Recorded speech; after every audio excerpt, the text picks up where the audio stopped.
10, 9, 8, 7, 6, 5, 4, 3, 2, 1, 0.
That was Day in Paradise by Pedro Macedo Camacho. Now playing Tethered by Utho Riley.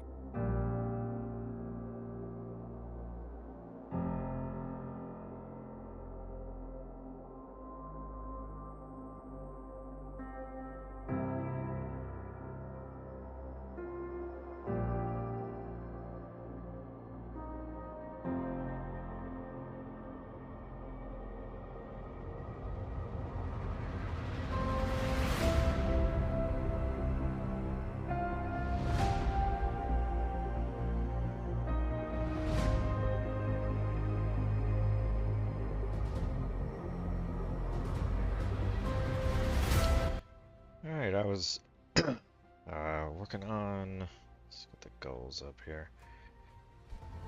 Working on Phraims some more, and had it implement a zoom feature using Codex. I'm in a weird situation where I can't use Copilot because I don't, what is it?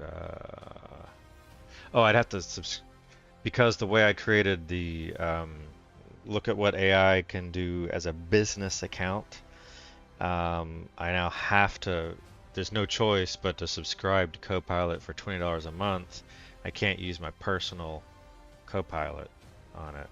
So I've got a ticket open for GitHub to fix that, and I'm now basically stuck to using Codex, which is fine. It actually does a pretty good job of implementing stuff. It's just that it uses up quota. So if I'll use the free Copilot-ish, free-ish until I run out of quota. I haven't met that limit yet. Between the two, between Copilot and Codex, I can usually get away without having to pay any more money than I already pay per month. But this was pretty cool that I added. Yeah, it's the wrong session here. Hold on. This is Phraims running here. I'll grab this URL. I've already got the zoom feature showing up here. This is just a first pass of AI implementation. Real quick, I'm just going to grab this as a backup failsafe. Custom docs, come in here and paste you in. Apply, close there, and can I inspect you? Yeah, I can. And then I grab this card and I say display none. And Phraims does that automatically. I have a little DOM patch inside of the DOM patch feature. I give it the base URL, the selector, and the thing to apply to it. And it automatically gets rid of that. So again, Phraims was really started as a multi-chat application, and it's kind of evolved from there to be a general browser. And I'll see, it's just kind of a fun factor, what it can do.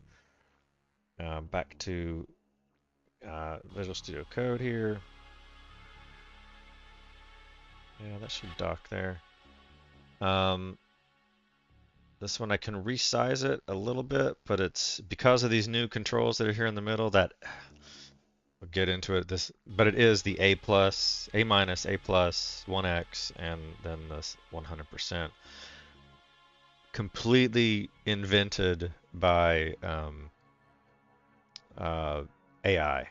So it's functional, and I'm going to leave it there as I fine tune it, and that's kind of the purpose of the stream. Is I've already done the spoiler, or I got to do the fun part, which is just have it go off and do the implementation, and I'll show that. But then now I get to do the more monotonous part, which is fine tune it to be a little more. It could probably automate the.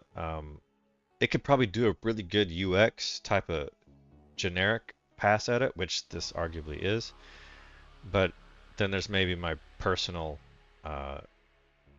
flair or aesthetic or spin on it that I kind of want it to maybe look a specific way. And I do want to redo these pluses and minuses and the up, down, and up and down. It doesn't even do a hover tip here. It should do a hover tip and it says the down, but the catch is if I lay these out horizontally, it's not really an up down, it's now a left right. So I kind of want it to be dynamic based on whether its layout is vertical grid or and I even have an idea, just get rid of the whole grid thing, make everything just grid. So I can resize this, and again, this is a feature where once you resize the one you do want, double click and it'll basically the adjacent frames will resize, but this one's too big. And YouTube makes it a minimum size, and now that's correct in there, so we're good. And then let's see, changes for this, and I wanted to work on passkeys. Oh, here I also do this little doc, source doc, pop you out, and don't really need to talk about look at what AI can do. Phraims, we're gonna do that it's scaling. and Passkeys. I'm kind of working on them in parallel.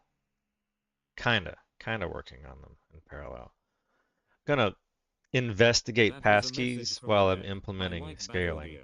and Now it's playing Walk kind of Without do Rhythm by Utho Riley. it's a form of multitasking for sure, but while one is going off and doing some work and might take 10-15 minutes, then I can go off and investigate something else, and especially if they don't really cross paths in the code, then it's pretty easy to do.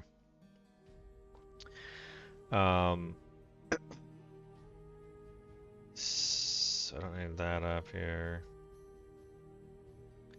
And so the code change, if I collapse you, it's the frame scaling change here. Dock you, can dock you, scale you. Here's the changes. This is me. I manually moved this. It put the 100%. It put the 100% between the address and the A plus minus, and I'm not even sure why it chose A plus A minus. It actually even put a menu in here. I thought I saw it do a. No, sorry, let's get cracking, huh? Yeah. Increase frame scale. It added these 3 scaling things, and it works. I'll show you here in a second. So this is me manually moving the 100% to the right, because when it was on the left, it would change in size and it would cause the A plus and minus and 1x to move, because they were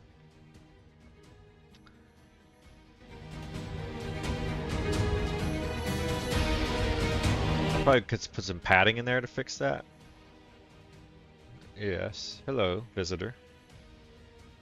If I could stage this, can you what?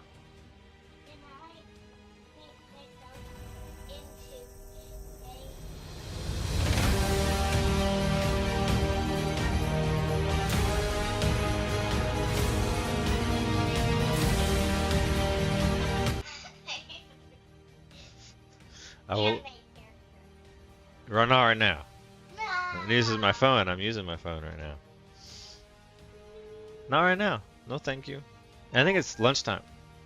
No. Yeah, it is. It's lunchtime. No. So I went off and had typed in, if I can go up here, the command that I can show it this way too. Using this one. Here are the issues that I don't open issues anymore. I basically just give GitHub Codex. Basically, I go through Codex. I have it write the issues for me. And I said add passkeys to, I think my request for that, I can show that is under here. And the request was That was Walk Without Rhythm. Now playing Gravity create Assist. a GitHub issue to implement adding passkey support. Do a first pass at investigating what it would take to add to the app. No, thank you. Please leave the room. Thank you. And so it created that issue right here. This is what it did with that prompt. With this prompt of create GitHub issue to implement adding passkey support, do a first pass in investigating what it would take to add to the app. It created this ticket. And I thought this was an interesting ticket write-up that it made. And this is kind of the good and bad, that it really good that it did this, but it would be good if it was accurate. Kind of this first bullet point hits on something where I'm reading this and I'm like, what?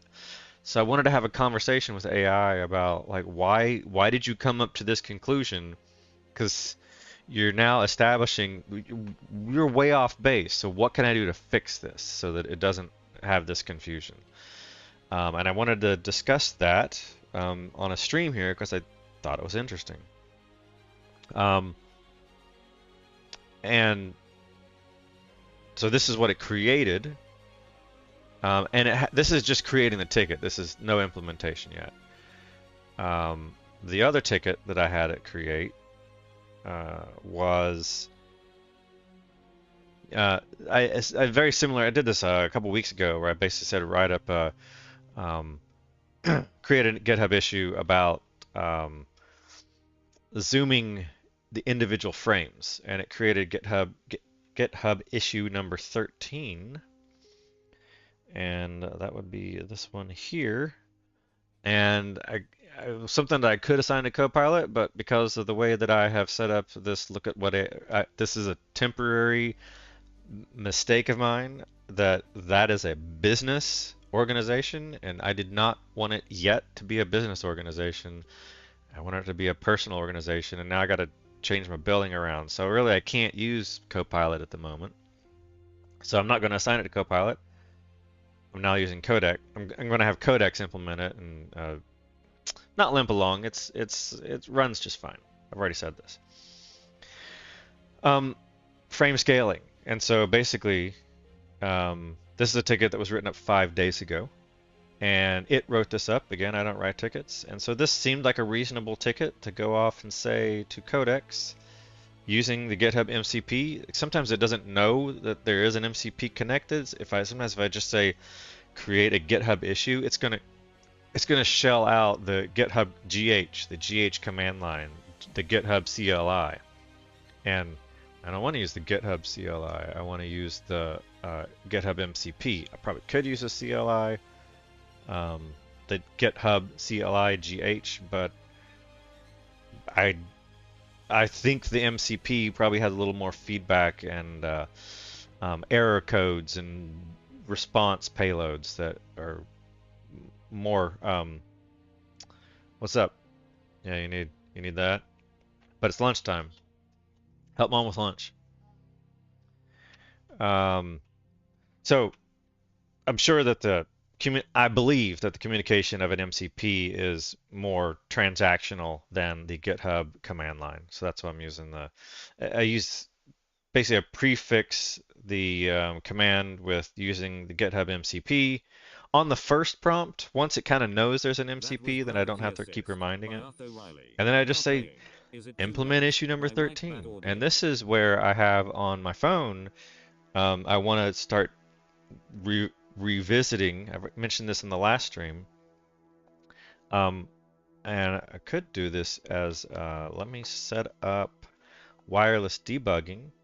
And I could do this on you. And got it right here. Yeah, wireless debugging is on. And I'll pair you to this is the device. Pair using Wi-Fi, using QR code, bam. We're good. And so now, without using any wires, you can see on the running devices, this one, and then I can pop this out and drop that. And so on my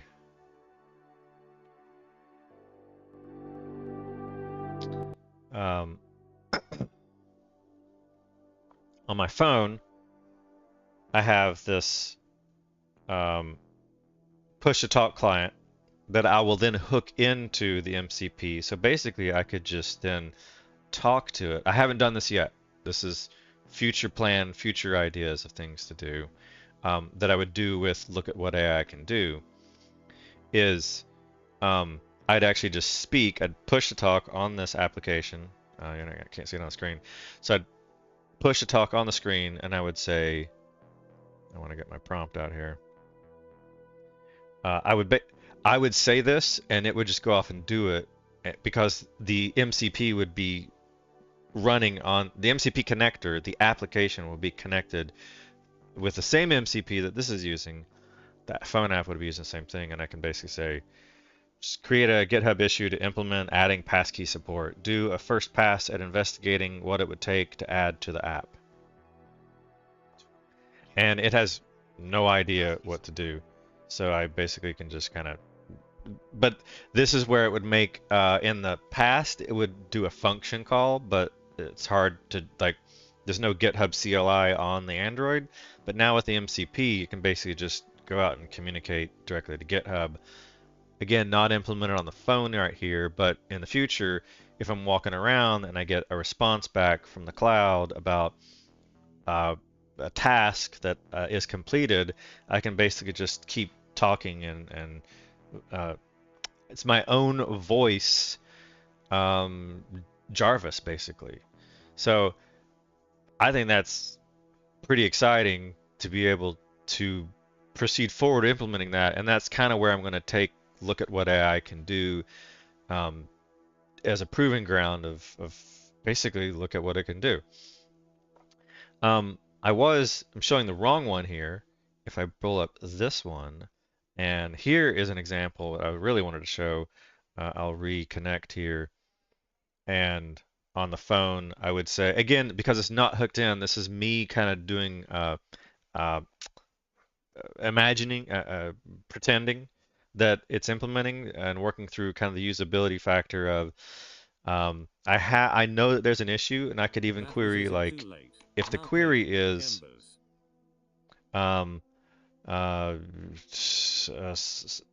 tell me, find the GitHub, so if I were to speak this naturally, voice-wise, I would say, isn't there a GitHub issue?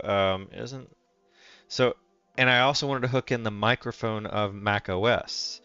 And if I could just speak through it right here, and I had that up and running, and it does work from a terminal, but it's not working inside of Visual Studio Code. And I wonder if I wanted to take a moment to do that, and I would definitely like the ability to just kind of, the wow factor of being able to speak to the MacBook accessibility wise, it typed that in, and either it hit send or I hit send.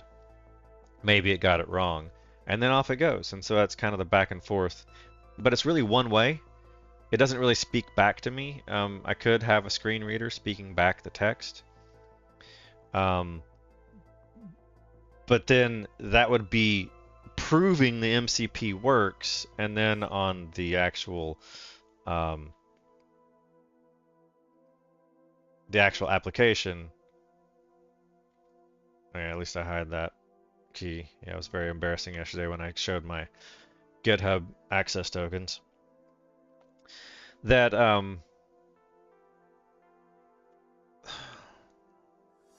the MCP works, and I want a natural, fluent speech to it two ways. I want it to talk back to me, and I get that with the phone.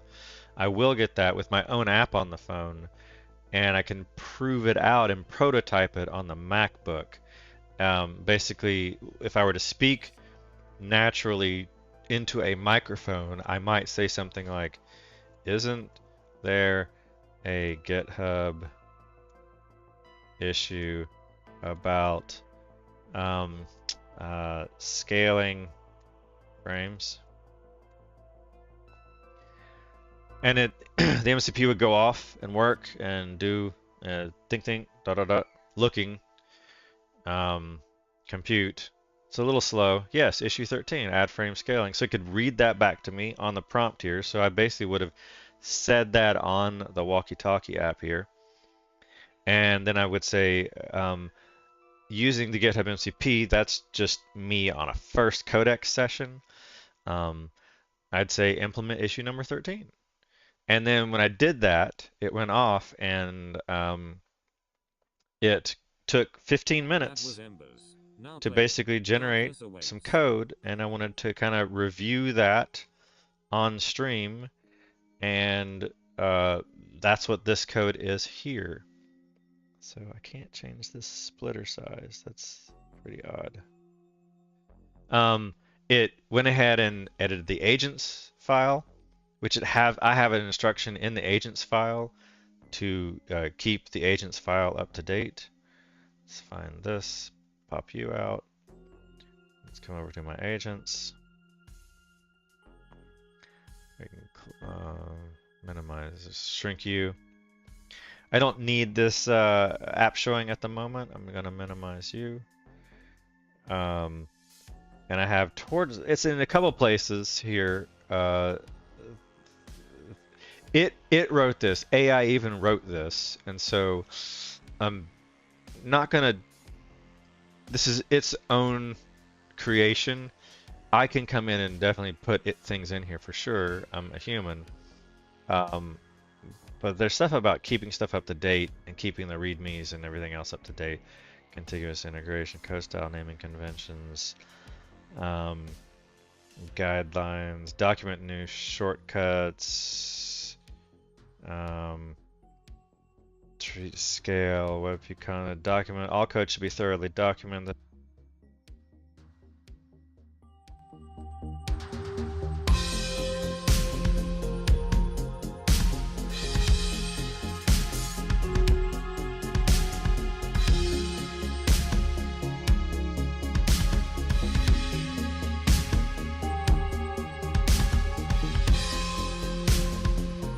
Going on with the microphone?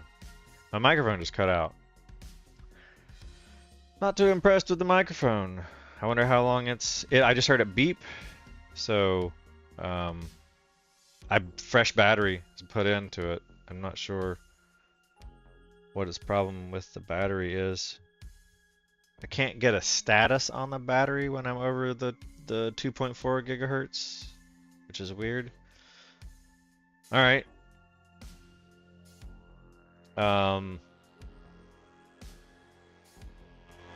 Always update comments when changing code. And then keep the agents because it always reads the agents file. Then it's kind of self-fulfilling that keep the agents file up to date with any current behavior in the code base. Keep the README up to date. Maintain the documentation, the Doxygen style code docs, and review both header and implementation files when you're factor changing, and generate commit messages for every set. And maybe that did show up. So these are tweaks that I add to my agents. If it did on this output, I think next steps, configuring docs. It didn't actually create sometimes it fails to volunteer the commit message, but I can always ask it generate a commit message for all the stuff staged. So I don't need that prompt. Close the agents, but that's what change it made to the agents file. Yeah, we'll bring up Phraims. That's all it did here is it added some documentation. Whether this gets out of control, I don't know yet. We'll see how it scales. Similarly, it added the same thing. It's redundant, but this file is for the agents. It's less for the humans, but a human should be able to come in there and still make sense of it. But it's a natural language for the computers, for the LLM, basically, the GPT. And then there was the README, which is basically redundant. And then this is the actual code change. All this is 100% its code, where it saw that there was a constant and decided to. Sorry, it was hard coding, and it decided to make a constant instead of hard coding. I reordered this part right here because it had the 100% first. I'll get into the laying out as I improve this. And here's the implementation of nudging the scale up and down. I'll show this functioning in a second. This is the calling on the event, and then here's the actual implementation of the functionality. Set zoom factor to scale factor, which I think defaults to 100. And then I started with just the frames, and I'm working my way from the inside out. I'm going to do the individual frames as assumable, which you'll see in a second. And then after that works and is merge to main, then the whole window could basically resize and everything will scale dynamically with that. This is just .h stuff. I did notice that it stops kind of at 50%. I'm curious why it chose. I'm curious why it chose A+ and A-. I might have that conversation with it, but also why the min scale is 0.5. I see that actually in reality it probably could go a little bit less. You'll see in a second, in a moment. Here's just the method definitions and the defaults. This is quite a bit of code here for the window. This is more than I thought. I thought it must be all in the widgets, but the widget was very small. The most of the code was in the window itself. But here's the menu that shows up here, and I'll go ahead and start showing you what it's got here on. Here's this one's minimized, and so now I bring this up here, and here is where I wanted to bring passkeys back in because it keeps forgetting Discord. I've signed in to it and it keeps forgetting it. But here is where yeah, I'll keep that up and I'll bring this up. And here is the icon. And so this icon is a kind of a caricature of these frames here, where I've got YouTube, Discord, search. I mean, I got a video player. Insert your favorite video player. I've got a community chat. Insert your favorite community chat. Kind of a playing chat. Insert your favorite search engine, insert your favorite, your most frequent shopping sites, your messenger stuff, and the conferencing stuff. So that's kind of what this stuff is. As far as caricatured for the icon, this is how what the icon looks like. This is what I worked on last night. So that it tried to squeeze stuff in so that it kind of gives that Phraims layout look. Really, if we were to do this and just kind of toggle back and forth,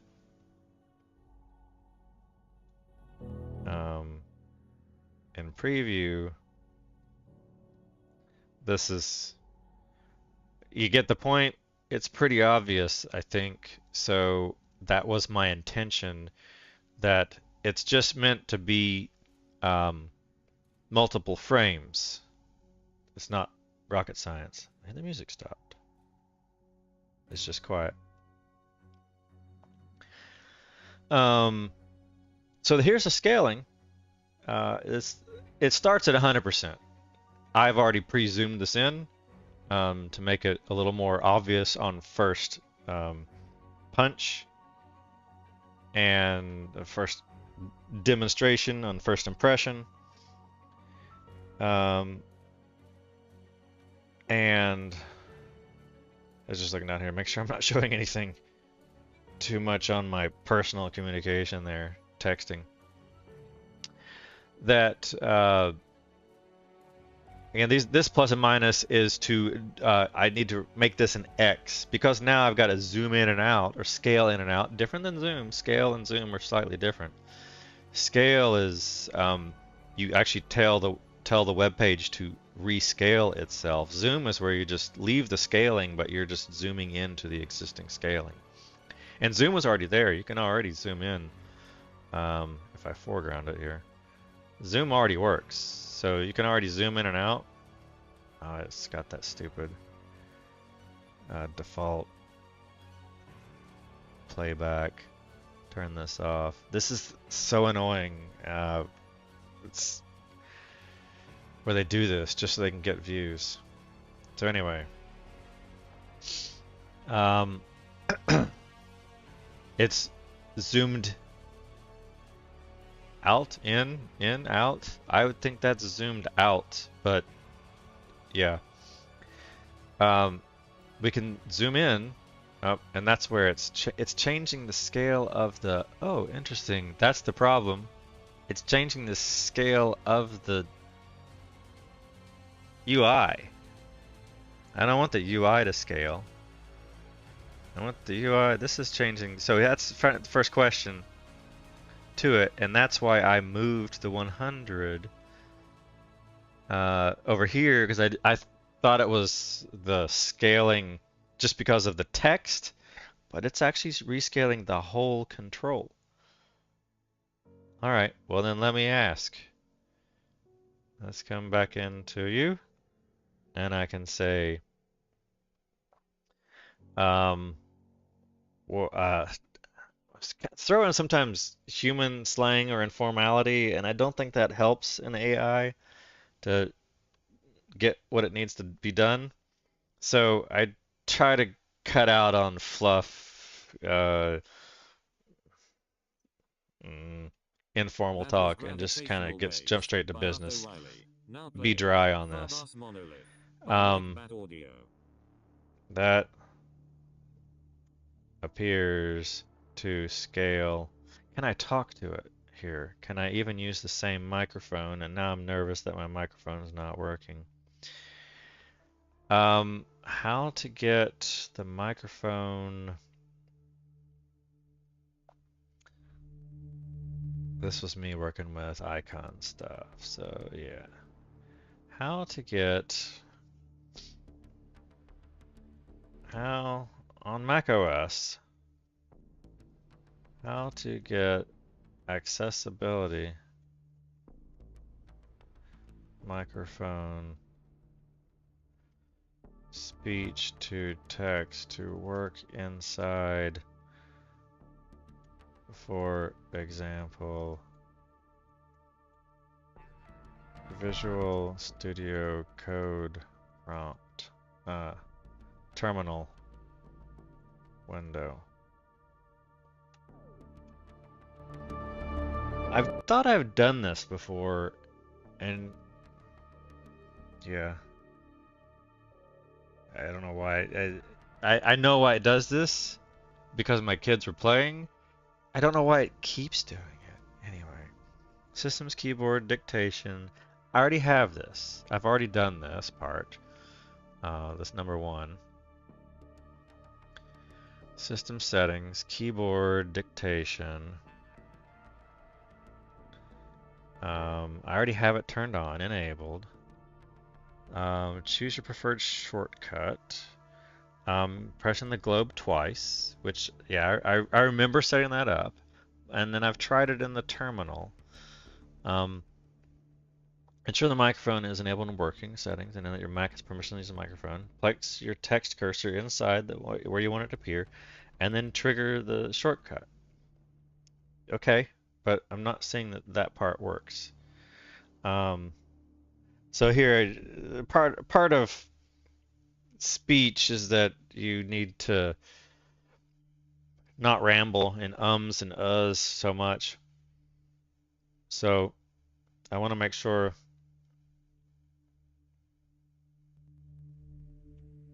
Bring you up. I want to make sure that, and it's the globe key twice. Make sure that I got the right settings here. Press globe twice. Shortcut. That was Farbas Monolith by White Bat Audio. Now playing Black Hole Did you have Merger lunch? by Utho Riley. Did you help Mom with lunch? Well, I'm helping Mom with lunch, but there's still like 10 minutes until lunch. Okay, and it's the phone. Yeah, you can just, right. Yeah. So thanks for doing that. I will go ahead and give you time. It's not cheap. Nice. Nice. Are you still streaming? I am still streaming. Hello. I have 500, like, Thursday night, Friday, between Thursday and Friday, I crossed the 500 user stream. Yay. That was last Thursday. I now have almost 600. Like, how many days has that been? I have, here was where I should have muted, but whatever. This is my daughter in here. Yeah, one of my 3 lovely daughters. What is the dashboard Studio. 555. Yeah, 555. 555. 300 subscribers. Your channel's attracting more views. Oh, where? Oh yeah, but that was a few days ago. And then if I go to analytics on subscribers, audience, where's the subscribe content overview? Monthly subscribe. Here we go. Subscribers. These are ins and outs, not total aggregates. But anyway, I do appreciate people subscribing. Gives me some motivation. Are you good? Okay. So this will be pressing globe twice. I thought that made a decent shortcut. There's the right command key twice. But I sometimes punch that, and sometimes these will pop up Siri, or the left command key twice. I sometimes just stutter on that. Either command key twice. That's a little too much. And then there's a customize, and there's the control key twice, or the microphone itself, which that's almost tempting. What does that currently do? What if I press the microphone right now? What happens? What happens? Hello? Let's see. Let me try that. If I do press the microphone. I think that just changed something, but here we go. This appears to scale the... See, that's not working.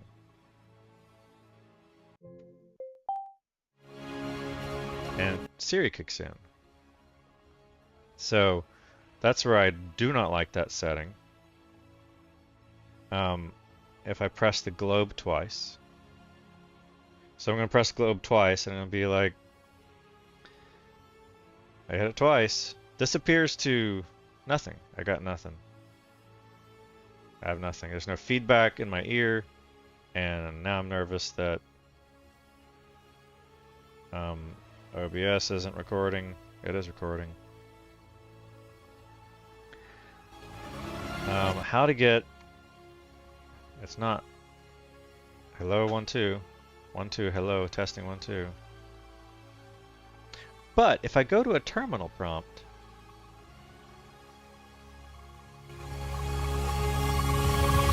So if I open a new... Here I am. Here I am in terminal. Once I used to know anew. See, that works. And I can codex from in here. And I have no problem doing that, actually. Let me make sure that I am in my folder. And that's frames. Let me do it this way. This is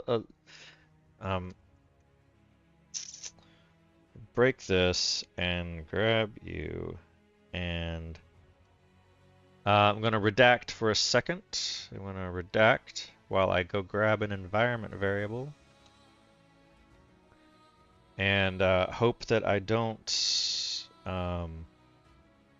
leave it up on the screen. It's going to be you.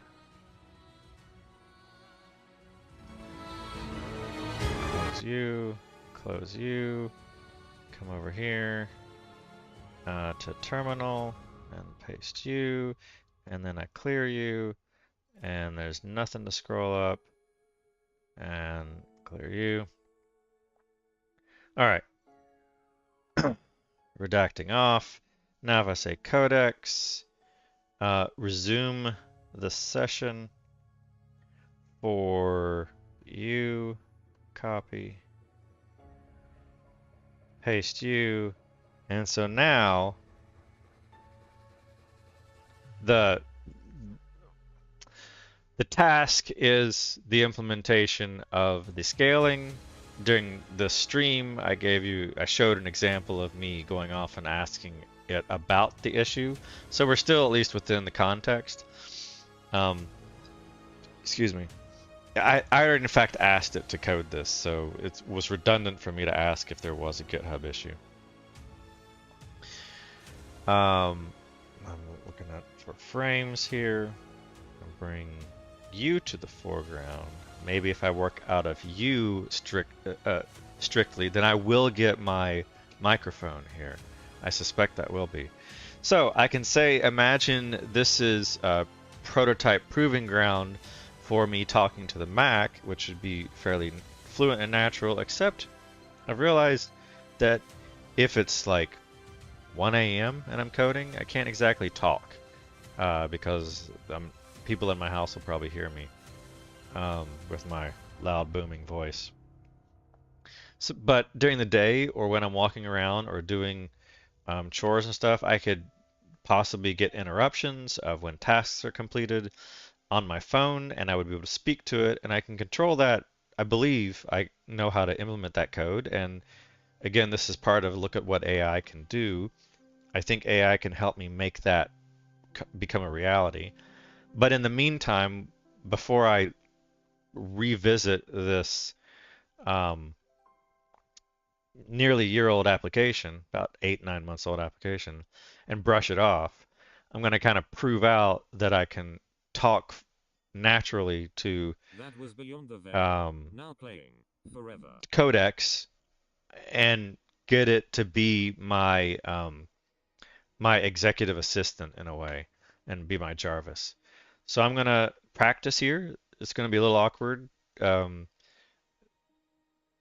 Phrasing this in my head in a way that makes sense on the stream, but whatever, I'm just going to kind of go with it.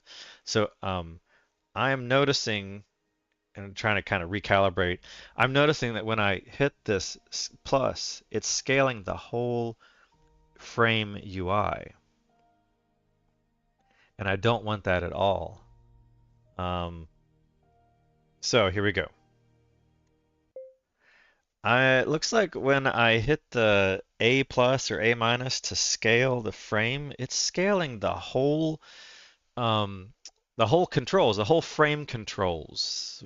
I just want only the web engine view to be scaled when the A plus, A minus is pressed. All right, so that was it, and I hit enter, and it seemed to work okay. So that was me naturally talking to Codex using the MacBook microphone, and it's going to go off and use that prompt. So my technique that I'm working on, that I've been doing, and it seems to come off pretty well, is that I sit here and I monitor the staged code, and this is my GitHub client. And it's going to come in here, and as it's making changes, so that one change right there was now just made in this right here. And it's going to keep making changes.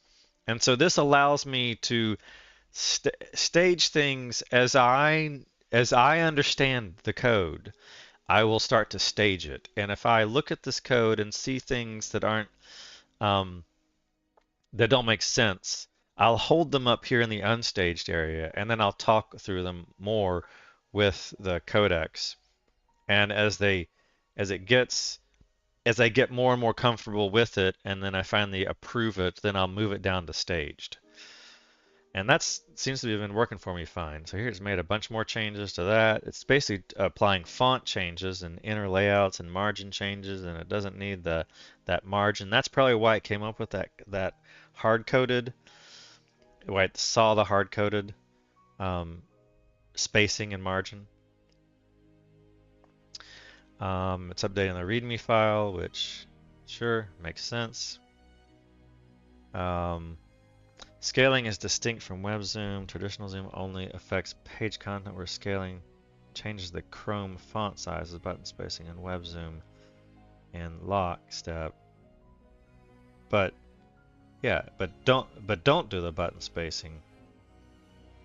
So it changed to zoom the embedded page without touching splitter sizes or header Chrome lowercase c, header controls. Weird wording. It's probably done then. No, it's finishing up. There we go. So now, this is where I'm going to relaunch. And this is why I've got the backup. So this is where I have to close for those code changes, which are done. It updated agents. It updated the README. This is just some other fluff I have in the README. This is the font stuff that it removed. It really was just the fonts. And so it did that. It took 2 minutes to do that, and it used up some tokens. It wasn't too bad. I was at 80%. This is a little fuzzy. Sometimes it's very strict and precise, and other times I've seen it reset where I still have like 3 days to go. So who knows why this behaves the way it does. But it is done, and in order for me to see those changes, I now have to close Phraims that's running here. I could have 2 Phraims running. I could have the one that I install from GitHub and then the dev version. So I can mitigate this in the future by having a stable version and then the bleeding edge version running. Right now I only have one, and I'll just close that. Phraims is closed.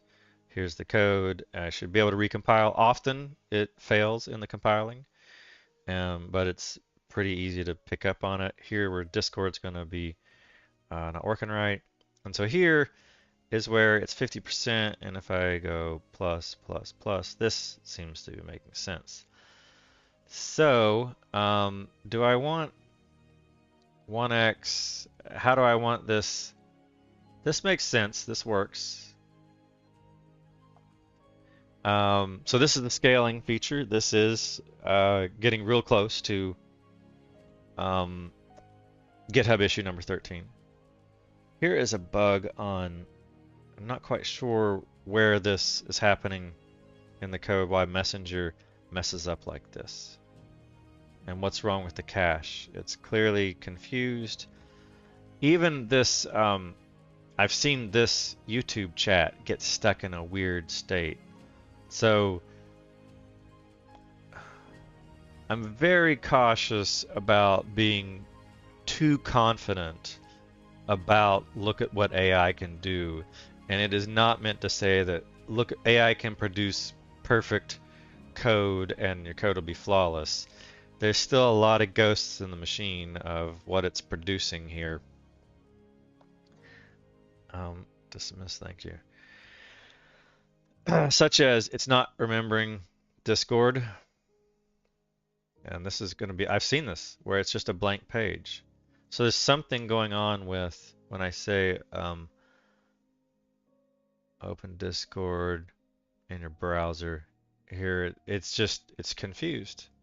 And this worked just a moment ago. At least it could even load the frame to log in. And I'm really confused. And I've also seen Zoom fail to remember things.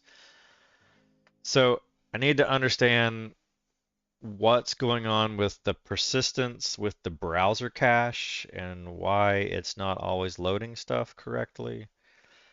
Clearly, and I need to implement like a control shift refresh. So I can come over here to another window. I'm going to have to redact for that. If I pull up another tab. So I'm going to redact real quick. Dropping out of you, grabbing this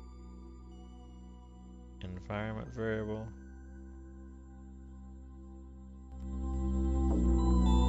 And putting you up here. Closing you. And then grabbing you. And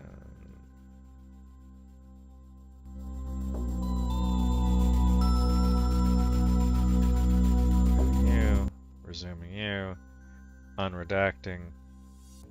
Let me, I did clear that already. So here if I say Codex, use GitHub MCP, you're gonna just talk to it. What do I want to say? Use GitHub, and this is where like things like Jarvis, the sci-fi stuff where Tony Stark is talking to Jarvis and using his microphone, very natural language and getting this back and forth dialogue. It looks great in the movies, very convincing-ish, but speech to text, because it really a lot of boils down to speech.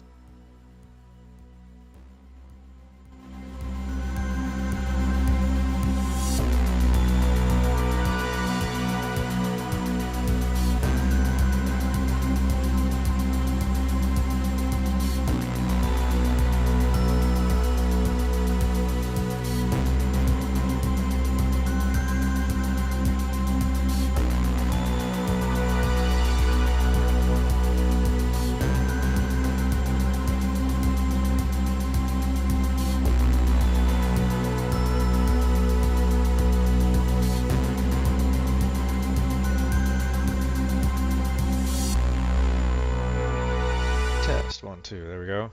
Microphone died again. I've put it on the charger and it says it's a full battery. The base station is sitting right here. I'm getting less and less impressed with this Arctis Novus Pro as I keep using it. I may look into a better headset. Back to you. I want to create a GitHub issue to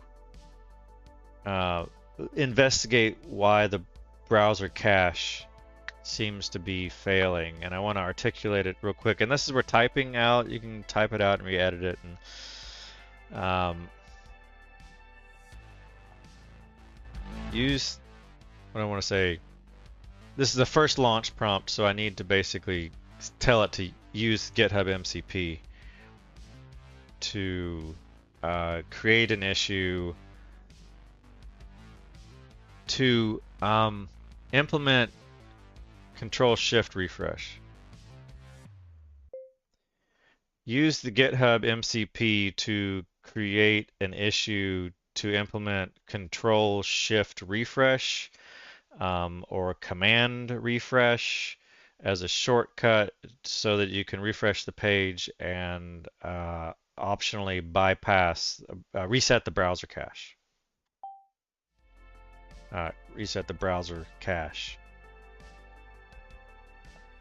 Use the GitHub MCP to create an issue to implement Control-Shift refresh or command. I say command because I'm on a Mac. I understand the difference.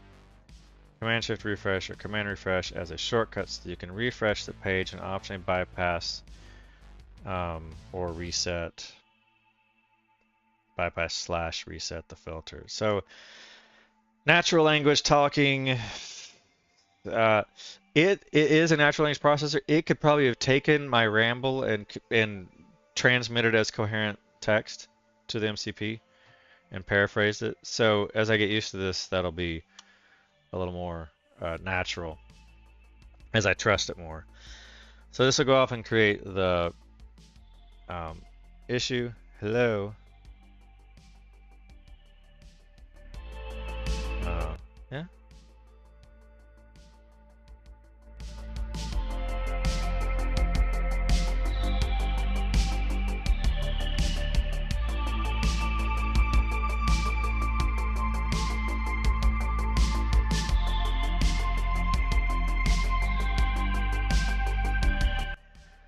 Lunch is ready, yay.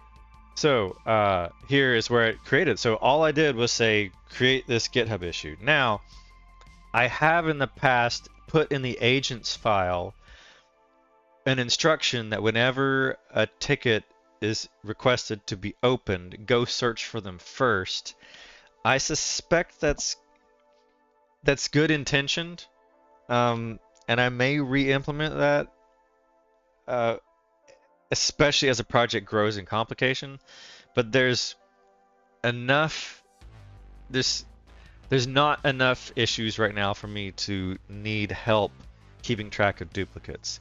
I do think, I don't think there's a duplicate issue. I think what's in my head right now, I think refresh is already a Phraims shortcut. Maybe it isn't implemented. So there is no Command R.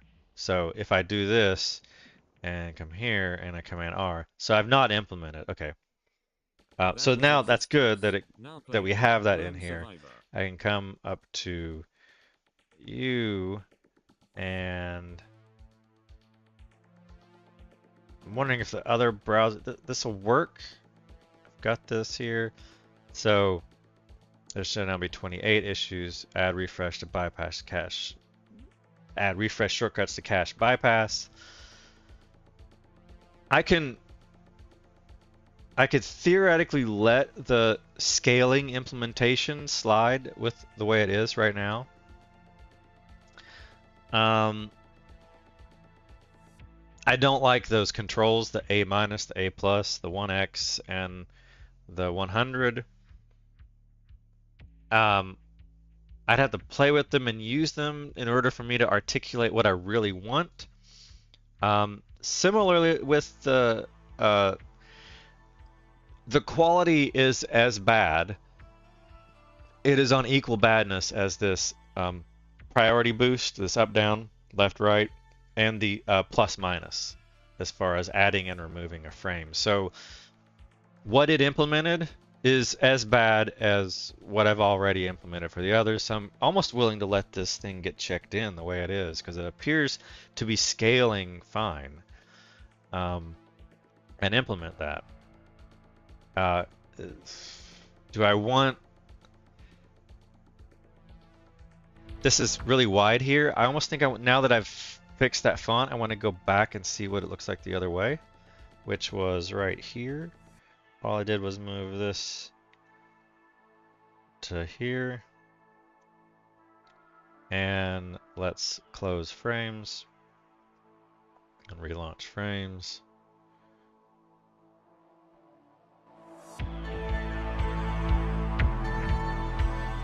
And there it's the Messenger, Discord are still whited out.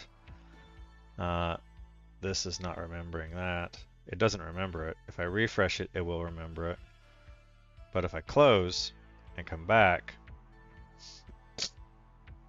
Command R to run, I know. It's back again, even though I already closed. It does this even on Ceph and other browsers, so I'm not too worried about it. Here's that I moved the font to there. At least it's not jumping around, so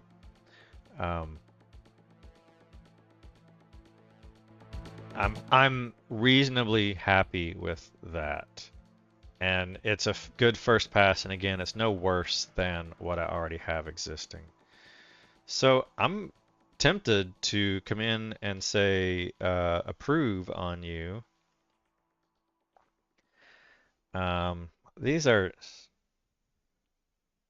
test exceptions. Now playing Journey to Titan. These are, I guess I might as well just start putting that in there. I was holding off on that. I'll put this here, that here, get rid of the font. That basically fixed that. Frame zoom controls, yeah, there we go. Good. And then what I do is, I've already got someone spamming here. So no thank you, block. Resize you there, double click. Then I come over to back over here and this tab, and I say, hello. Oh, I hit control, habit. Generate a commit message, and wow, it's in the wrong focus.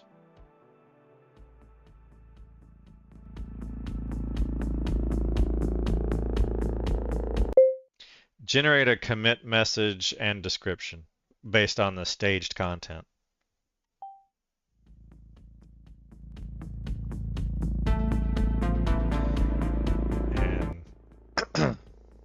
It'll. There we go. Add per frame zoom controls that persist, fixes 13.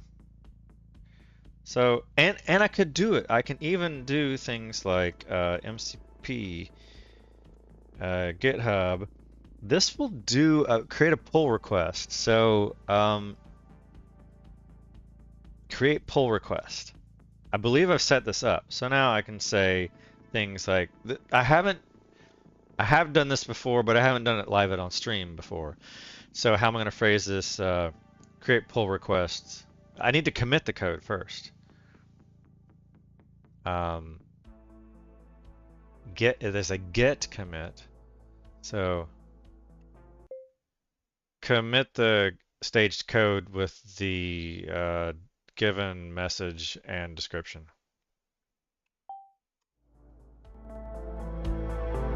See if it works.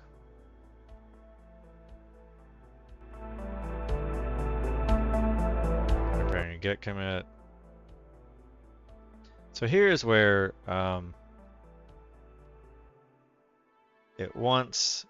I tried git commit, but git failed because the global config has an empty GP.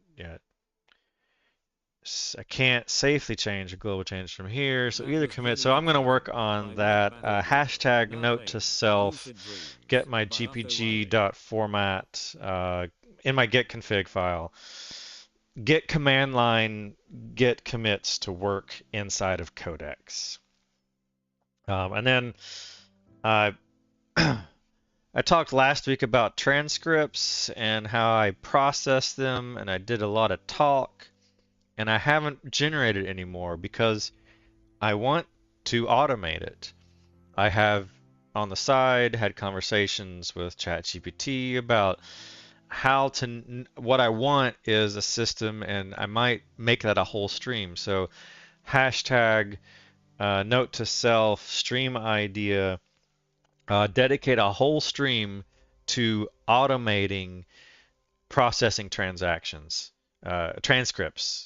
So rephrasing that, a whole GitHub, a whole video stream dedicated to automating processing transcripts after the stream has happened. And the reason why that's complicated is because it's non-deterministic how long after your stream ends before it generates the transcript, and it can be 12, 24, or more hours.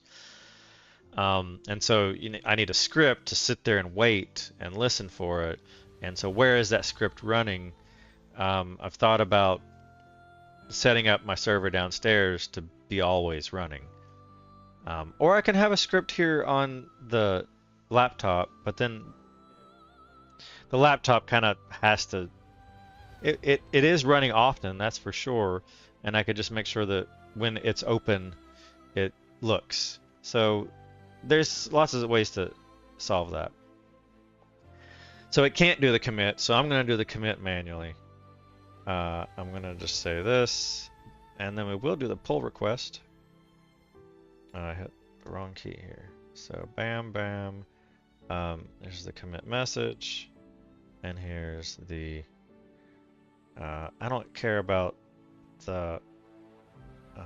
I do care about the testing. I just don't have it right now. Teach. I don't know what teach means.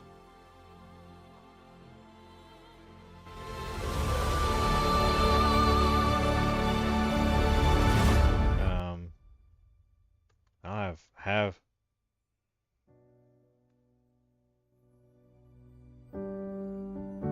Make sure this is formatted okay.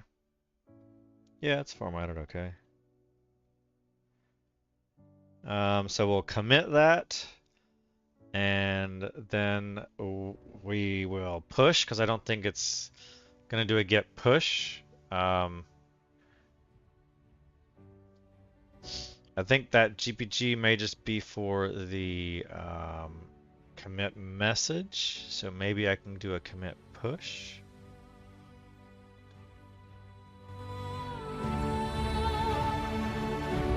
control twice.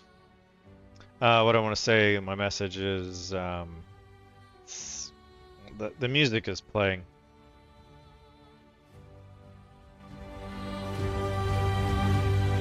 Interesting that the music is not playing.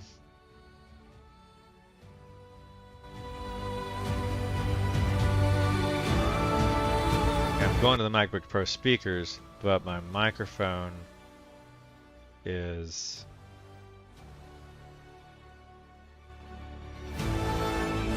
MacBook microphone, and double check that this it's using this one, and that's I know that I've configured it in OBS. So the message is push to remote. No.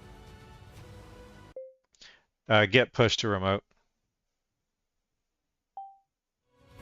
It doesn't know what GET, so I could rephrase that. Let's try push that code to the remote.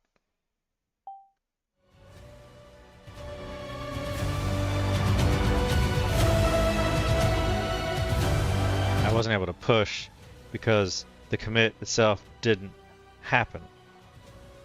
Get aborted with the fatal on line 8, but I've already done it. Once the commit is, I committed it. I committed manually. I can just say, I did commit manually. Push the code.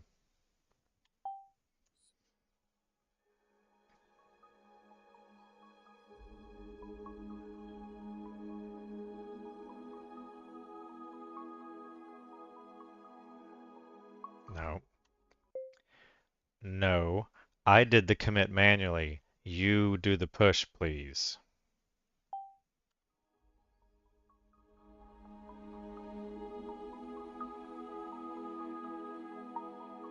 So it still is failing on the GPG format, which I can understand.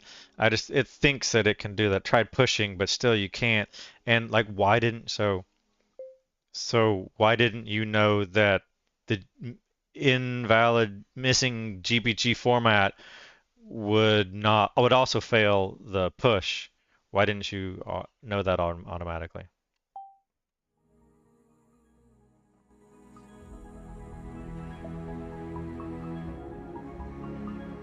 I did know from the earlier commit that the get was failing immediately on bad entry. That's why I called it out.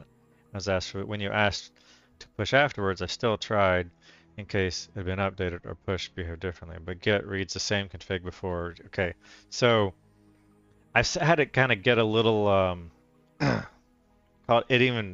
showed it on the stream the other day, hedgy. So I'll just push it. It's not a big deal. I'm just kind of curious what I can automate and set something up here. So I'll just push it.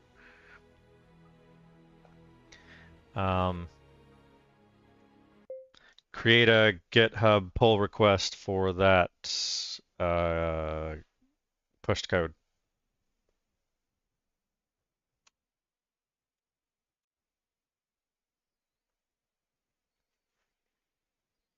See if it can figure that out. Then the music stop. Nope.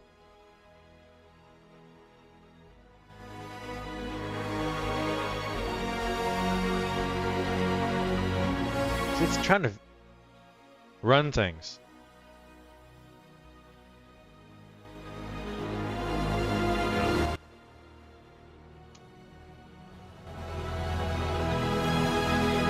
So, it's confused. And I don't know if I've said use the GitHub MCP.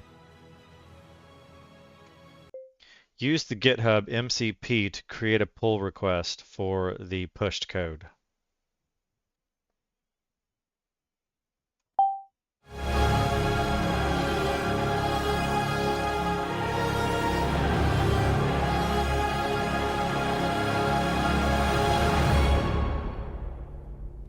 Create pull request. Pull 44. to create a 44. We come over here, go look at pull requests. We now have one. It's running a build. Add frame state, expose plus minus 1x controls. Documented the behavior. And I've already seen it. Here's where you run a loose ship here that I know it's going to build. So I'm going to merge. And then I can come back over here. The Passkeys ones, I'm not going to get into. I'm going to go off and have lunch here. So I think it closed 13. Yeah, 13 got closed. This pull request, I need to delete the branch. I could even ask it to merge. I could have asked it to do the merge. I'm curious to. I should do that next time. Here, I'll delete the branch. I need to switch back to my main on my side, and if there was an MCP on Get Kraken, or I could basically just have it switch back to main. I have no code changes, so basically here is where I would say what's the GitHub issue to investigate adding Command R refresh and Shift refresh to bypass the cache? GitHub issue. This is the problem with non-AI aware search issues. Tool call failed. Search issue. Failed to search the issue. There, I found that. We're 43. Implement GitHub issue number 43. Now, this is dangerous. Create branch and on the main. It's dangerous to do this on the main. I would want to automatically excuse me, create a branch. But I am curious to add this one real quick. And on the so I'll go ahead and create a branch.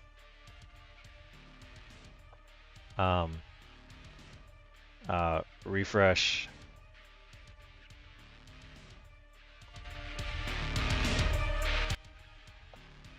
Refresh. Refresh. Cache and cache bypass. Excuse me. I can actually close you because I'm not going to talk inside of you. So I just spoke implement GitHub issue number 43.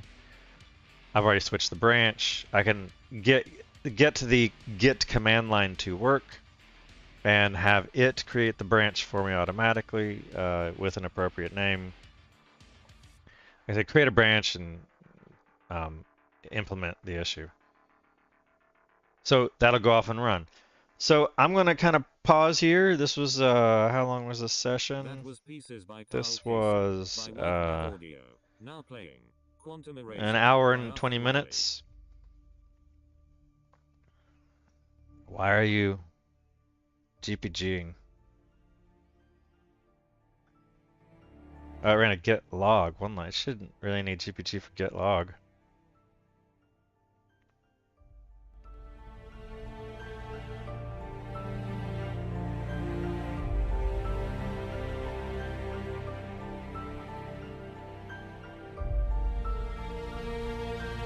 That's odd.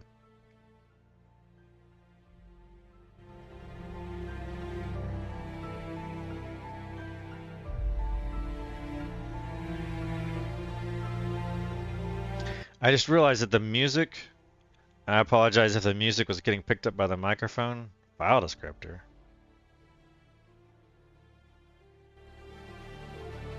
This must be really confused. So I probably should, it hasn't made any changes here. I'm gonna break that. I'm inside of that one session, and it's not, and the context size is 74%. It's not like I'm near the end, but I might as well not risk it and break out and jump out to a command prompt and do a whole new codex. And this is where I say, use the GitHub MCP and implement issue number 43.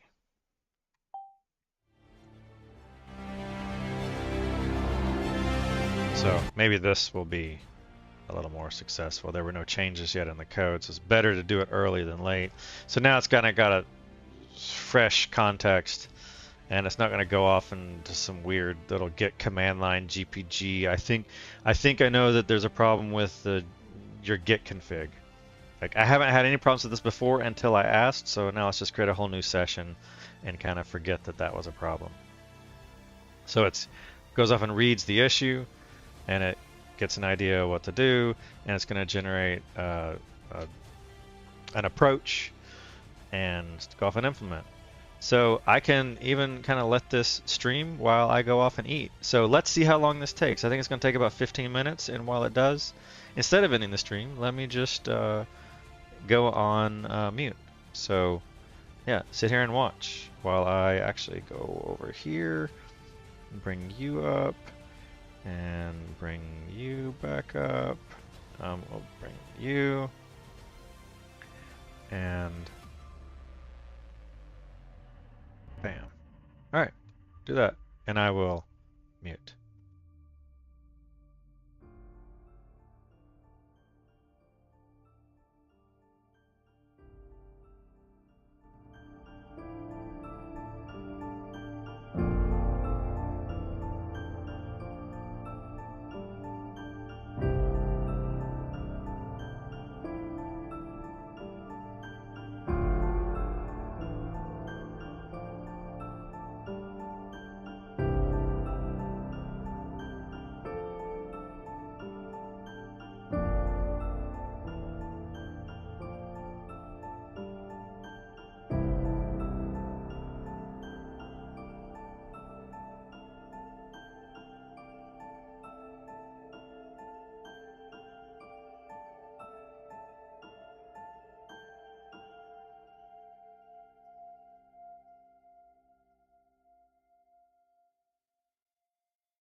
That was Quantum Eraser by Utho Riley. Now playing Infection by White Bat Audio.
That was Infection, by White Bat Audio. Now playing, Ignition, by Utho Riley.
That was Ignition. Now playing, Endurance at End.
10, That was Endurance at End by Utho Riley. Now playing Day in Paradise by Pedro Macedo Camacho. 7, 6, 5, 4, 3, 2, 1, 0.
That was Day in Paradise by Pedro Macedo Camacho. Now playing Darkness Awaits by White Bat Audio.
That was Darkness Awaits by White Bat Audio. Now playing Quest for Flight by Utho Riley.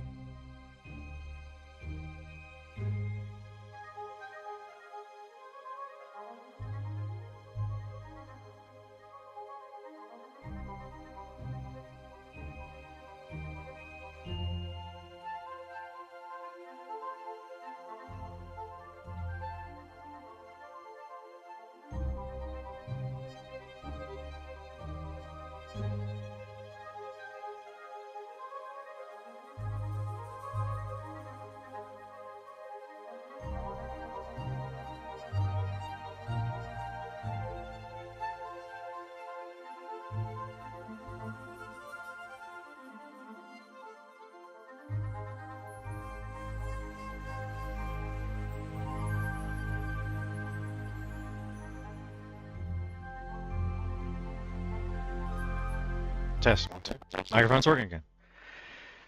It's just turning off for some strange reason. Over 2.4.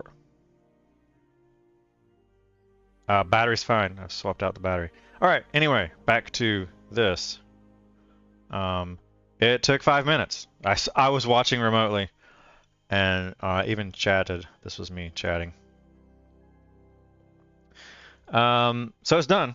So this is kind of walking you through the process here. I basically pull up the changes here and collapse this so that viewers at home can follow along a little easier. Command R, Command Shift R, Command T for tabs. I have a thing for Command Shift T to restore tabs. We'll deal with that. Redundant to agents, but whatever. It's not out of control yet. I can always ask, right? I can always ask AI to get it back in control if it gets out of control. I have asked AI to keep it in control.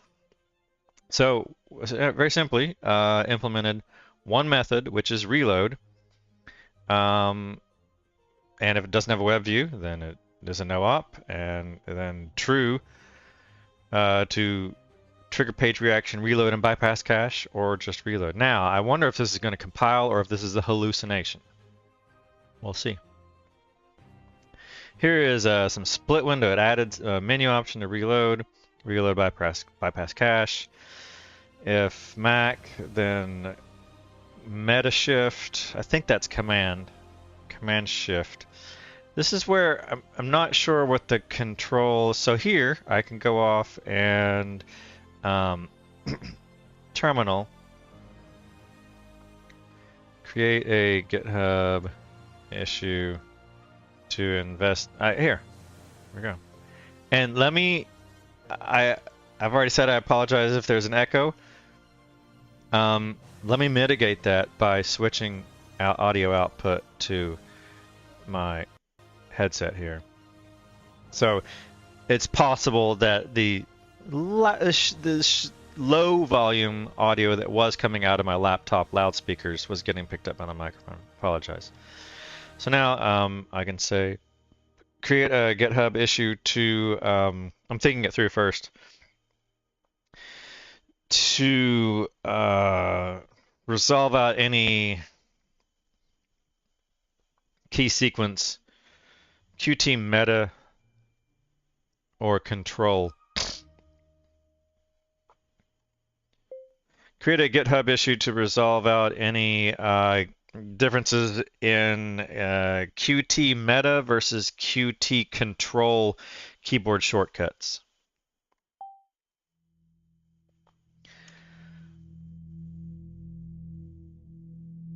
I want to bring in the actual star sit. I haven't gotten a strike yet. Well, this is. I'm looking at the wording there. That's fine. It did it. There's that. There's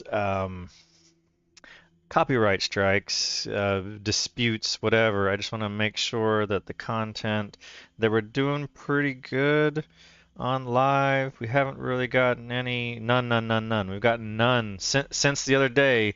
Since I have disputed some copyright disputes. Does that make any sense? With White Bat Audio, I've gotten none since then. And I've even done it with Pedro Camacho for his song, this one here, which I think is pretty good. I started off with this song. Now playing Day in Paradise by Pedro Camacho.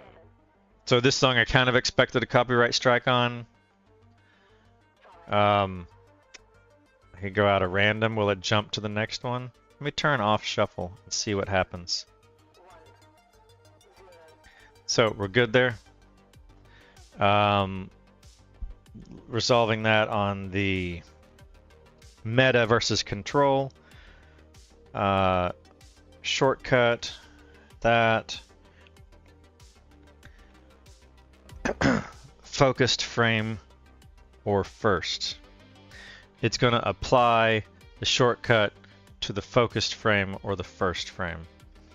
Okay, because it is multiple, that's true. Yeah. That's what makes it complicated, is trying to figure out what frame is in focus, and that's the one that it wants to apply the keyboard shortcut to. All right, that works.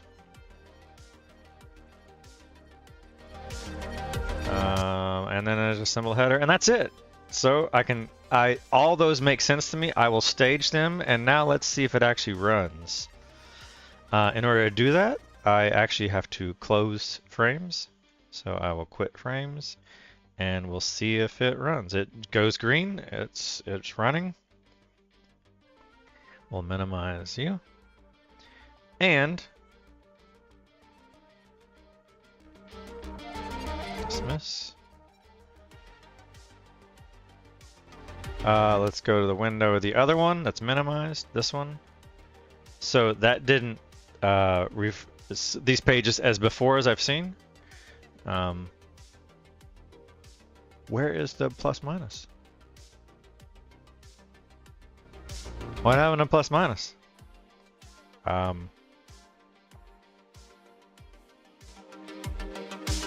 I not do a get pull? Did I commit a sin? I didn't do a get pull. I went straight into the next task. It's solvable. So I can rebase on that. So let me stash this. Come over here, pull. Come over here, rebase. And pop. I have a small conflict on the menu.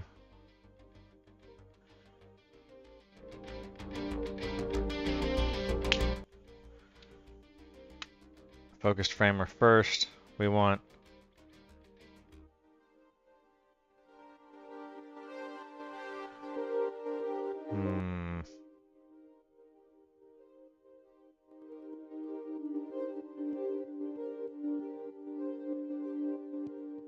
that's the patch. So I want the patch. I want you and you. I want the increase scaling, but I want reload first. So I want you and then you. So there's the two songs. Did it fine. All right, I think that's good. The H is focused frame first. We're gonna do you and then you. Oops. Bam, bam. I could have done it another way, but it's not that big a difference.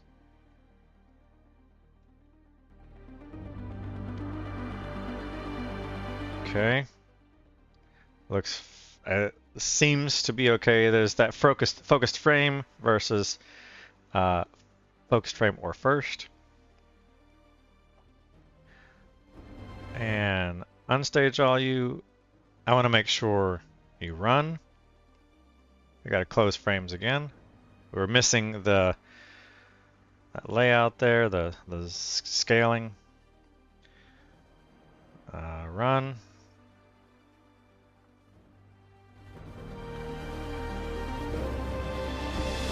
Build failure.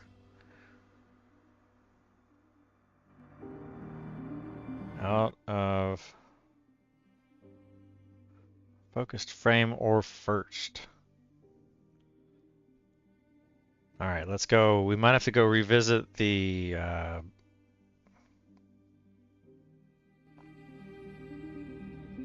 this is how it implemented that on about line 823.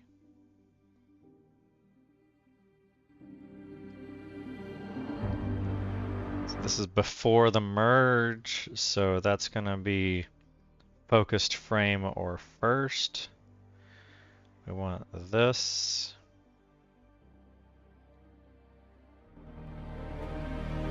And we'll fix the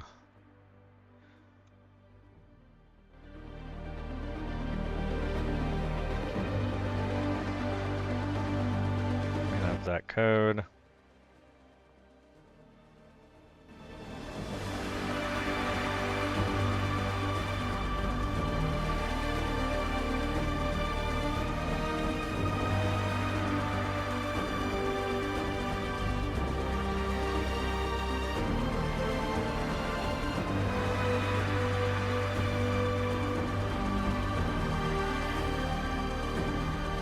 Previous definition. Where is focused framer first? Oh, it's on 880. Already had it. So let's get rid of you.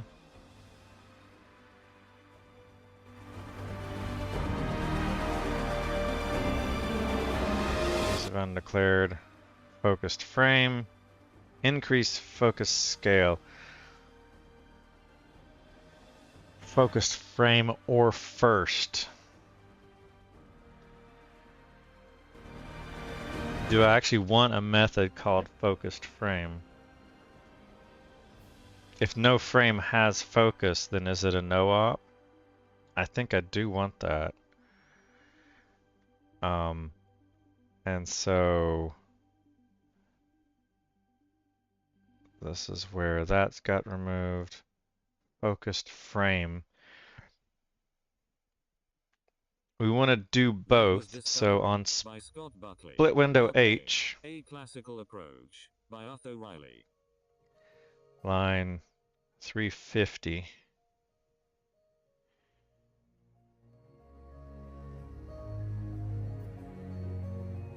Focused frame or first.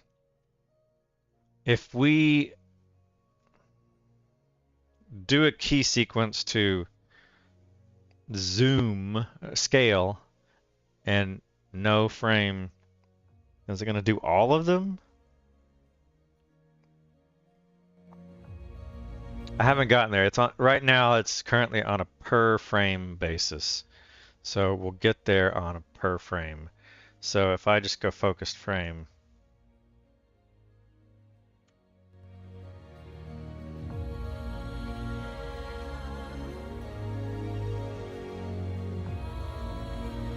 And did it have, if any, comment, if any?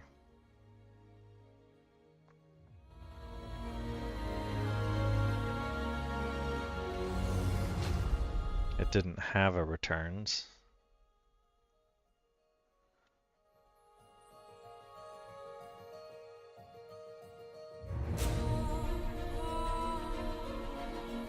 Returns the currently.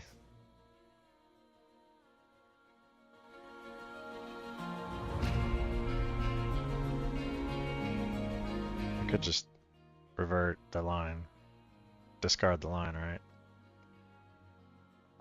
So there we're just adding that. Reload focused frame. No, it's gonna probably cause some weird behavior.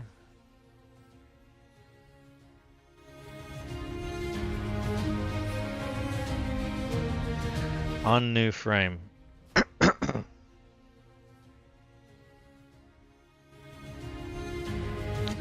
Focused frame or first? On new frame shortcut.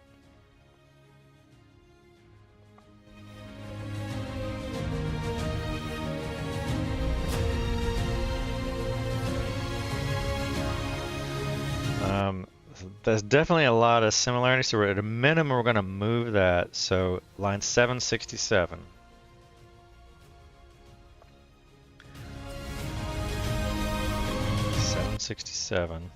Of C. 767. Yeah, close enough. Now we're going to put you down at 867.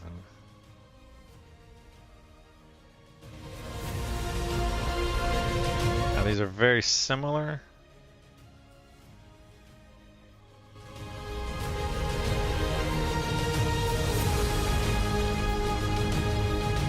If central, then return central find child. What's the difference?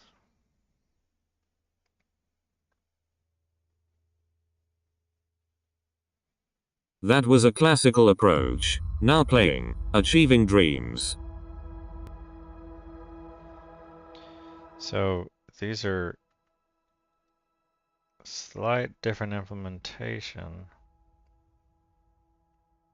and then it did a weird way of it, an inconsistent way. It weirdly was inconsistent, which is kind of rare. And then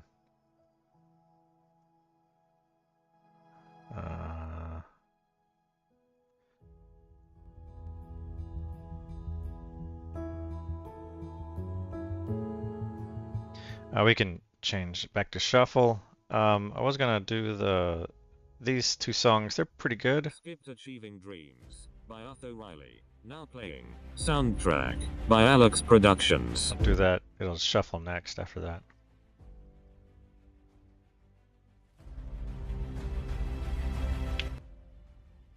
I got this song, open source, no copyright song from I forget the name. Is Herborist or on YouTube, Star Citizen streamer on YouTube. It's pleasant. And Phraims is not running, so that's where I have my backup of my this chat stuff.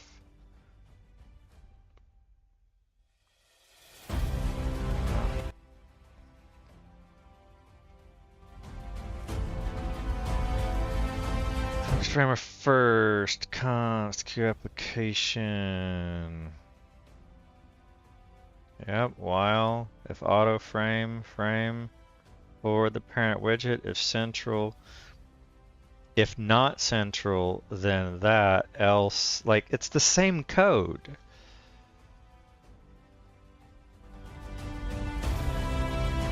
If central, so this is like, if not central, then return null. Otherwise, then dereference and find it. Well, then this is if it's central. You could, they're the same. Basically, then return null. Otherwise, this is the same code. And then I wouldn't write it this way. It's the same code, right? Is there any difference between any of these lines of code? It's the same, that's the same, that's the same, that's the same. Am I blind here? It's the same. So it's just giving a better name. So we don't need focused frame or first. By Alex Productions. Now playing Not on My Watch by Utho Riley.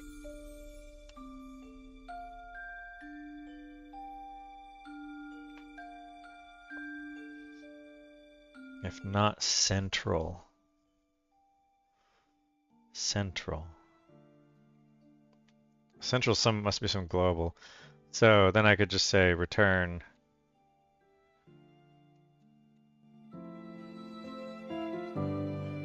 If central, then that, else null PTR. Like, I don't see anything wrong with that. Sorry.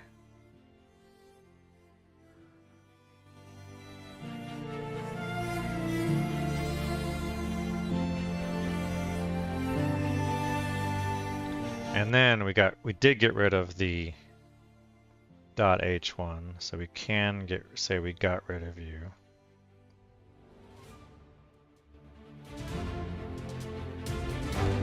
So that is a better implementation, and then I gotta fix the build error that's gonna be from this is focused frame or first.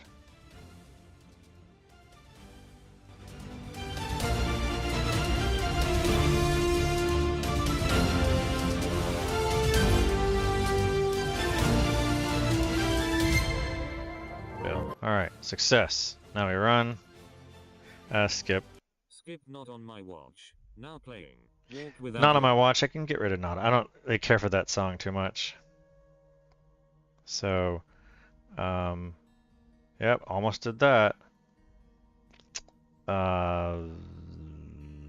Local media player, not on my Utho Riley, not on my watch. We'll delete you. That's like the third or fourth time I've deleted you, so we'll get rid of you, and I can refresh this page and it won't load it anymore.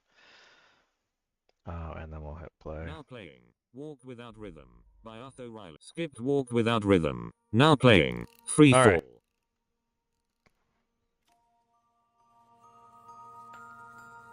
Now we've got that.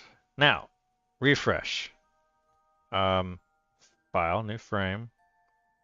Reload frame. View, reload frame. Control Shift R. Like, why is it Control Shift R, not Command Shift R? It should be Command Shift R, not Control Shift R. We're on a Mac. I mean, it can be that. It's not the end of the world. But it's not that in Chrome, so that seems a little inconsistent. But I'm focused on this frame. And I can say reload frame bypassing cache. And did it make any difference? Here, let's try it here on this. It's not making any difference.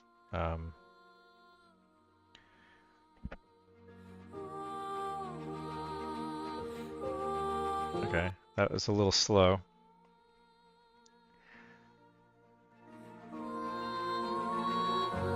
I reloaded down there. Let's reload in the last frame.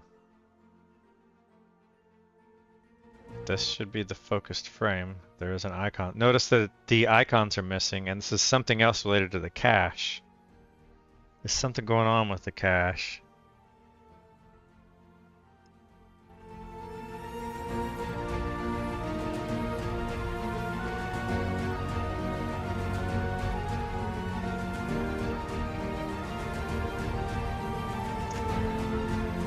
And the refresh here.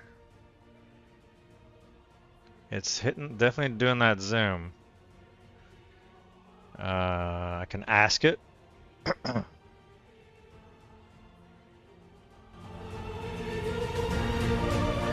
Alright, so what's the status of the code before I start asking it questions? Song's a little loud. I'm gonna. Free fall.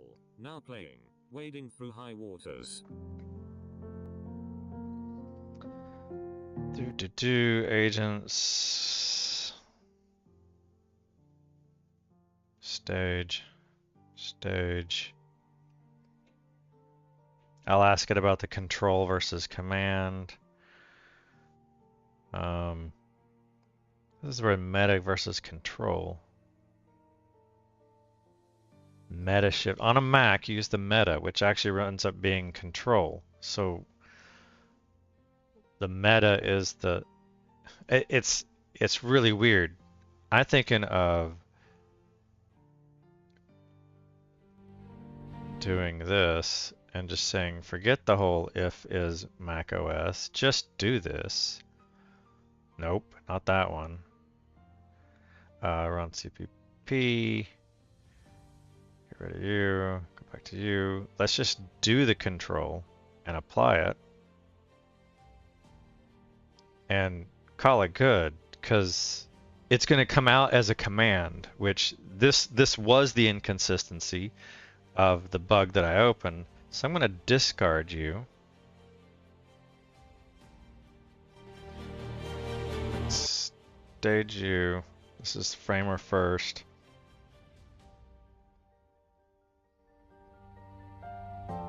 Okay, no more shortcuts. We're good. Yeah, we're good there. Okay, now ask it a question. The command control is fine. Let me verify that by closing this and rerunning, and it should be now command shift R. Yeah, shift command R.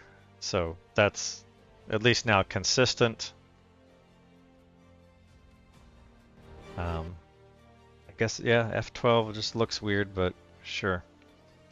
Now the question is, command, it's still just doing the zoom. It's still always, so the code is always, refresh is always applying to the last frame. Seems like there's a bug where refresh is only applying to the last frame.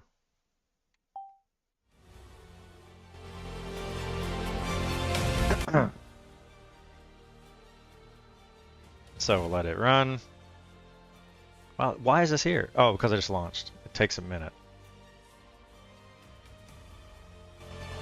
I did work on a way to try to find out how to suppress that.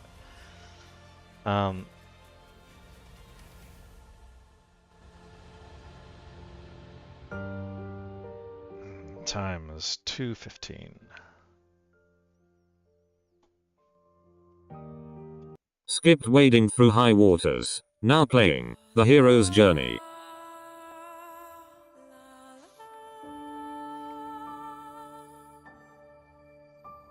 Microphone is working fine.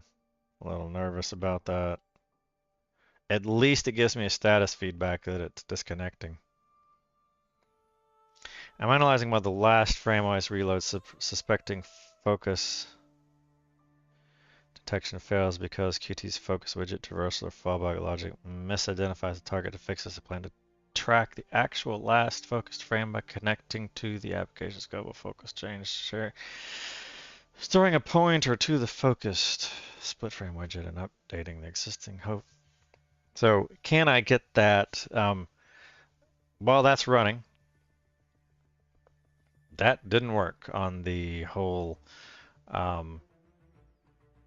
it didn't work. It does not work inside of this.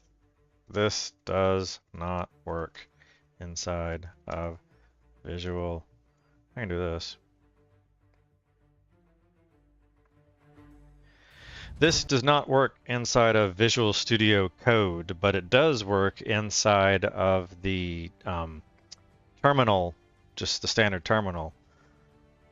What I'm wondering is there the opposite way? Can I have a screen reader read to me what is on the screen on demand? Not always, just when I want it to read on the screen. Can I just select text on the screen and have it read it to me?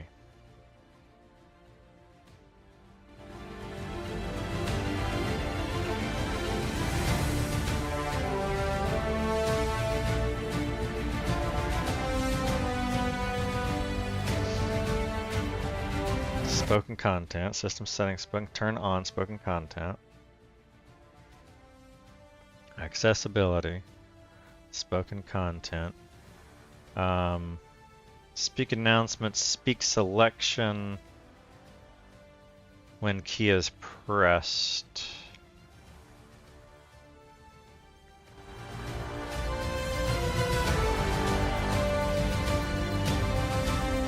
But I don't want to speak the selection always. I want to do it on keyboard shortcut Option Escape. Option Escape. So what if I And I don't want you. I want British. I guess Daniel.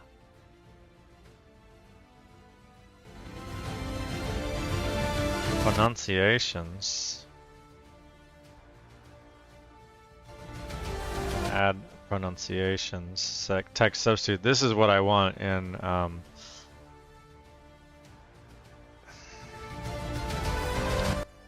my Alfred, is the ability to change like L-O-C-K-L-Y. Say Lockley. So we'll get rid of you, no pronunciation. Speak announcements, speak selection, speak item under the pointer, speak typing feedback. If I enable you,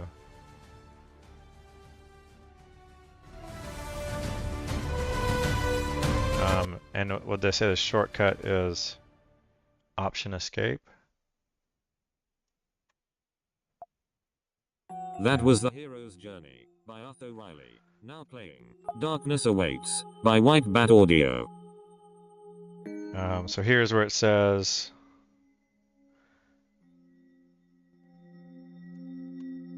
I'll create a final message summarizing the bug fix that updates focus tracking by connecting to focus changed and destroyed signals. Referencing specific lines in split window CPP and split window H. I'll also mention that tests were not run and suggest verifying by focusing to ensure the fix works. Presenting every... We kept throwing that meta back in.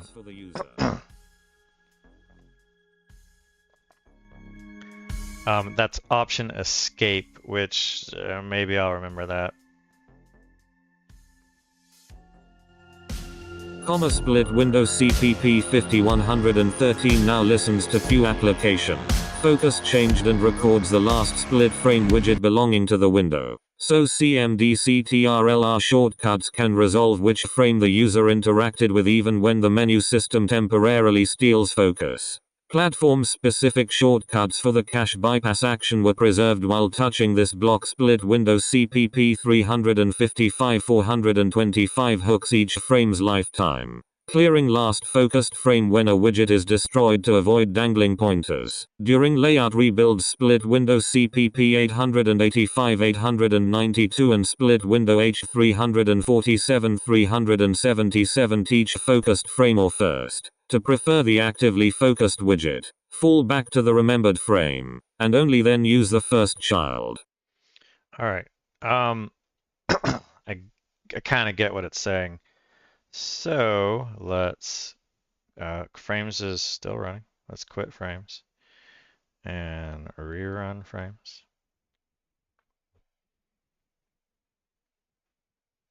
Okay, keeps...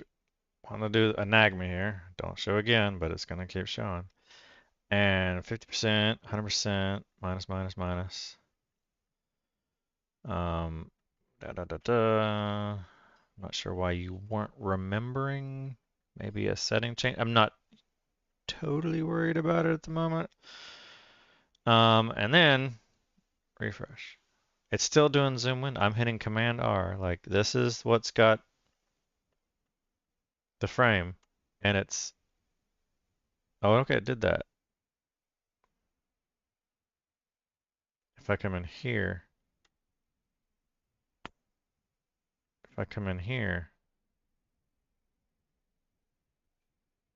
okay, that's laying out that. Come in here, if I come here, it is refreshing that.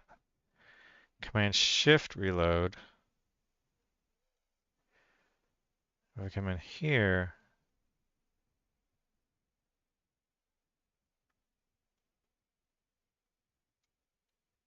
it's not reloading. And then if I try Messenger, yeah, it's still. So I've got at least the cache. The page can reload. It's slow on YouTube, but it's probably a big. And if I come over here and I just say reload, that was Twitch that got reloaded.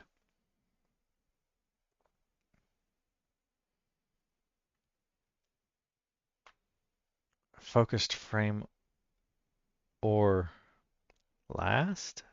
Is that, and am I reading that?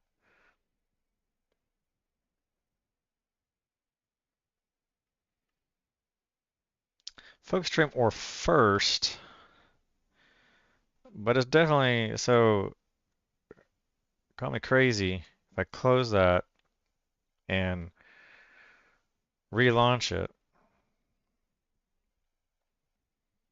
focused frame or first, I'm not clicking on any frame yet.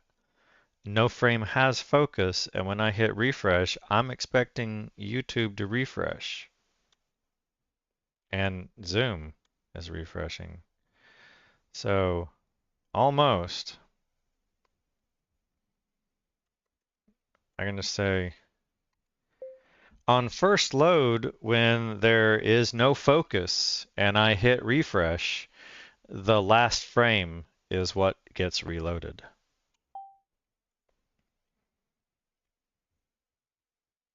Really on first launch. Maybe it'll figure that out.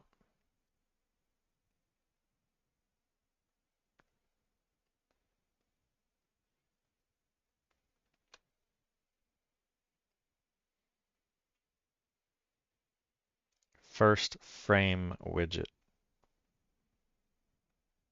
All right, it's figuring that out. Should have staged these, so it's already kind of already too late. I got to kind of catch myself on whether I Skip Darkness Awaits. Now playing Extraterrestrial Sphere. Before I ask it the next question, I need to stage what I have so that I don't corrupt. Because sometimes it can get into these little downward spirals pretty fast. Well, let's see what it's thinking. Implemented, and so here I can practice this if I say option. Comma implemented a deterministic fallback when no frame currently has keyboard focus. Focused frame or first. Now asks a new first frame widget, helper, which inspects each frame's logical index, instead of relying on Qt's default child ordering. So the first pane is consistently chosen during window construction and rebuilds. It's not doing punctuation very well. 120, 355, 425, 459, 466, 885, 905. We now remember the most recently focused frame via a focus changed hook and clear that pointer when frames are destroyed, preventing reload shortcuts from defaulting to whatever frame happened to be created last added. Limits include for the new helper and ensured we seed last focused frame after section rebuilds when no focus information exists yet. Alright. Let's try that. Quit. Run. 2 warnings. Okay, nothing has focus yet. When I hit refresh, YouTube should refresh. Yep, it does. When I hit Control-Shift refresh, that should be YouTube. Now, if I come over here and I say, I put focus just inside the 50, I'm clicking 50% over here in Zoom, and I refresh. That still did YouTube.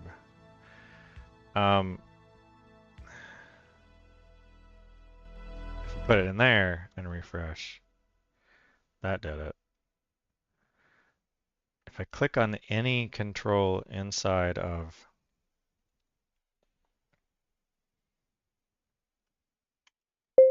a frame widget, including the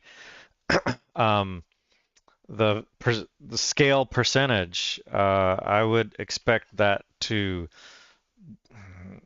affect the focus logic so that when I then follow up with refresh reload, then that frame widget would reload. Otherwise, it doesn't affect the reload. So fix that, please.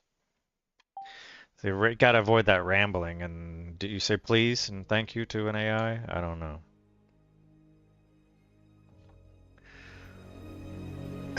And I forgot to stash. Stage.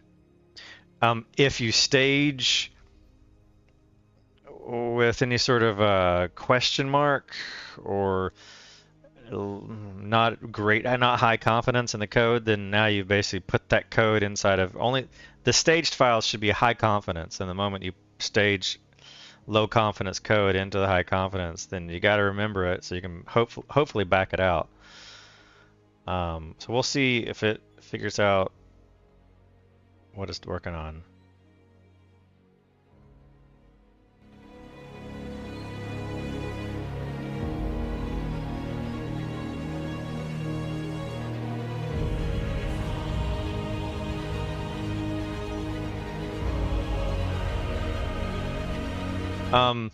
This would be a little bit of a stretch, but I found this.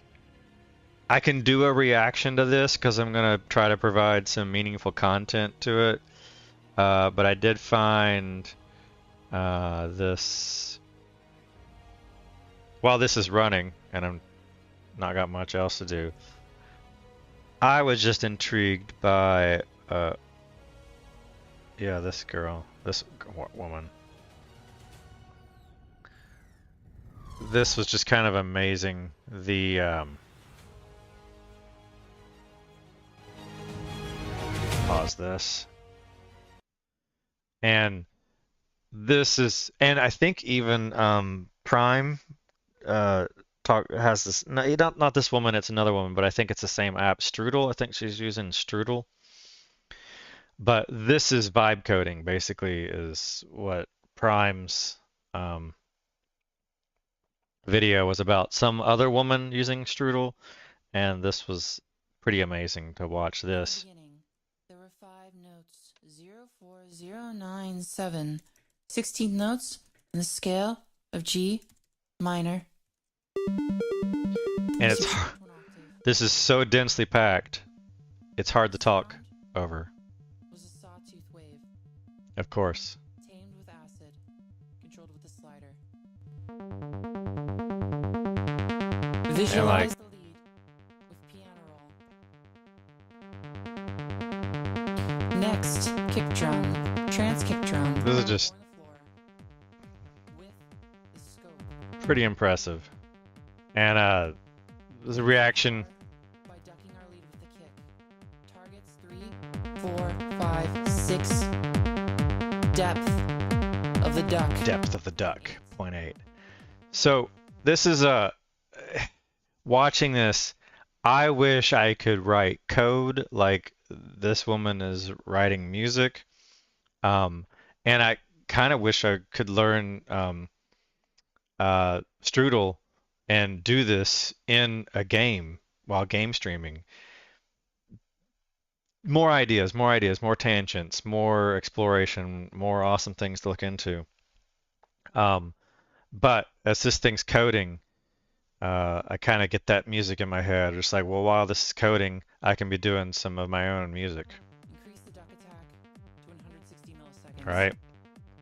So this music that Switch Angel has come up with is, I think, great coding. Subtract 2 octaves.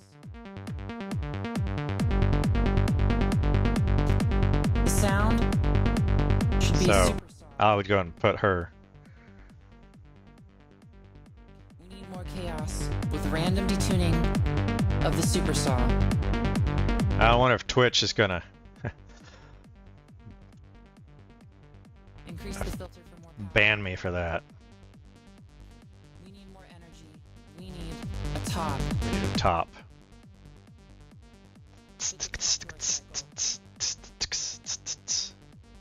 Top hat. So, pretty sweet. And then she underscores these variables and Let's create a breakdown breaks it out, by isolating turns them off. the lead. We can create a progression by patterning a pattern. Pattern a pattern. 7. Hold. 6. 5. Hold. 6. Half notes.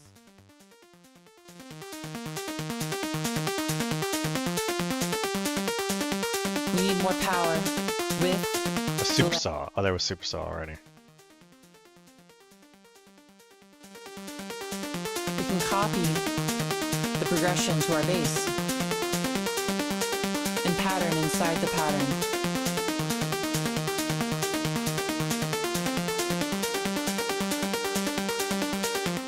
So while this thing is coding, Let's bring it all in. it's done. Let's bring it all in.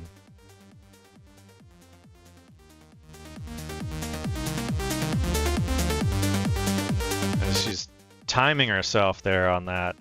Let's bring it all in. She's waiting for the measures to complete, and she's kind of probably self-pacing herself to get into this. I think she practices this. I'm certain she practices this as she's coming up with these, and so that then she can get like this sweet 5-minute.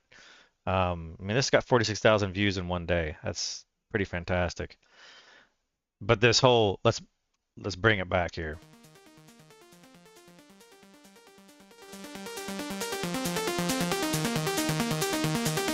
Let's bring it all in. Just right on the measure. If she had waited another measure, or 2, or 4, it wouldn't have maybe been that impactful. But she had it done right there in the right spot.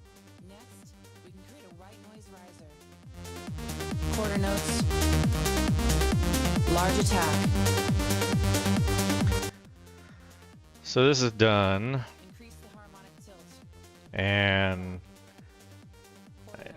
I wonder if I can have it speak this while. Added passive interaction tracking inside each frame, so any mouse focus key activity on header controls, the scale widgets, or the embedded My Web Engine view now emits interaction occurred. Split frame widget CPP So it's 142, 250, 288 registers event filters on every relevant child. Centralizes the filter. keeping track of Those signals via the new help focus editor and with interaction inside each frame. 234. Put those interaction signals in split window CPP 366 425, and the new slot at split. Make it swirl with random panning. Okay, I got that. So let's quit and relaunch.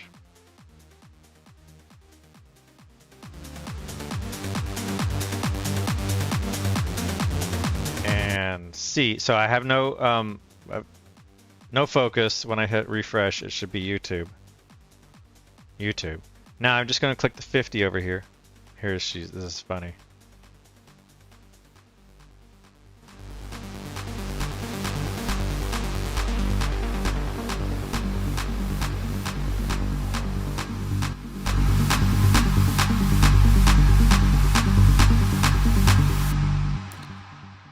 Hopefully I got that. I just think that's pretty awesome. I kind of have no idea really what she's doing as far as musical. I have some decades old musical theory. I get an idea. I have an idea of what she's doing. I really do. But it's merely just a vague idea. And wouldn't be able to reproduce it nearly that high quality. Some of her stuff is not great, but it's, you got to break some eggs to make an omelet type stuff. All right, so I clicked on 50 and I refresh, and it does. Look at that. Now I click on 50 over here, and it refreshes you. And I click on 50 here, and it refreshes you, and I bypass the cache, and I bypass the cache over here. So now all right, so we've got cache. So I can merge this into, I suspect that it seems to be implemented as I asked. Did it fix the problem? No, it didn't fix the problem. So, great. So let's see what code changes it made. Register interaction target, back button, forward button, refresh button, address, scale label, scale down, register interaction target. Wow, it's corrupting the code. But event filter, then interaction occurred. Emit the interaction occurred. Let the line edit handle the event as well. Okay, whatever. Register interaction type, child, install event filter this, then event filter that. It's going to get when it's those. Then we interacted. Okay. We already had the event filter. We're just padding onto it, so it's not as bad as it seemed. Interaction occurred, register on frame interaction, last focused frame. This was the previous one on frame interaction. All right, I think all that looks good. Stage all actually, but, and then I ask, generate a commit message and description for these changes. Dun, dun, dun, dun, dun, dun, dun. So I kind of only a vague idea of what Switch Angel's doing in her coding music in Strudel. Maybe someone watching this might have only a vague idea of what I'm doing, but really, I'm tracking. I'm understanding what I'm working on here. Let's put this in here and this in here. I try not to just take things verbatim. Did I not grab the many shortcuts? Why did that? Oh, sorry, it just went off screen there, off top. So, and that's where I was gonna reformat this because it formats it weird. With one thing I don't like about Codex is the way it formats and it tries to kind of do these smart word wraps. But it's in a terminal, like why? What? It's only going to make things confusing. It's trying to line these up, and I get it.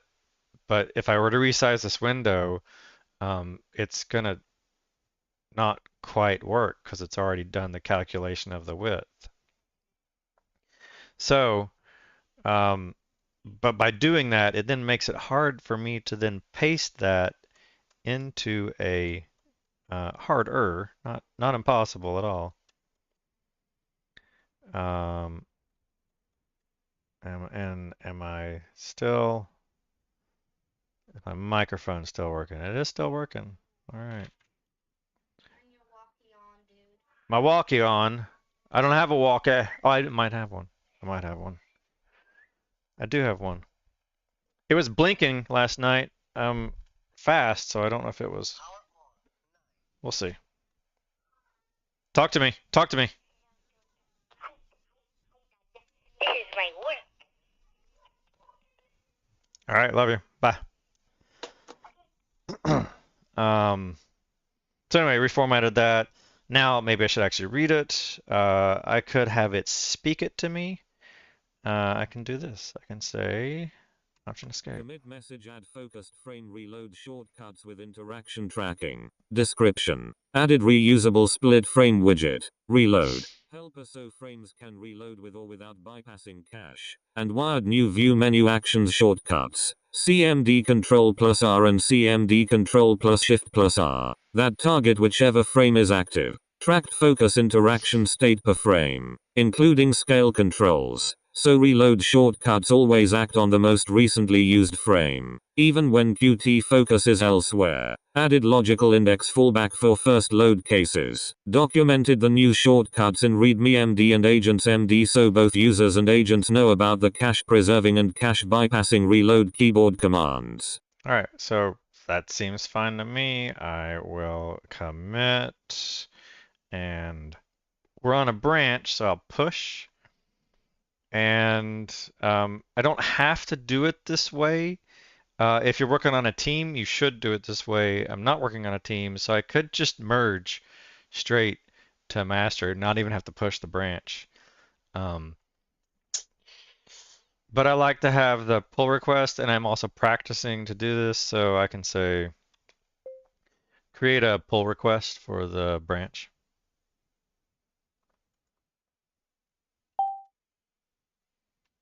And let's see about getting some music back up and running. Skipped ignition. Now playing. T-Tori. So that created a pull request. I can come up to you and come to you and come to you and pull requests. It says it's failing. All checks have failed. Failed after 3 seconds. Did we run out of... Let me guess. This is a billing thing. Annotations. We've reached the billing limit. I've already spent $1. Alright, so I'm learning my lesson here. Yesterday, I exposed my address and last 4 digits of credit card and my GitHub personal access tokens, which I have since reset them, and I found a pretty easy way to regenerate them, so it's not such a big deal. But I'm not going to repeat the same thing twice, hopefully. Fool me once, shame on you. Fool me twice, shame on me. You can't fool a fooler. Anyway, I'm going to redact and try this.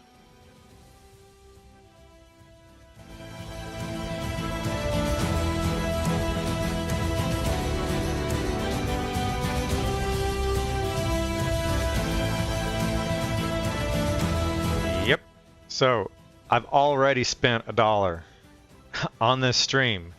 I've spent $1 because I've signed up as a business, and I don't want that. So, because of the freakiness, I don't want to walk through what happened and how it led to this level. But basically, I made the mistake when creating an org.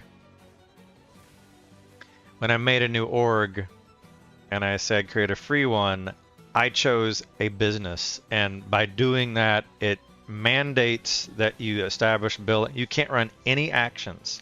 You have to run a business. You have to set up a billing and set up a credit card and define a budget, and then when you run an action, it uses that, and boom, you're done.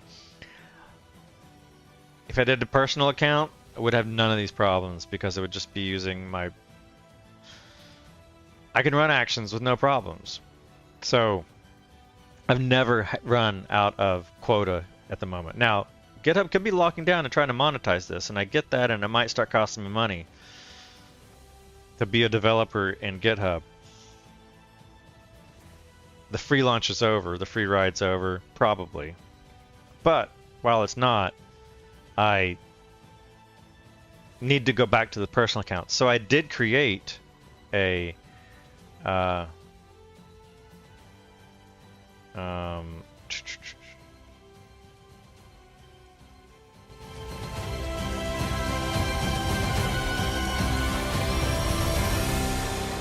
can I split?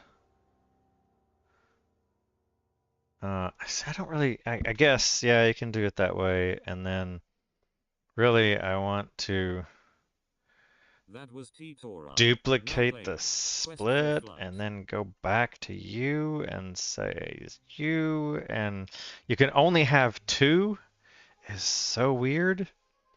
But then this is that one, and this is that one, and bam. So this is my personal. I then yesterday I created an org and I selected a business without knowing the permanence of this. And by doing that, now I have this billing problem. That was look at what AI can do, but when I realized it, then I renamed this to look at what AI can do 2, so that I can create look at what AI can do as a personal. And then this won't have any billing problem, but now I can't. Now I've got this. This is crazy.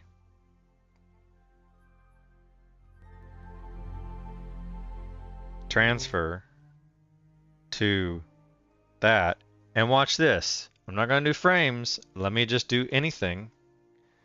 I can even do anything. It's available. Watch this. So whatever has happened, whatever's happening. It's going to ask me for code. I'm just going to put up my phone. It's a lot easier than redacting. Nope.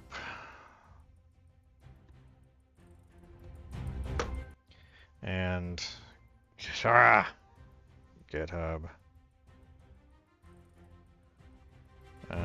Bam, bam, bam. All right. I'm going to hit apply. It's going to ask for a code. Let's say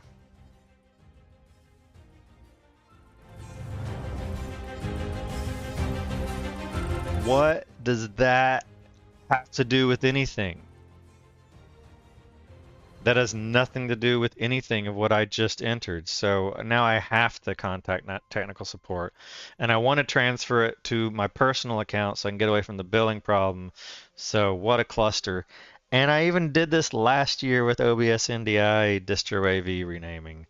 It's the same thing. It's now happened to me twice. Either I'm an effing idiot or this happens a lot.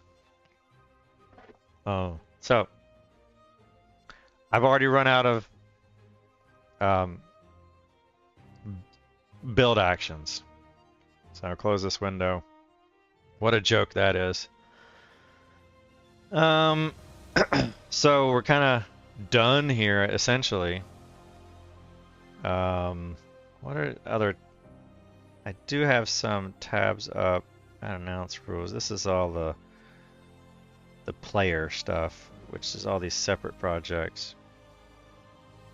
I can get rid of these. Close you out. I've already added you. I've added you. Yeah, this was a reaction. And that's you. So, just closing out tabs here. I can just merge it to main, and I know that it's building locally and there's no code changes. So I'm gonna just go out to, I think I can right click and view.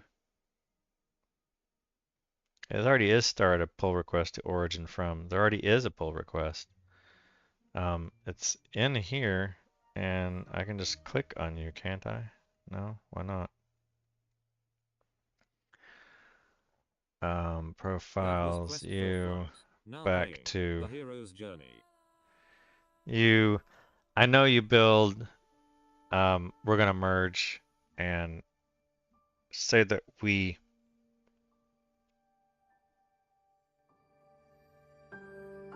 It doesn't have a fixes the. Yeah, fixes 43. It does. So confirm merge. So this should close ticket number 43. Delete the branch. Go to 43. 43 is closed, and we're good. And this one's done. We don't need this. It's fixed. And number 43. It's kind of weird, but it works. Close, not planned.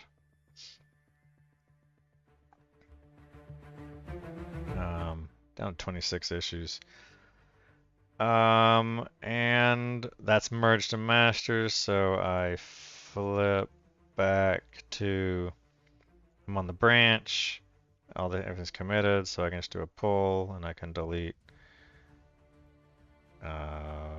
you, and you should be also deleted on the remote. Yep. So add passkeys. So I can then that's done. So I can break, and I can do a fresh Codex session, and I can say. So here could be another example of add passkey. Passkeys might be complicated, and I really was just going to discuss it. View does not retain logins. Zoom, the website, not Zoom as in the action. That's a caching problem. It's the same. These two are related. I've already closed some issues related to it. There's something going on. I add user agent custom support for web engine views. This one's worded weird. It wants to provide a CLI flag or a settings toggle. I'm just gonna really hard code it basically.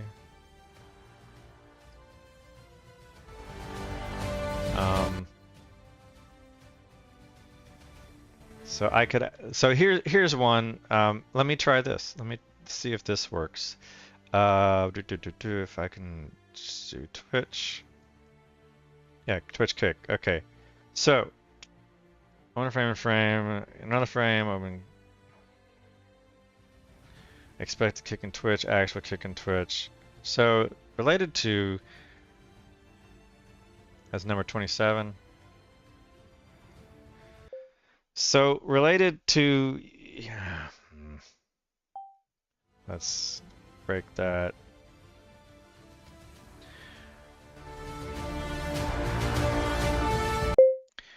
Using the GitHub MCP, related to issue number 27, why might this code not be rendering Twitch or Kick video content?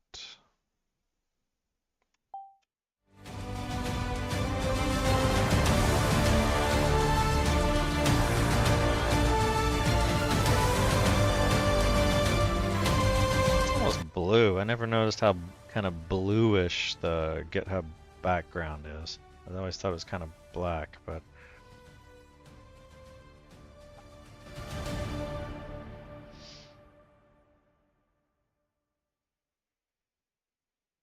That was the hero's journey. Now playing. yes. To be human. Search. You're not gonna find it in the code, dude.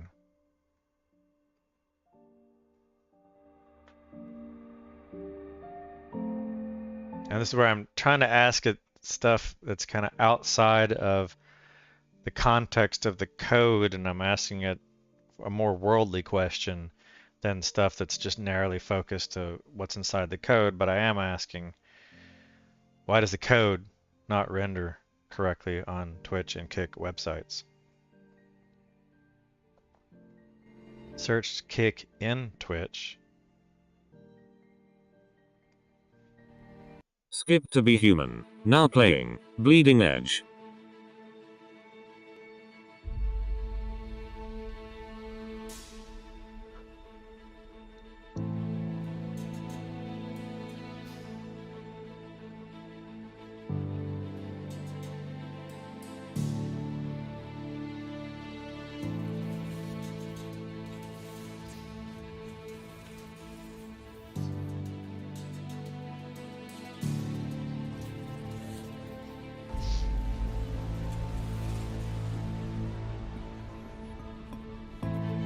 King Twitch serve DRM protected HLS streams.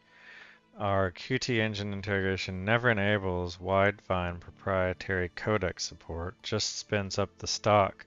So unless the user's Qt build happens to ship Widevine CDM, it usually doesn't. The Chromium core can't satisfy Navigator request media key system access. And the player stalls even though YouTube, which can fall back to VP9 without DRM, still works. We explicitly reject every web engine permission other than mouse lock when TwitchKick asks for particular media identifier the permission gate Chromium uses before exposing Widevine keys. We auto deny it, so even if Widevine were present, the request fails immediately and the player renders nothing. Granting the media protected media permissions and bundling pointing Qt engine bundling or pointing Qt Web Engine at a Webvine enabled build are both required before services will render. Okay, so on that note, if I come to Twitch, and this is the problem, is that it's not rendering that video, and I do Kick. Let me go back, and let's do a new window. So the problem is Twitch and Kick. And there'll be others. If I were to actually watch a video on Amazon or something through here, then it wouldn't work. So I would want to basically be able to do this.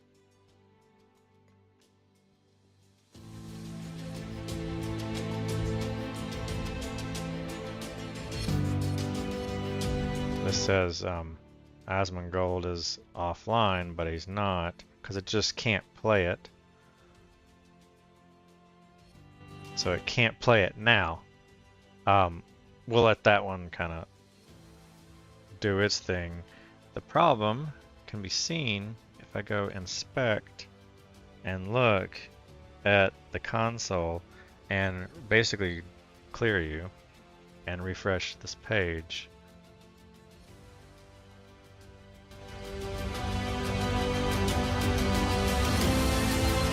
Take this output and maybe paste it inside of you. This is what I get. This is the console output in Twitch. Ah! And they have got to Control J. Nope, that's not what I did. Control A, K, U, copy console?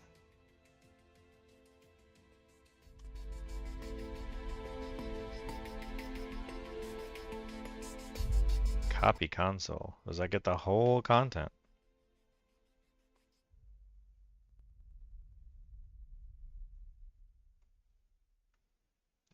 That was 51,000 characters.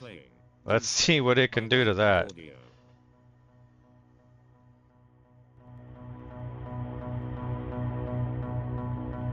What's the rect router warnings, Sprig warnings, and Twitch's IVS warnings complaining?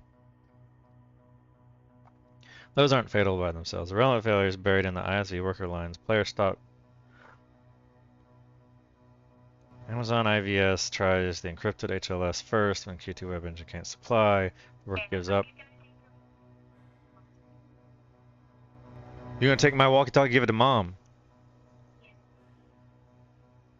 Oh, okay. Amazon IVS tries encrypted and won't do the codec. The worker gives up and reports there's 0 playable variants. That matches the current app configuration. We never ship Widevine bits, and Qt's open source build only provides the free codecs. You can see in split window that the profile uses the default Chromium codec build. No proprietary codecs are loaded. Even if you dropped in a Widevine enabled Qt build, our code would still block it. And in so-and-so, we deny every permission except mouse lock. Twitch kick requests, we deny it, so the CDM never initializes. IVS work consequently concludes there's no supported format. Web GPU warnings are red herring. Oh, I did, starting off, I realized that I wanted to ask a question too. Yeah. So this is good. Summarize this. I can say summarize this and put it in. Summarize this and add a comment to GitHub issue. I don't even have to know the number. So this is the cool thing. I know the number. I know that it's GitHub issue number 27. I can pretend that I don't know it, and I can just say, summarize this and update the GitHub issue.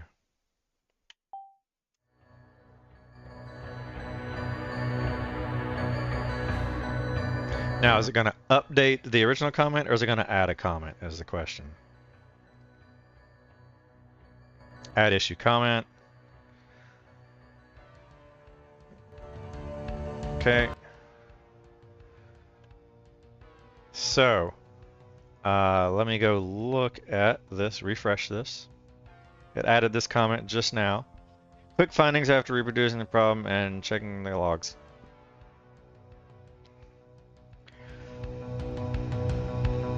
Ship or require Qt Web Engine build requiring proprietary codecs plus Widevine, or load the Widevine CDM bundle at runtime, and document the required in README agents. Update the permissions handler to grant. Once both are in place, no play. So,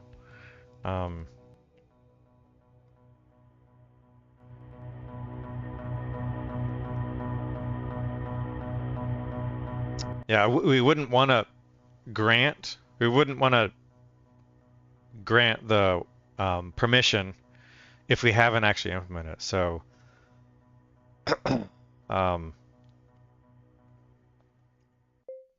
what does it take to dynamically pull in the Widevine runtime, Codex runtime? Playing Ember by Utho Riley. Skipped Ember by Utho Riley. Now playing Streets of Gotham by White Bat Audio. Qt for device creation and some commercial fields ship Qt engine already linked against proprietary codecs. If you can switch to that build, Qt handles everything that runtime bundles, lib, widevine, CDM. Dynamic loading on open source. You can also sideload widevine the way Chromium does. Install Chrome or Chromium and copy its widevine directory. Drop that folder into Qt's expected plugin path. And there's no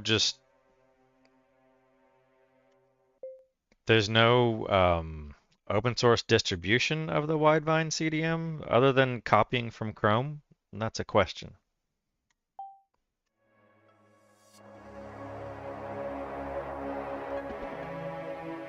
Correct. Google never provides an openly redistributable Widevine CDM. The only sanctioned way for open source Qt builds is to rely on an already installed Chromium and copy its Widevine CDM bundle. Commercial builds can include the CDM because the licensing is handled upstream. But for community builds, there's no standalone download you can legally redistribute. So how would I ship this product? So how would this product be installable on a user's PC and browsable to and usable on Twitch, Kick, anything that needs DRM content like that?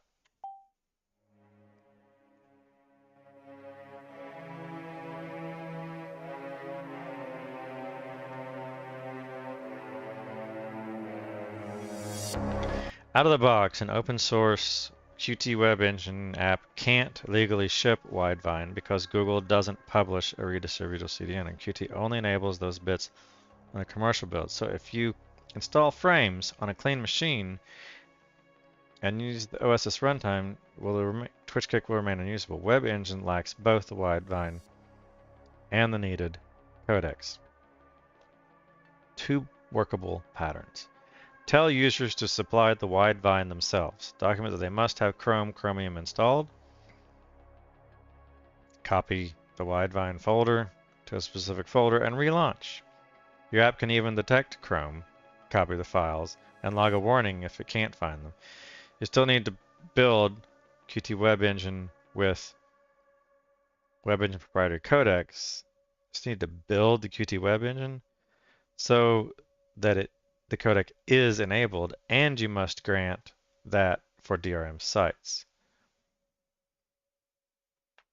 Or you can ship a licensed Qt build.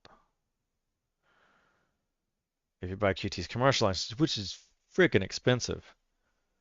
That was Streets of Gotham by White Bat Audio. Now playing The Hollow by Utho Riley. Or another Chromium fork that bundles Widevine. You can redistribute the runtime with the CDM already integrated. So users, what do you mean by another Chromium fork that bundles Widevine?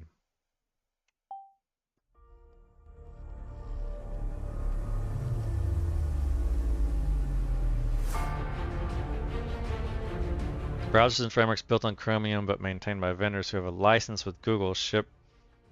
I hate M dashes. Ship the Widevine CDM inside a distribution. Brave, Vivaldi, Opera, Edge, and some commercial Ceph bundles.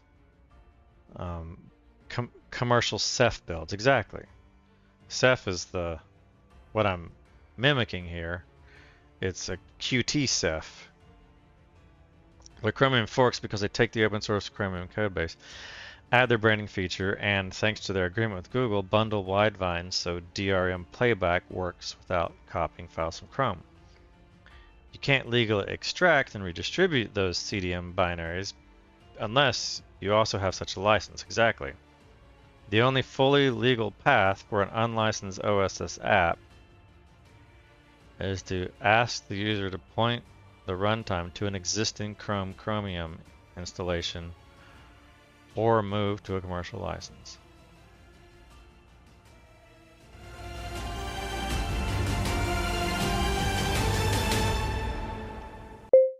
Okay, so I have Chrome installed on this Mac OS PC.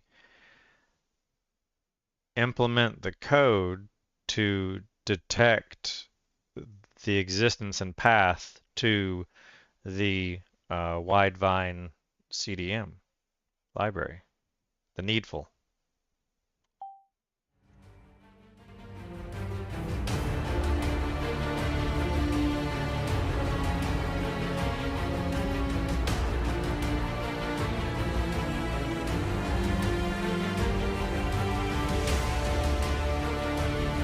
So it's going to go and implement something. I don't have a branch created yet, so we'll continue. We'll do that again. Frame scaling branch can be deleted. We'll make a branch for what do we call this? Widevine DRM. I don't know if I want to go down this route though. I'm probably just gonna keep this branch on the side and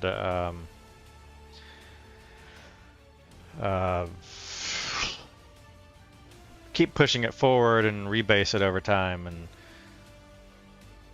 And priority-wise, it's not a high priority for my use case, but before Phraims could be a usable browser, it would need to have some sort of a license like that, like Ceph has, where we can include that. That was The Hollow by Utho Riley. Would I? Now playing Frozen Planet by I'm trying to use an open source version. I'm trying to have my cake and eat it too. Use an open source license of Qt and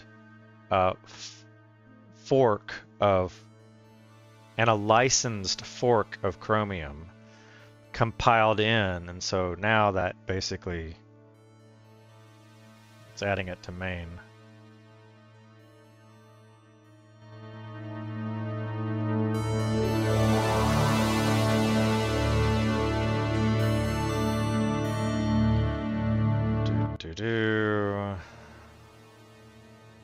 Skipped Frozen Planet by White Bat Audio. Now playing Forever by Utho Riley.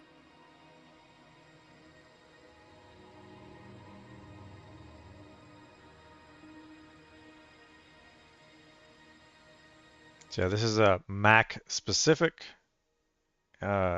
implementation. We'd have to implement Windows specific code.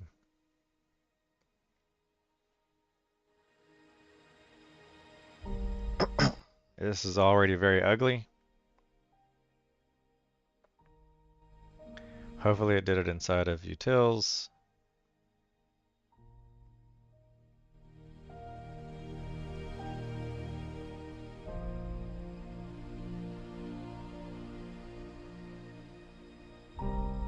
Yeah, ensure Widevine CDM available. The main, okay, the main's not as big as I thought. Gotcha.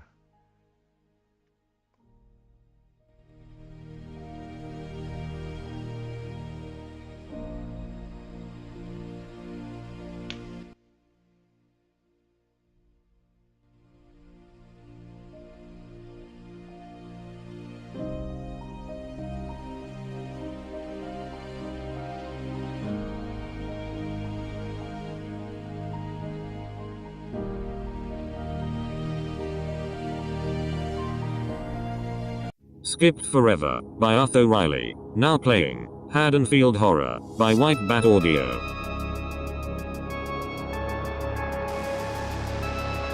Got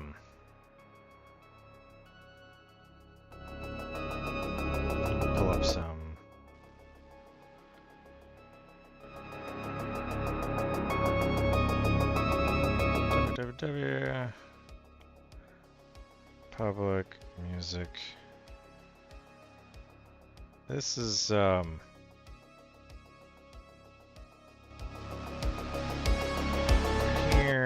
It's a little risky, but let's media. Let's say new folder. Roberts Space Industries.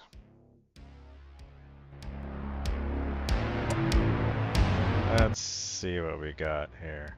We don't need you.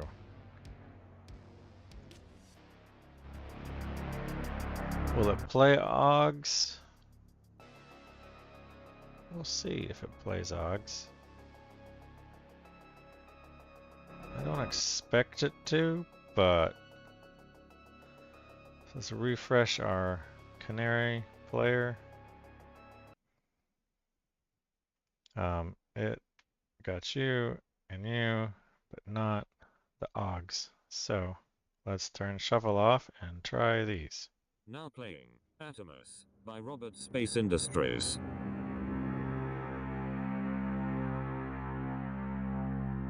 I can convert the OGS to MP3s. It's not a big deal. Alright. What'd you do? To my code. To our code. Startup calls ensure we now grant, and so it does the grant. We grant that so Widevine succeeds. Do not redistribute the Widevine. Directly rely on the user's Chrome installation. And set Widevine path. I think it's hallucinating on this shit. So, and then where does the code actually grant? It grants that on the protected media. So let's see. That's it. I mean, that's all it's done. So let's see if it even compiles. All right.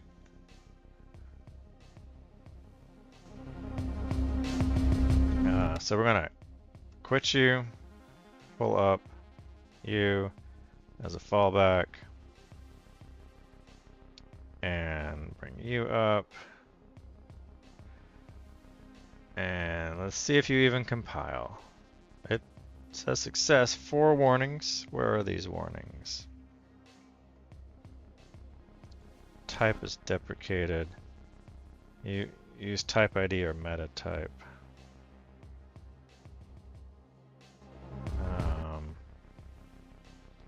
That's in main engine view, main engine view dot my web engine view dot h. Those are all right there. Deprecated, deprecated, deprecated. List is deprecated. Use type is deprecated. Use multi-arg instead of this one. So that one I already had.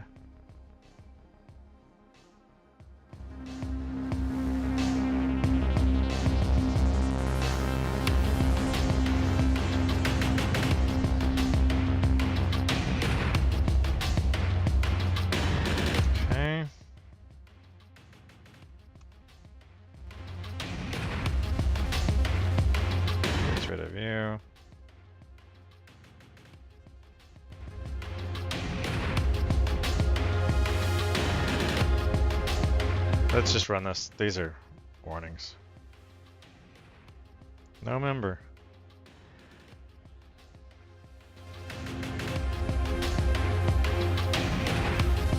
Alright. Well.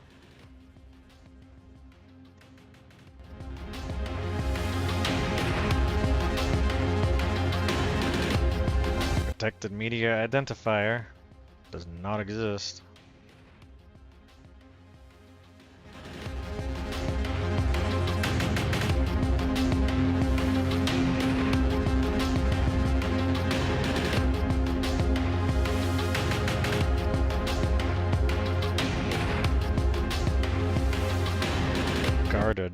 With an if greater than, but we are greater than.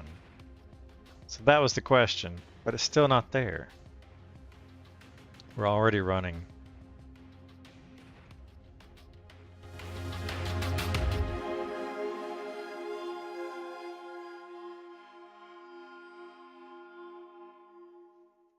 That was Atomos by Robert Space Industries.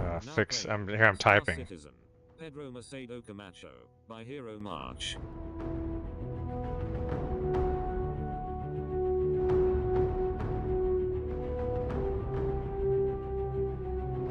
So hopefully it backs that out, and we can stage some of these things as we go. This was just a side effect from a previous change. Sure. You stage, and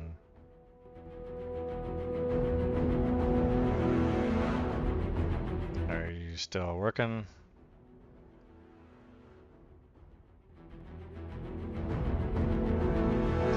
So the other ticket, this is the one we're working on, 27, with the video failback. What I wanted to do was passkey support, and this is where it thinks that this is that, and so I wanted to ask it. This kind of actually what inspired me to kick off the whole stream is this exploration here.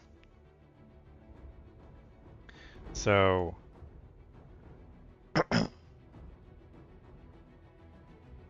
I don't know if it's just not a member. There's literally no member called that.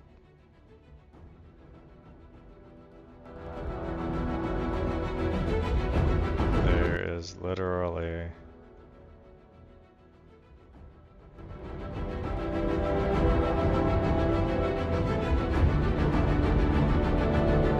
no member. There's literally no.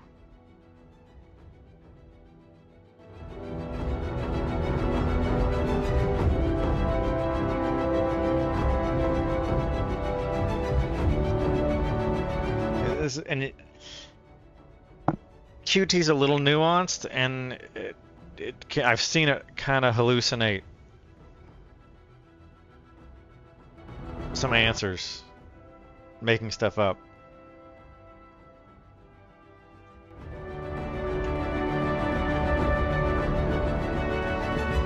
And I wouldn't be surprised if this whole thing was made up.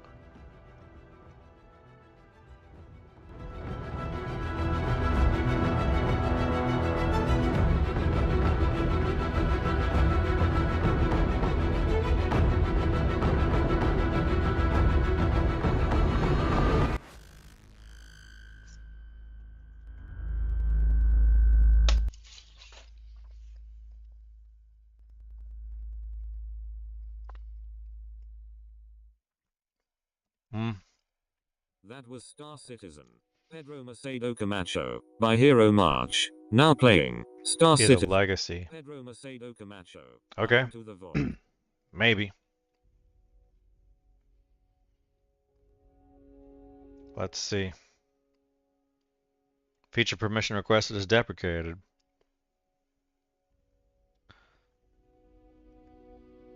Please use permission requested. And it's old. It's thinking that's Qt 6.2. It's writing old deprecated code.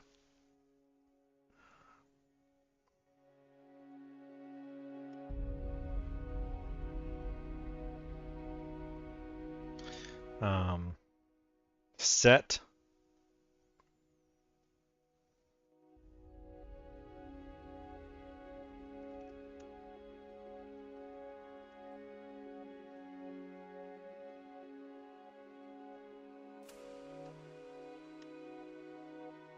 Lots of deprecations.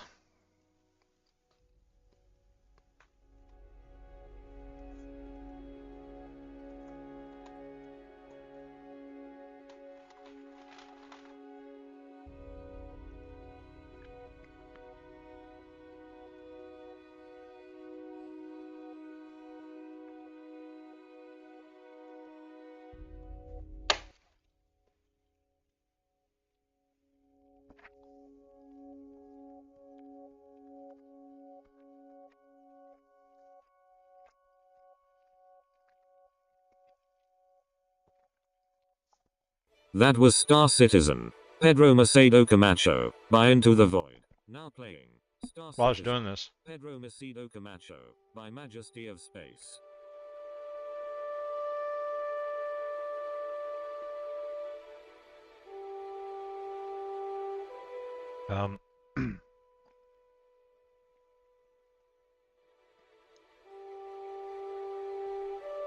because while I was doing that, multitasking here.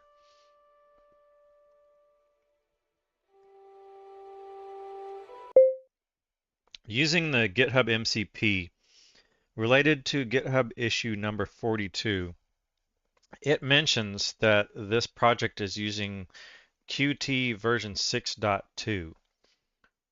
Do you know where in this project it ever specifies anything less than Qt 6.10?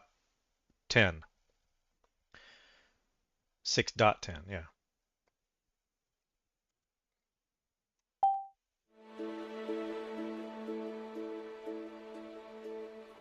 So, it's more on the natural language side, seeing how informal natural language affects a prompt here.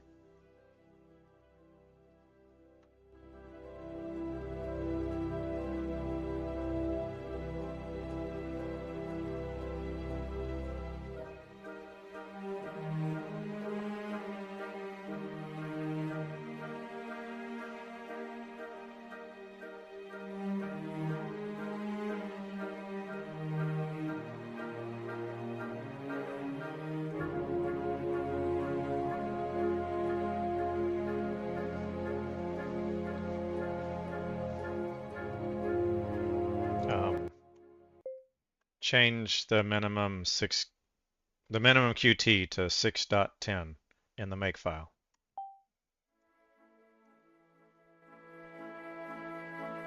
Okay, and we'll see if that makes any difference.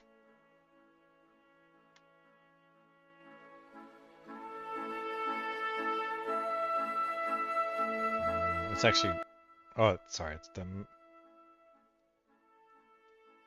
I don't really want it documented so much that way, but whatever. It's gonna the AI should keep all the stuff updated in both the agents and the README and the make file. So if it does its job, then that would be good.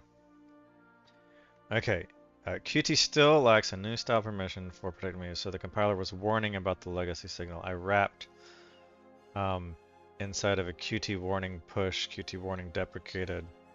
I did that for a pragma, so I'm curious if Qt config warning pop, warning push. Okay, we'll see. I could believe that maybe.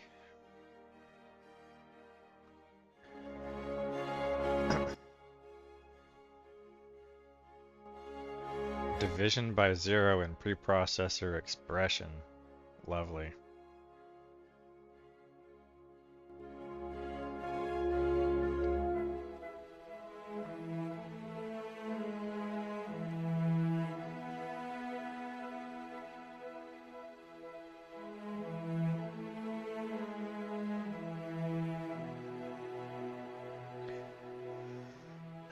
Just the rabbit hole just goes deep, don't it?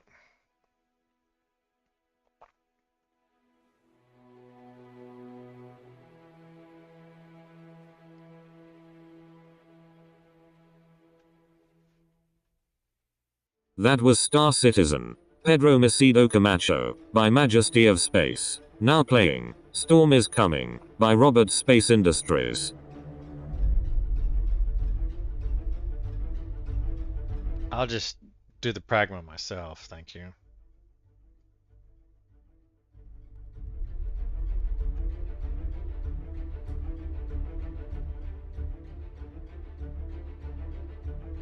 I thought I had done a suppress.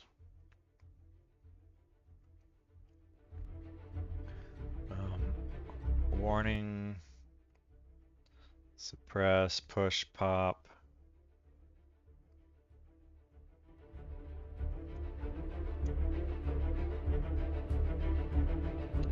forget where I did that.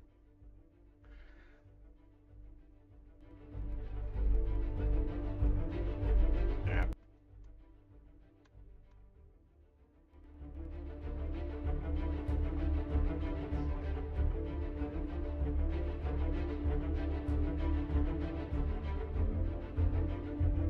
Still, it hasn't gotten, it's still using this thing that it knows doesn't exist anymore, or doesn't exist.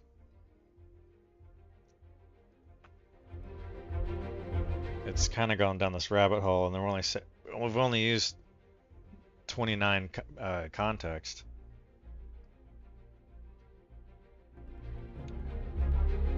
What is it doing? It's desperate.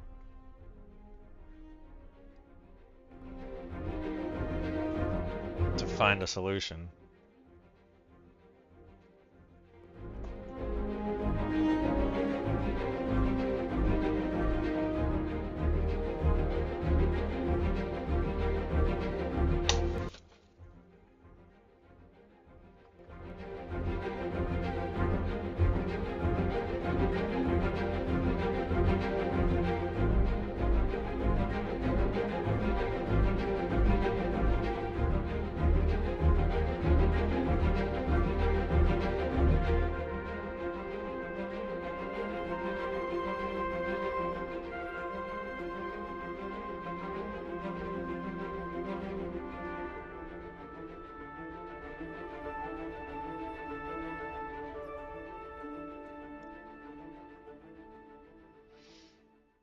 That was Storm is Coming, by Robert Space Industries. Now playing, Discovery, by Scott Buckley. I removed that auto grant logic entirely, so the code compiles again and adjusts the docs to state that Qt will prompt the user for DRM permission the first time instead of granting it automatically. You'll still get the staged Widevine files on macOS, but users must accept the Qt permission prompt themselves because the API doesn't expose a programmatic hook for it yet. What does that mean? I mean, am I going to experience this? Okay.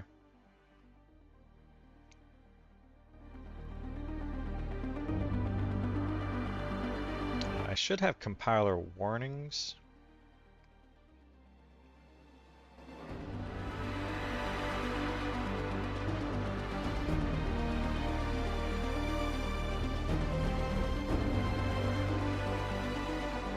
You.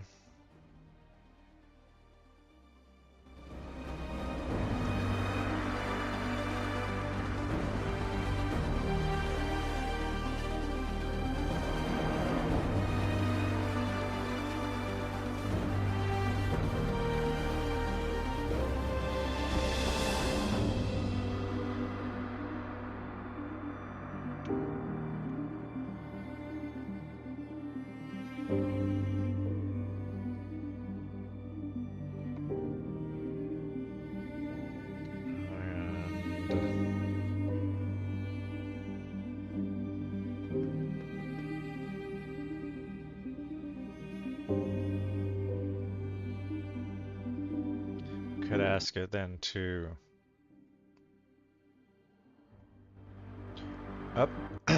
update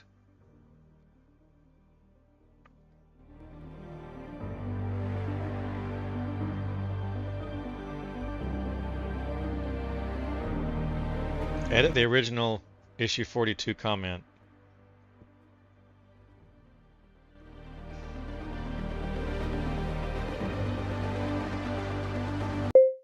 Edit the original issue 42 comment or text to explain this based on the knowledge that Qt 6.10 is the minimum requirement.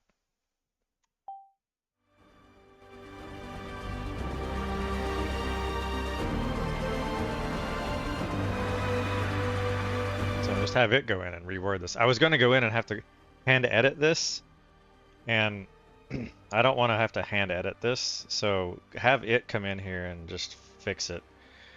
Clarifying the comment, 6.10, bam, here we go, it's done. And that's AI doing a pretty good job right there. Now, I still have to basically confirm that even this isn't hallucination. But still, at least I didn't have to come in here and edit this. That is slop. AI slop. Fixing AI slop. Alright, cool.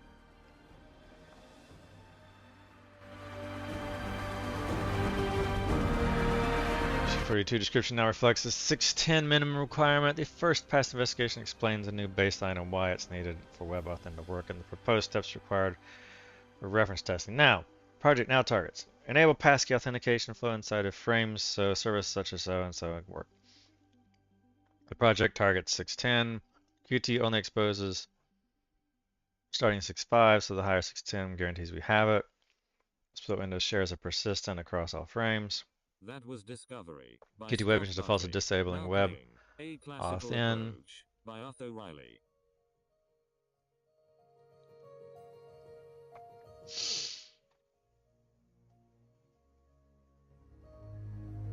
I was just thinking if going off on had a thought on some of the pages aren't loading correctly and whether the shared persistence across all frames is causing a problem. So the missing piece is wiring the web authn UX handler that Qt delegates to the application for prompts and consent. Qt Web Engine defaults disabling web authn unless a profile opt-in is enabled. With the new Qt floor in place, we can flip the relevant setting depending on the final API immediately after constructing the shared profile. Each split frame creates its own Qt Web Engine view. We need to connect the page's web auth UX request signal to a handler that presents the required UI and calls that macOS and Windows can use platform authenticators, Touch ID. External security keys may require additional entitlements or info plists. Proposed next steps. Prototype with Q10 locally to confirm web authn from Touch ID. Extend split window to enable, implement a lightweight passkey prompt UI, test against. Yeah, so that seems all pretty good. And could I've even done this? Let's see if this works. If I do this and I go option escape. Goal. Enable passkey FIDO2. WebAuthn. Authentication flows inside Phraims so services such as Google, So, GitHub. I've already read that, no need to, but I could have let that go and even sped up the reading a bit. Issue 42 is updated, going back to you. That's true, it built from type, that probably got rid of both warnings, and if I rebuild from a clean, do I get any warnings? I get no warnings, yay, alright. Let's run and see how it crashes. Okay. Let's look at this inspect and console.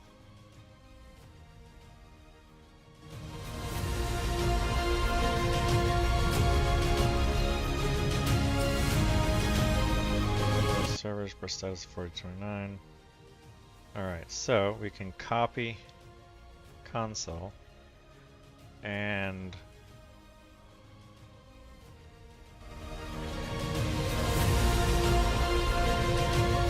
launched the new code and Twitch still does not render. Console Phraims console output is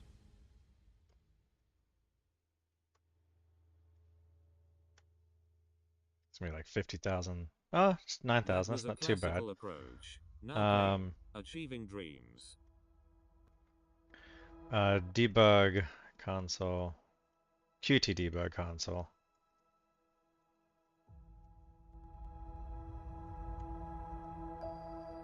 Is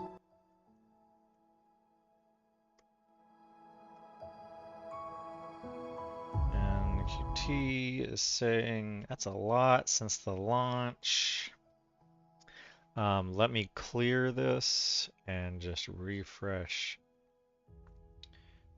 U and see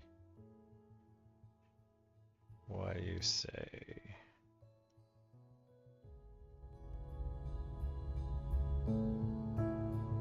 That's not too bad.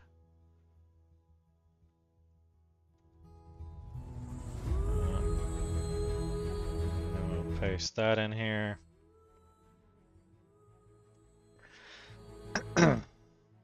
Whoa, that's a lot of chromas moving towards a new experience. Spam.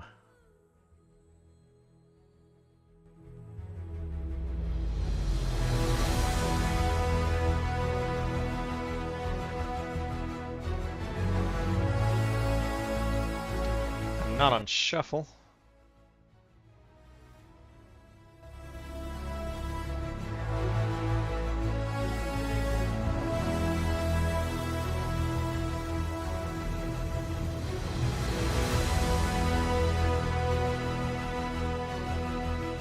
How many songs have gotten 0 plays? Aspire has gotten 0 plays. Let's do Skips Aspire. Achieving Dreams. Now playing Aspire. Where are we at on you? Still seeing player 2 means the IVS worker can't find any decodable renditions, so the new helper alone isn't enough. 2 blockers remain. Qt build lacks proprietary codecs. Streams from Twitch Kick are H.264 AAC and side encrypted HLS. Qt's open source binaries are built without codecs. So even with Widevine DLL present, yeah, you mentioned that earlier, so like why was this code enough? You didn't tell me that was a follow-up. Can't decode the formats and the IVS worker bails. You'll need a Qt web engine build configured with that commercial Qt, a custom build, or another Chromium fork. So you can confirm your build is missing them by checking the flags, and that's the issue. So implement the code. Implement the code to check for those Qt web engine Chromium flags.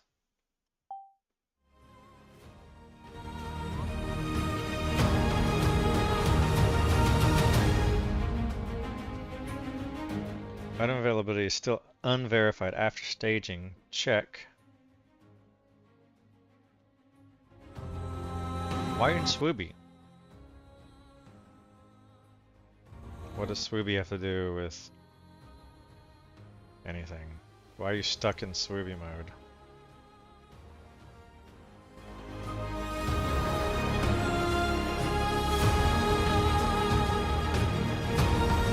There you go. That would be look at what AI can do.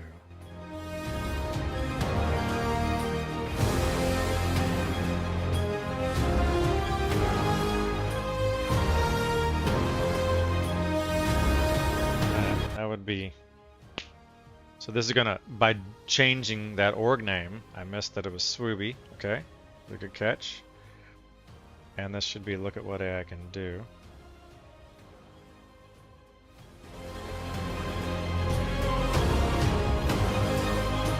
Phraims server as the single instance.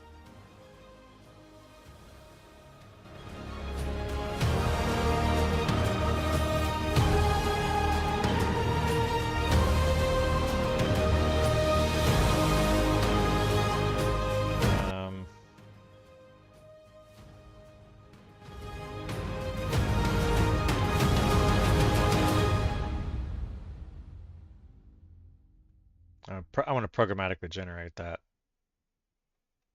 It's hard coded now. It's not going to break, but now playing meant to be.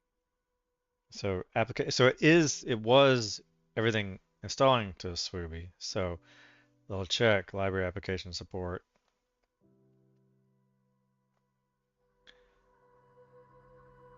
Library application support. swwwooby. Phraims, not frame. And Qt web engine Widevine. The Qt web engine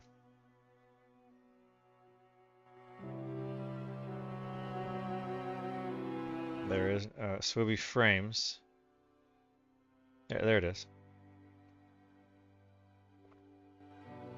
Wonder what Qt Web Engine swwwooby's doing. Why that's there. Empty. There is a manifest. Platform specific. Mac. And this is an interesting thing about Codex. Some people don't know this, but if you grab a screenshot and do this, then you can come into Codex, and some people think that Command V would paste an image.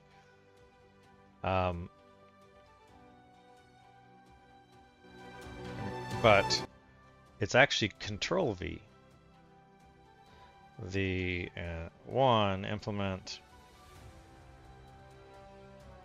to the manifest JSON appears through B there. And Control V, not Command V, but Control V will put the image in there.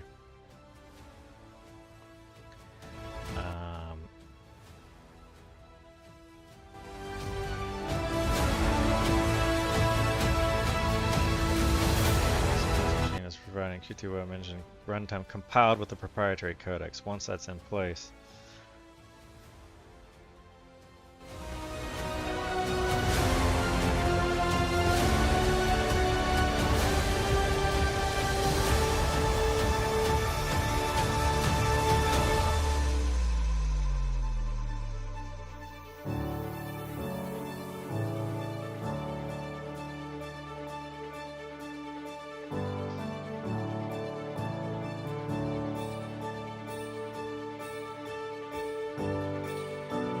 thinking. So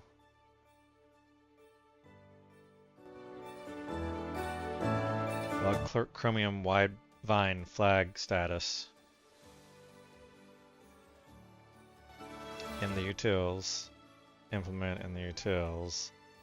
I probably should have been staging some stuff. Again, this is on a wide vine DRM branch, and a lot of this stuff, some of the stuff I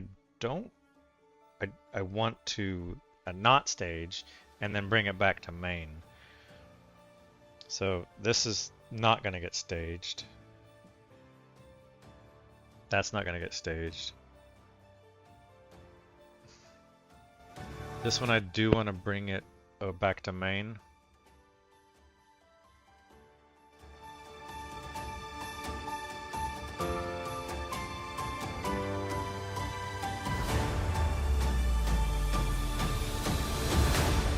This one was already in existing code, so inverting things here, I don't want it staged. I do want it, so that was main CP.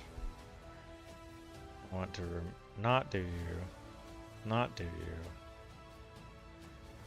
not do you. I want to leave you out as it's the opposite of what makes sense.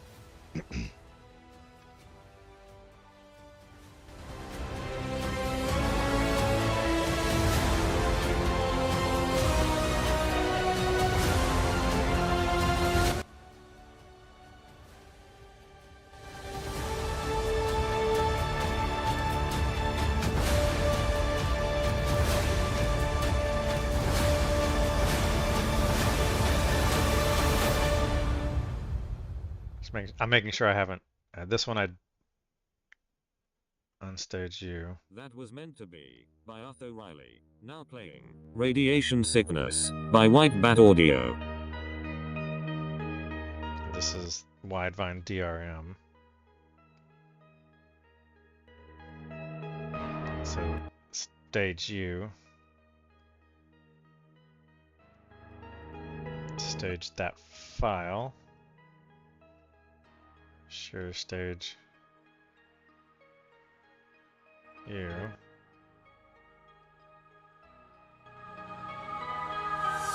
This is a a fix unrelated to the DRM stuff. Unrelated to DRM stuff. Unrelated to DRM stuff. So we got agents and README.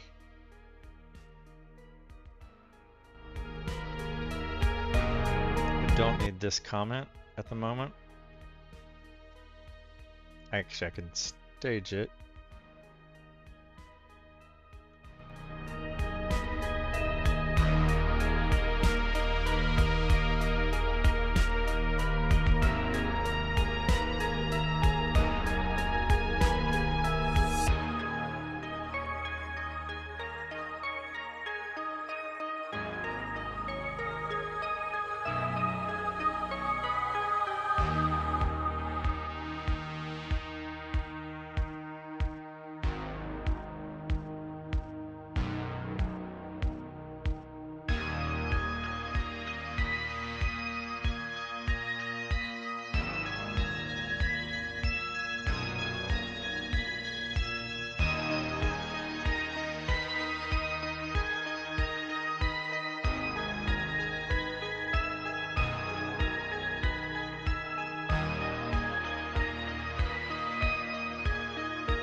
That was Radiation Sickness. Now playing Crash Site.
There we go.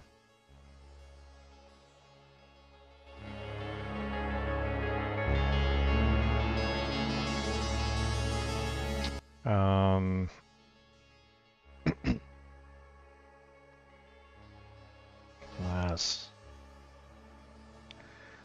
code level check that you asked for whenever Phraims starts. It prints the effective Chromium flags and warnings. Now does that compile? I was staging before I left, is what I... So does this compile?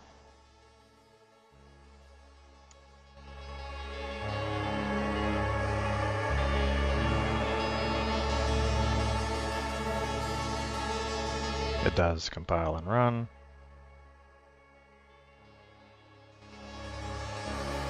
I changed the home directory, the organization name, so that's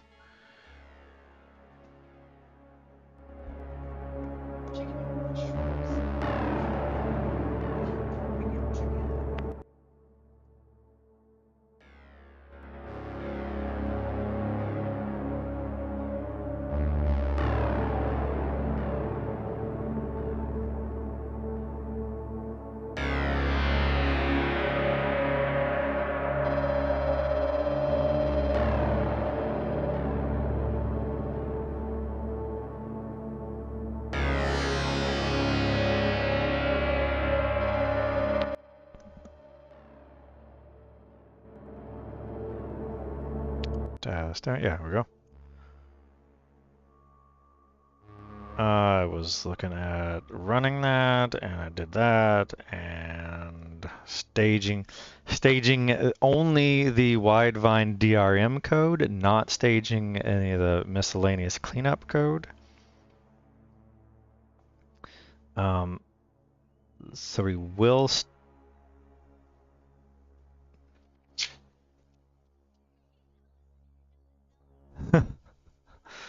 All right, she okay? Mm-hmm. We'll stage you. And we'll fix that when we rebase on top of main in a moment. They're keeping this out, keeping this out.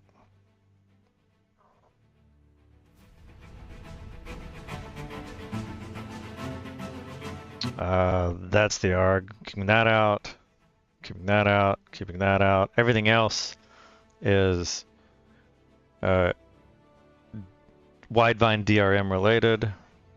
Nope, you're not. You're related to that right there.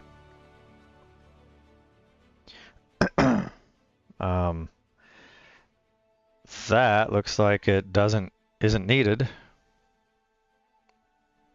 Split frame view, web engine permission.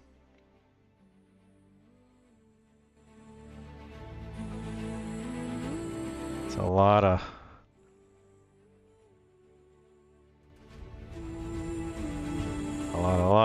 flag status. That's two functions. Okay, that's the ensure Widevine. It's got a Mac OS wrap around it, and that's that for the Chromium flags. Okay. And you, so, no, we're not gonna, man. We're gonna have, this is where, gonna have, get Kraken do the generation. There was a settings that I noticed, and I'll just click it here.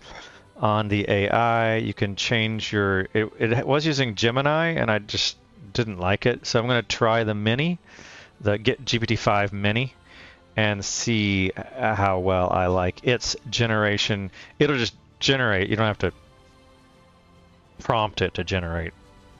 And it's only going to generate based on the stage stuff. And hopefully it's free and doesn't cost or pop up an escalation here.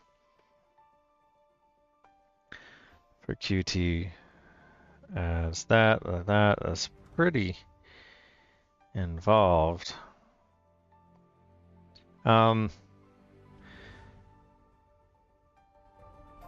This is 24 characters left, so work in progress. We're gonna push that. I don't think the DRM is gonna work out right. This is obviously a lot more complicated, and I need to find a way. I can believe that I would need to somehow get a Qt build with a Ceph browser in it, or build my own open source Qt with the Widevine license in it. And how does someone create a license? So there's a lot more here, and I basically can't do this without that. So gonna have to pause this, and what I can do is instruct this to let me switch back to main.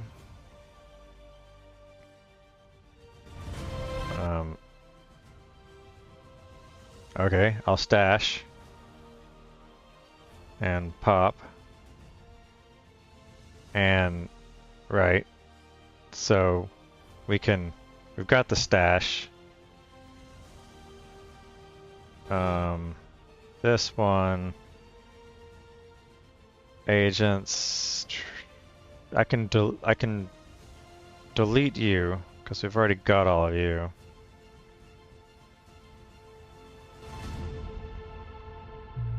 We've got that stash, so I can just dismiss all these.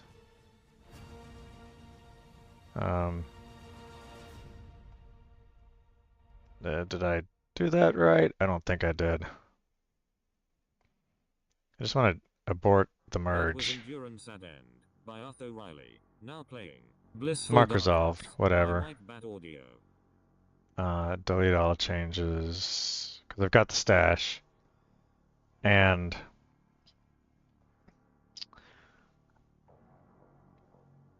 I do want to apply it now on top. This is just a README, I believe, and I think I've already done that, so I can delete this.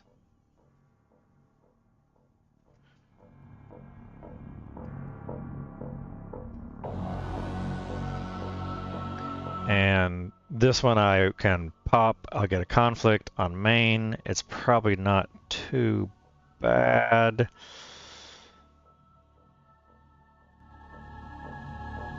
This one should have been committed. So I want this code.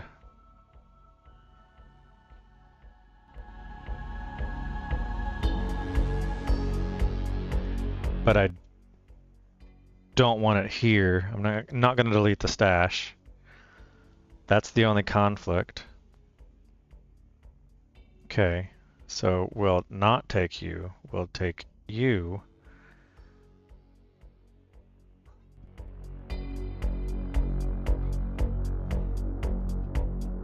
And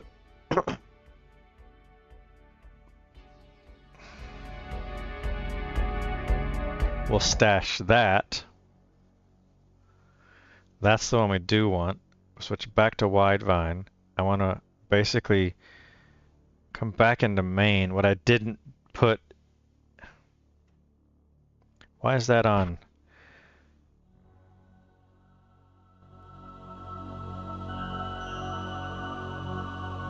Surprised that made it into main.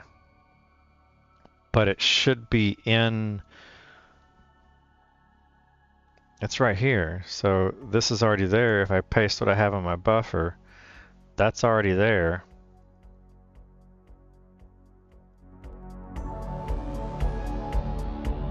Yeah, yep, chromium flags, flag speed. So why are you saying that it... Okay, I don't... a little... So there's swwwooby frames.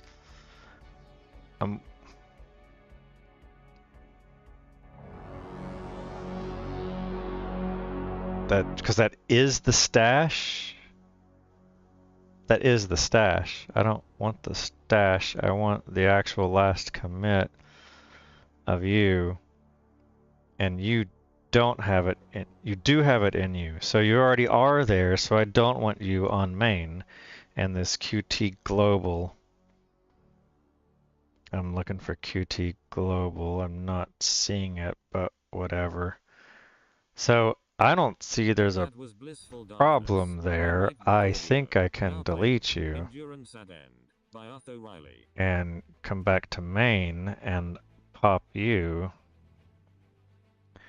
And you are going to just be you because you don't have that because you're only related to that. I don't know why it stashed. I don't even really care.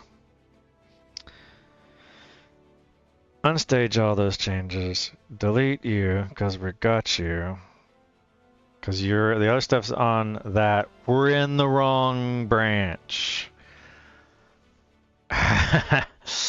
Okay, well, at least I got rid of that main stuff. Okay. Stash.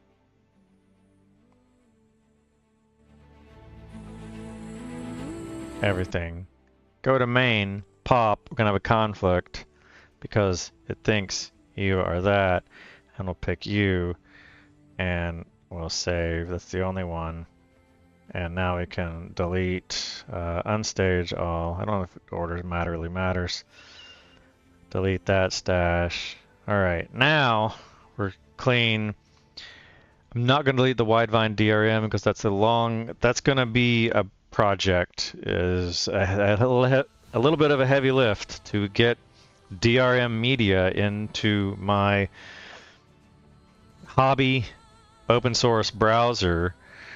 I probably was a bit naive to think that I could just do it. It seemed like something was a little off on how easy it was.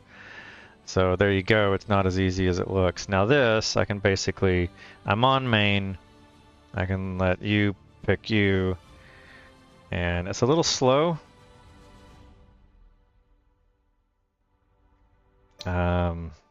Yeah. I'll push you to main. And alright, so those little few minor changes are in. That rehomes the organization stuff. I did want to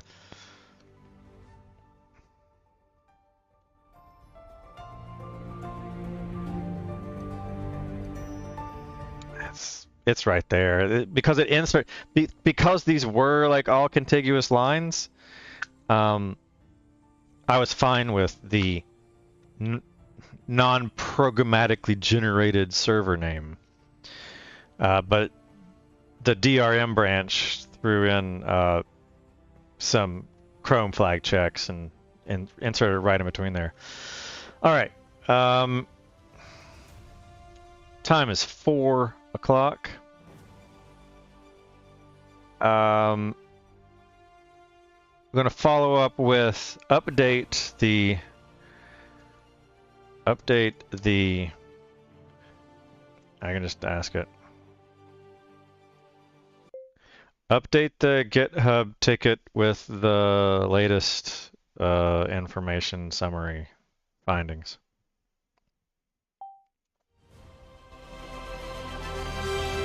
It should know that this is ticket 27. If I come out here and look at 27,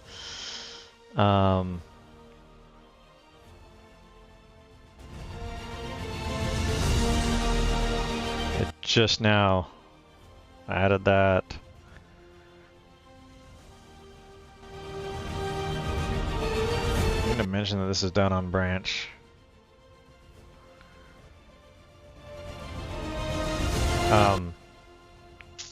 Widevine DRM. That comment needs to mention that this is all done on branch Widevine-DRM.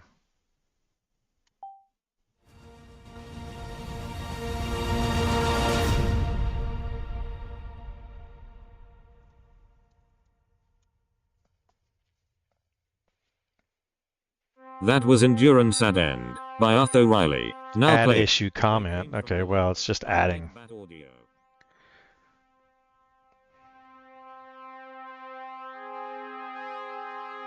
It's weird punctuation, but all right. So, this isn't going to go anywhere, but with the fixing of the ticket 42 about passkey, let's see what we can do with passkey. Because this one has been updated to now know that it's 610. This is the ticket that started off this whole stream, this whole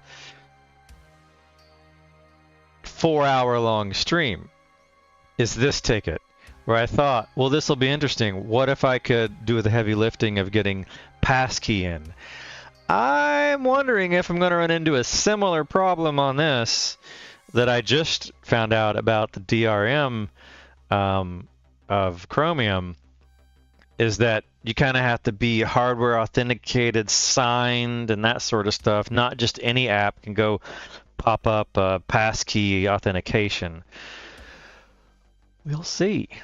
So let's try this. Kind of, here's like a hashtag, what should we call this? This is going to be doing a ticket as fast as possible, kind of a rapid fire.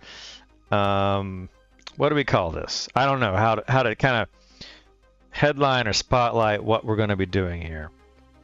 Make sure Phraims is running. It actually is, but it's been reset. This one's still running there. I'm going to close it. I've got my backup. All right. Hashtag, what should we call this section about rapid fire implementation of a ticket?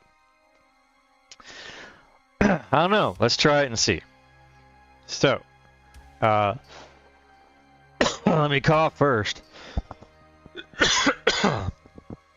And before I do this, hold on, I need a quick bio break before I get into this. Rapid fire. I don't think in my current bio state I can handle this rapid fire, so I'll be right back.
That was They Came From Below, by White Bat Audio, now playing, Out There, by Utho Riley.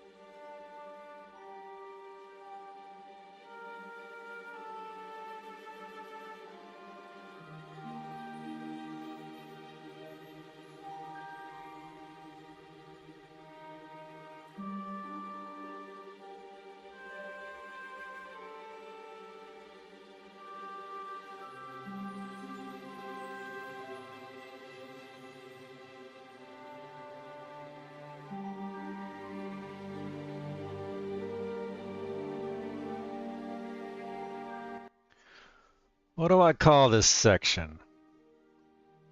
About implementing a ticket. This is the ticket that started off this stream. And if I kind of foresee whittling off a couple of these tickets every stream and showing how I do it and improving the process and building the tools needed to do it along the way. This is getting away. I totally admit it's not just a little bit getting away from NightVsKnight behind the scenes. This is segueing definitely towards look at what AI can do. And in fact, looking at this, I'm on the profile. I'm on this profile. I could, and I think it's been 24 hours. I can do this, profiles this, and see what my YouTube status is of going live. I'm pretty sure I can do this now. And I can get a stream key. Yeah, we'll do it now. And I hope it doesn't do any streaming software. I'm going to redact, because I've learned my lesson. I think it's going to drop me into a already pre-redacted stream key, but who knows what it does on the first launch here. So I'm going to redact and click on streaming software. And it's asking me, it is pre-obfuscated. So here we go, it's pre-redacted. We'll say it's not made for kids. What's the advanced? It's not made for kids, but if a 14-year-old wants to watch this and see how the magic happens, great. Category people and blogs. What's the category? People and blogs, science and technology, education, entertainment, how to, do they have in real life, autos, vehicles, comedy, education, entertainment, film, animation, gaming, how to, style, how to, I don't know. So there's gonna be, I'm one person, I'm one guy, and I'm trying to stay sane about this, and be realistic and keep my mind focused. By Utho Riley. Now playing The Visitor by White Bat Audio. But there's a lot of stuff I want to do, and a lot of stuff I need to learn. That I want to learn, not need, that I want to learn. If I were to go off and get a job, there's a lot of stuff that I need to learn for that.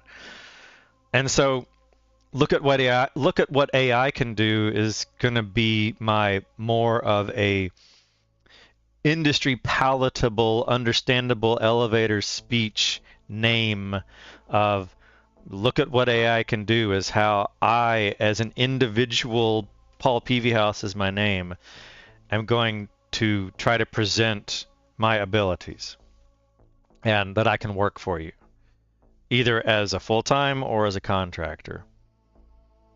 But NightVsKnight is kind of a customer. The NightVsKnight channel is a customer of look at what AI can do. But I'm the same person. So I'm gonna dual stream this for a while. I want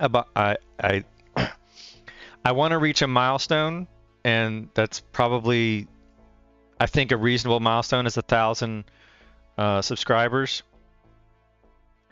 At which point I will create a behind-the-scenes dedicated channel that this sort of content will go into. And then the NightVsKnight channel will just be gaming. So, I don't think I'm really people in blogs. I could be science and technology. Am I a how-to and style? But I'm how-to about science and technology. So, but less about science and more of the technology. I kind of hate how they blend those two together. I don't have a stream backdrop yet. This is all brand new. Watching a channel get spun up live in a stream. I don't know how many streams, this is real meta, how many streams show someone starting a stream live for the first time. So we'll see how this goes.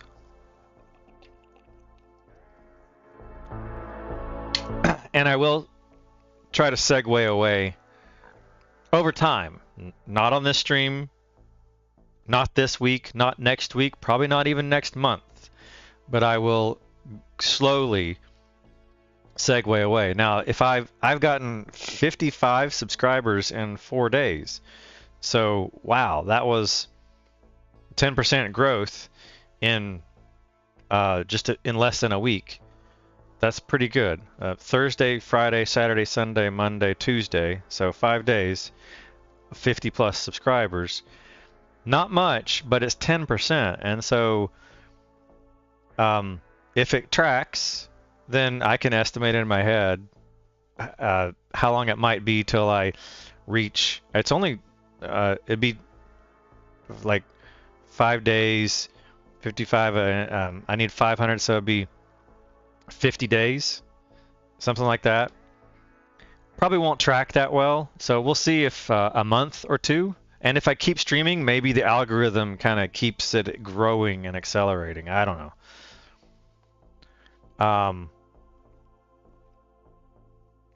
But I'm going to segue away from this stuff. Anyway, I'm rambling. I'm going to go back into, no one's home, everyone's left. I got to keep track of time because I got to get some food started and make a run to the store. So I do need to end this pretty fast. But I wanted to do a rapid fire.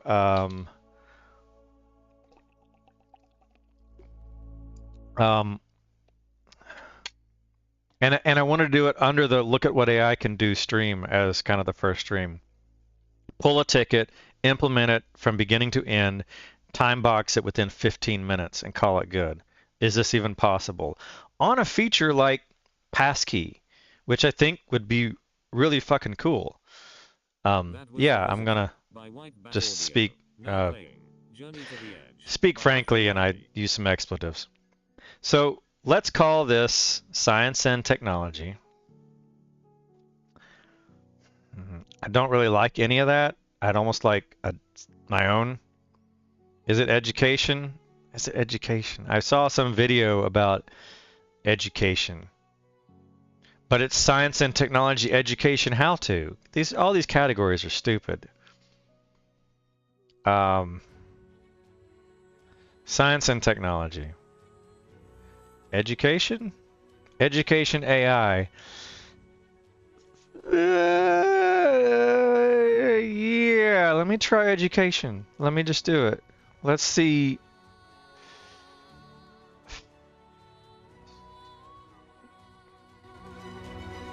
We can. Education for like ABCs and 1, 2, 3s and math and calculus and trigonometry, geometry. Artificial intelligence. Where's someone gonna go? Not to a how-to. That's how to make crafts. They're gonna go to science and technology. All right. No restrictions. Public viewable. Live stream. Codex. Phraims. Passkey. Implementation. All right. Let's grab a URL here of where we're at. This is unfortunately so disappointed. Yeah, I gotta do this. Yeah. Nope, not gonna do that. So, we can't put links because it's a brand new channel, right? Yeah, so go figure. Building. Let's fake it till we make it.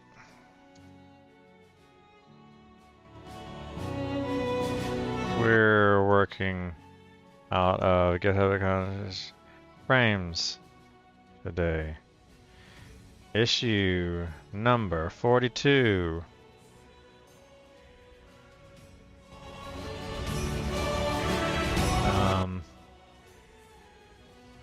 I got 42. Issue 42. All right, let's see what we can do. Save. I'll copy this key. Bam, we've got that copied. If I paste it into OBS, it's probably gonna show it. We go into our multiple outputs. So this is gonna be new. If I add new target and we redact here and put in my key. All right. And let me just grab my URL. All right, so we're good here. This is look what AI can do. That was Journey to the Edge. Look at what. Utho Riley. Now playing. Black Lotus by White Bat Audio. YouTube 4K. I'm pretty sure, and we'll start sync and stop sync with OBS. We'll reuse everything. I'm going to copy the outputs. Yeah, it's just the same NIC address. We're going to reuse, and I'm going to say OK. Now, that's going to be U, and if I modify U and see that we're encoder OBS X64, 30 frames per second. Encoder X64.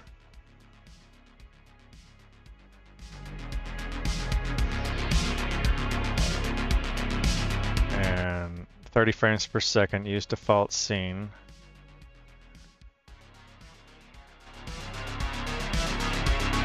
CBR 23500.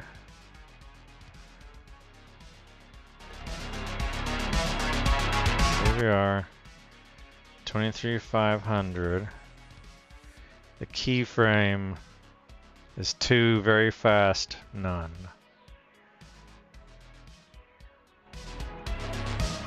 Okay.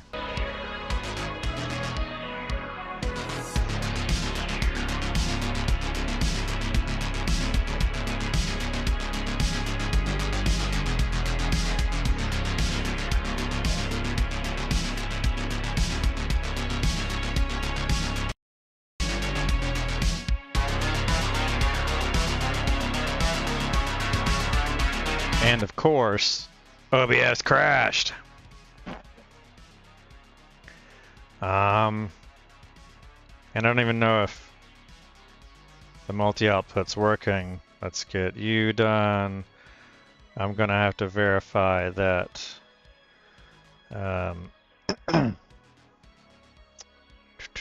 Yeah, it says it's streaming.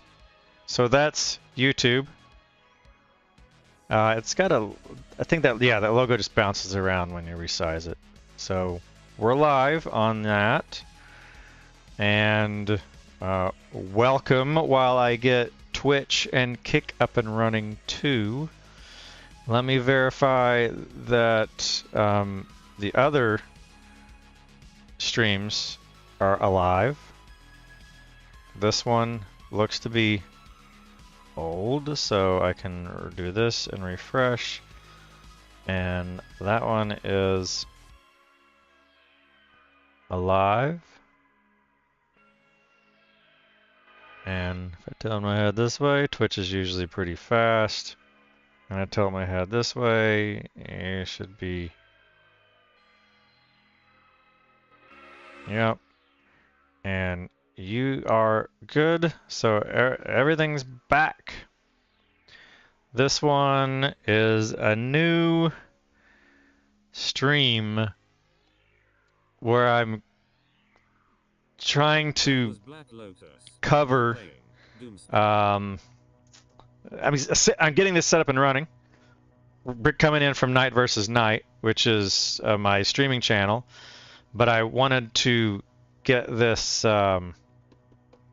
I mean, they're going to have multiple of these chats too, which is fine and cool, I guess. This one didn't save that. Custom browser docs for you. Let's pull up you and grab your HX ID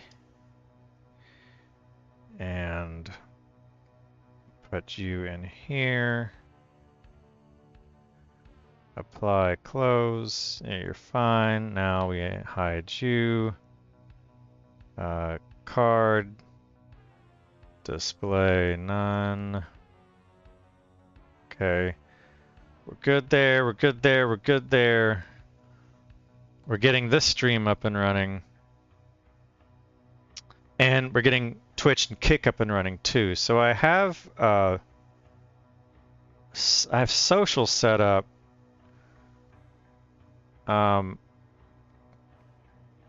At here, and I could bring you over here and just close you and call you good. And now this is where I get, you're logged in here. I go into my look at what AI can do channel. I need to grab my stream key there. I need to get my kick. Did I log into kick? I didn't actually log into kick. Mute you, I don't need you. Just all these street vendors in real life type stuff. Alright.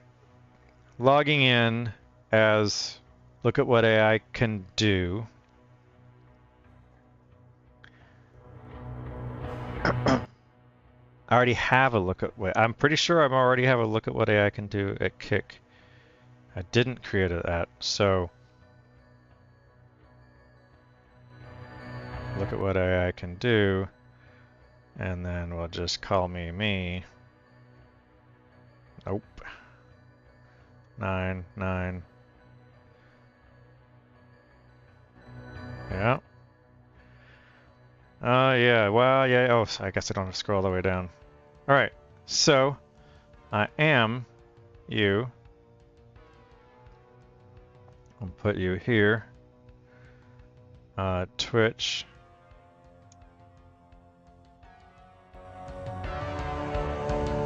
Alright. And I'll bring you over to the Twitch side. We're not going to worry about Facebook at the moment. I really don't even need to worry about Twitch and Kick, but I'm going to anyway, alright?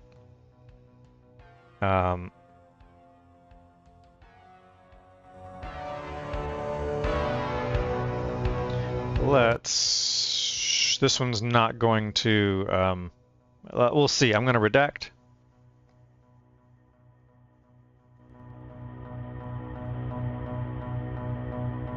It's sending me a security code, so you're going to email it to me?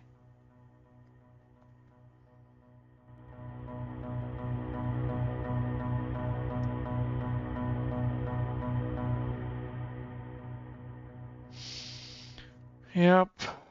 Let's come into here. Oh, that one doesn't redact. Interesting. The Doomsday by White Bat Audio. Now playing. And new target. Utho Riley. Look at what AI can do. Kick. RTMP. The URL looks a little obfuscated, so that you need. I'm not gonna show the kick URL.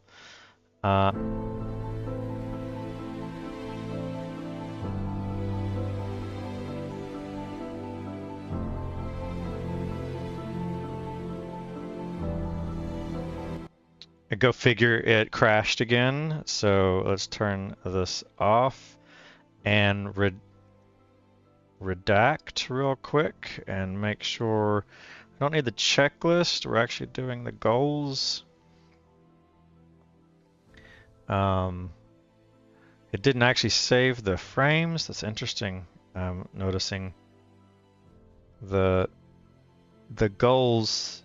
It didn't save any of that stuff. The saving the persisting of OBS is a little odd. So I need to actually verify the streams are running again. This is it says we're live on you and we're live on you. This is me.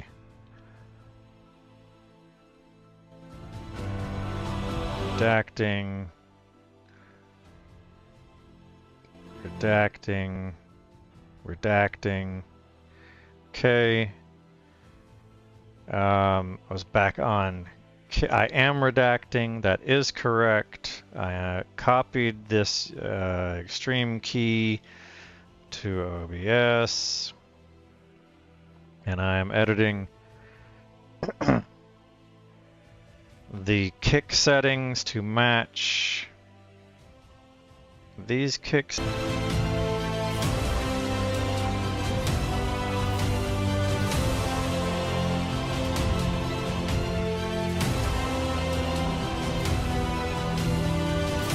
Again, it did that. It crashed again. Pushing the limits.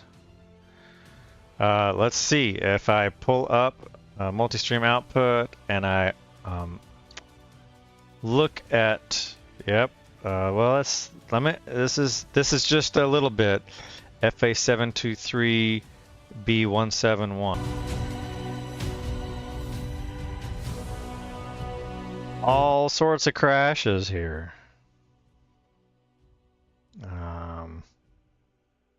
Yeah, lots of crashes.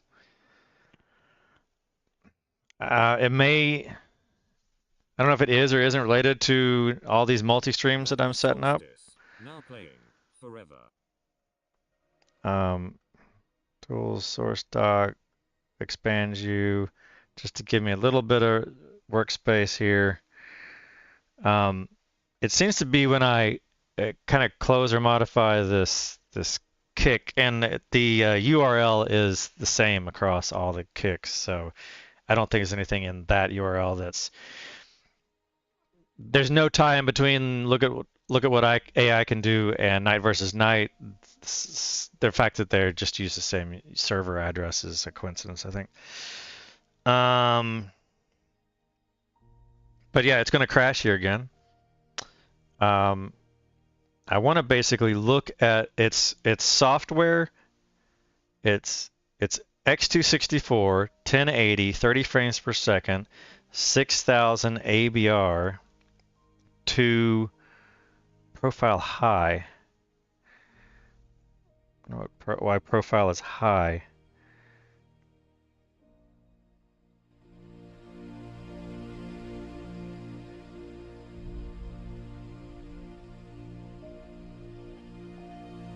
CPU usage preset. Higher is less CPU. Very slow. Anyway. I suspect, but it's just crashing when I hit X here. So I'm not sure what's going on. I'm gonna probably have to do this offline then. I was hoping, and at least I got YouTube going. So let me forget about Kick. It's gonna close this out. And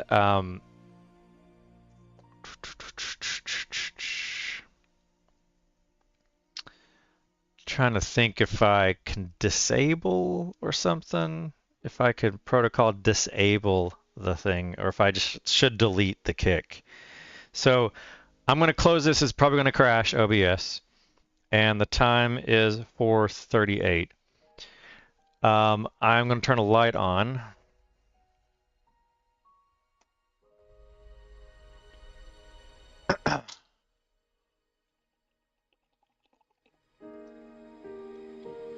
I'm fine with just YouTube.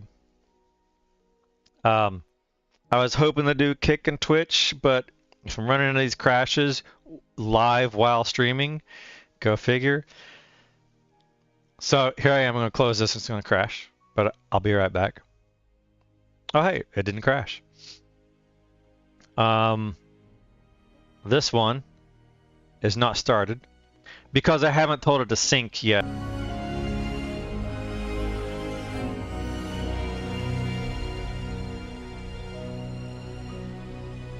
Wow, that one was a delayed reaction. I closed it and it streamed for a little bit, and then after like 30 seconds, it crashed.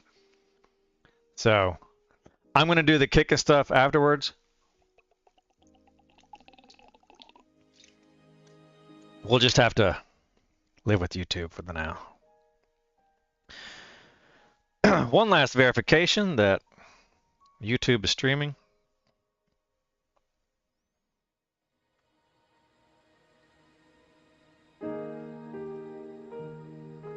This is me looking at that. We're good. On that, let's check you. And this is me looking at that. We're live and looking at this tab, which is on that tab, and it's getting there. That's fine. This is fine.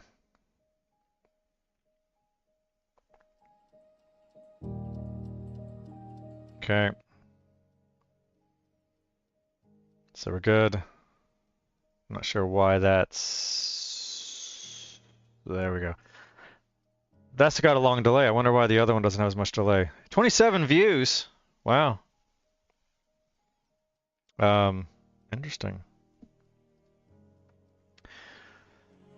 All right. I'm streaming on, talk about like scattered, schizophrenic, crazy. I'm streaming on 2 channels now. NightVsKnight, behind the scenes, which will become its own channel once I reach 1,000 subscribers. And look at what AI can do. And you are spam in kick. So let's... You're not in this... You were not streaming to this kick.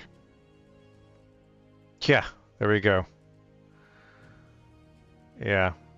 So, redact that out. I'll have to change that and regenerate that key. Reset. And redact. Making sure. I'm going to reset that key. And grab this. And you. And kick. And paste. And don't save. Reset.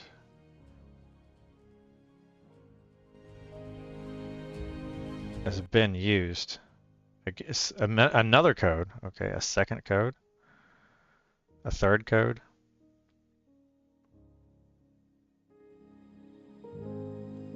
Let me just verify that I can even...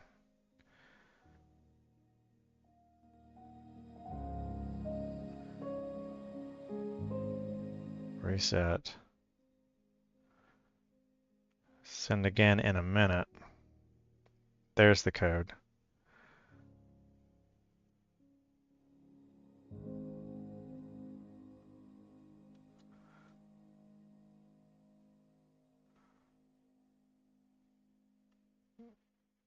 I'm not sure what the resets. Forever by Utho Riley. Now playing. It looks like it's changing, so I'm gonna go ahead and just then refresh that page. And come back here. Unredact. And we're how far into this stream? 20 minutes in, go figure. I could probably snip out all this setup stuff here, especially any of that showing keys and stuff, but it's all been regenerated, so no big there. What are we doing? I'm going to show you how I do some Codex stuff on a little hobby browser that I've been writing, which is Phraims. And this is Phraims. It's a Qt browser. And I'm launching this, and got to do a quick intro. I wrote this for one reason, and this is it. This is the browser. So let me just make it full screen here. And it's just a browser. But here, if we go YouTube, and then we say Twitch, and then we say Kick. Then I gotta log in. And it's not such a big deal. But I am gonna redact while I do this login stuff. So let me do that real quick. Who wanna sign in? We wanna sign in as I'm gonna sign in as NightVsKnight.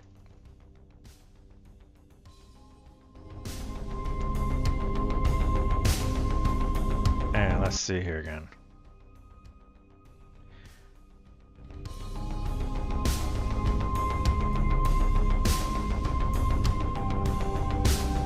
I have to do this right now because I've reset the organization. On my phone or tablet, tap yes. Yes, it's me. I'm in. Don't ask again on this device. All right, I'm in on YouTube. That was easy. Twitch, it's not so bad. Night versus night. Let's do my Twitch password. That was Knee Deep in the Dead by White And my Audio. Twitch two-factor code. Star Citizen. Pedro Macedo Camacho by Into the Void. Okay, we're in on Twitch. And then finally,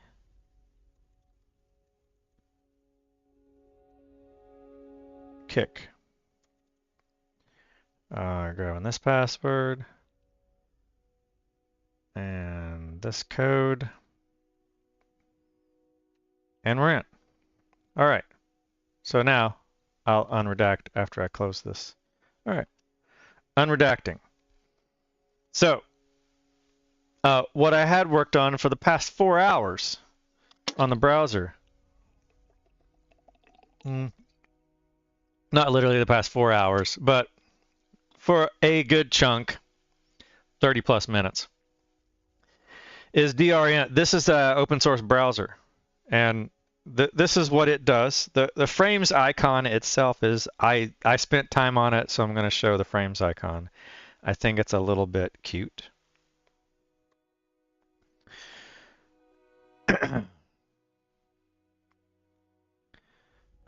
Here's the icon.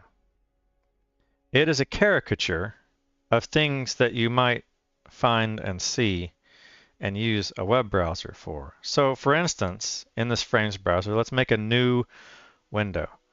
And let's call this one YouTube. And we'll make another one called Discord. And let's make another one. I can just hit Control T, Command T, and we'll call this one Google. And make another one. So instead of tab-based browsing, this is frame-based browsing. It's crazy, but give me a moment.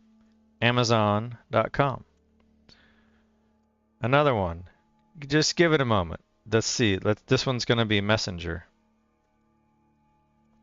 And finally, we have Zoom.com. I can probably pick a better example, but why not Zoom? All right.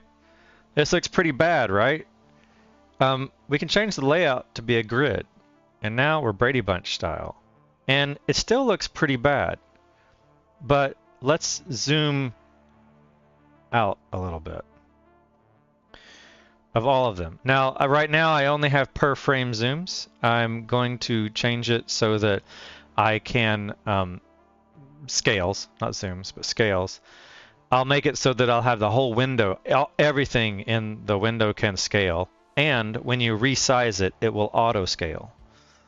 So I'm working on it. This browser's like a week old. But let's zoom out on you. And zoom out on you. And you. And you. And you. And so I'm not going to torture you with the signing in on these things. But needless to say, this caricature of the Phraims, you've got, it should be pretty obvious that you've got your YouTube, your Discord, your Google, you've got your video player, your game chat, your search, your shopping, your messenger, your chat, and your video conferencing. And so here I've got these things basically lined up. So this is just a caricature of what I typically use a browser for, and it allows me to manage content in a different way than other browsers currently do. And it's got the standard kind of built-in Mac layout stuff. Let me fix this edge here. That was Mass Extinction by White Bat Audio. Now playing on first. Grab this edge. By Utho Riley. Shove it right there. And so what I built it for was I'm signing as NightVsKnight. If I do this, is it going to create a new? Let me do. Let me pull up the pre-existing URL, and that's going to be this one here of you, and the stream, and this address. Chrome's OBS has crashed on me a few times as I've been trying to set up the multiple output streams. That's why I'm not currently streaming Look at What AI Can Do to Twitch or Kick, is because OBS has crashed now 6-7 times, and I'm not going to repeat that anymore. So every time I do, it loses these settings live unless I have gracefully closed down OBS, and it's a little annoying, but I'll just live with it. All right, and then I do one more thing here. I hide this annoying pop-up here.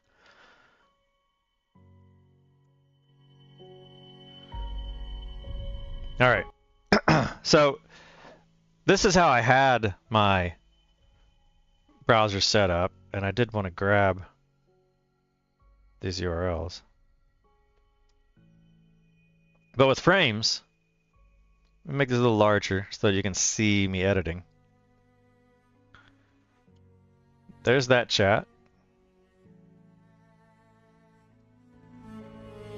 Here's this chat.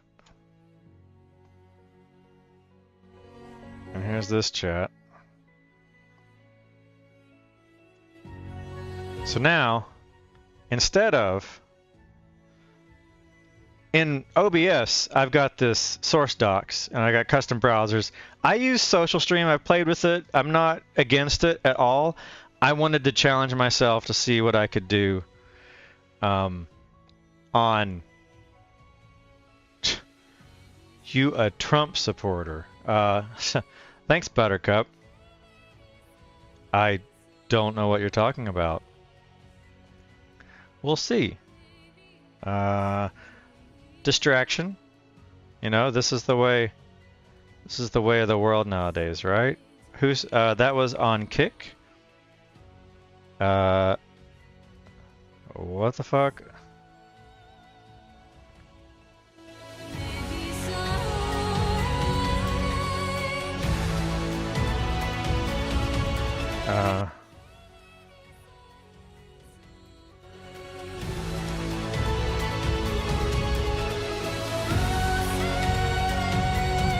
Whatever. I don't know what Mr. Buttercup is. What I said that has anything to do with Trump. You're either fake and just want a result or whatever. You are fake, and I'll get rid of you. I don't think you're real, so I'll ban and mute you.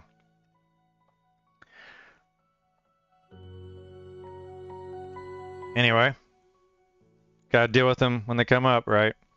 But that's the point, is I wanted to chat. And I have in OBS, I have this as a failsafe. This is a fallback. If nothing else is working, I've got this chat. And it works. I can adjust these sliders up and down, and it's reasonable-ish.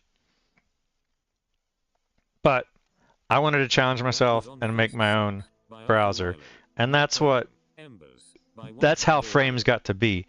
One of the cool things, you might have noticed that when I started this, I went in and right-clicked and display none'd the cards element of that. Well, in this, I have a DOM patches. Since I wrote this, you can get me off on, I can go off on what it's like to write software in 2025 nowadays. But let me grab this. I'll add this. I don't need all this stuff. I just need the URL. And the selector is card. And the display is none. And now, when I say OK, I'm going to enable it. I do want to add the CSS selector example display none. I want to add that as card. And then close. And poof, that thing's gone automatically. And it remembers it. And then I just fix this. And then I got it so that even if I if I had to enlarge it this big, now the splitters, if you double click a splitter, it'll resize and do that. So I can basically come up here, I can get this where I want it to be until that starts moving, and then I can double click that and I get that. And similarly, with these others, I've got these this one minimized. I can resize these and this and that. And so I can do, it's not tab-based browsing anymore. It's frame-based browsing. And so that's what Phraims is. It's a frame-based browser. And I just played with the name. It's obviously a stupid name, but it was a hobby project.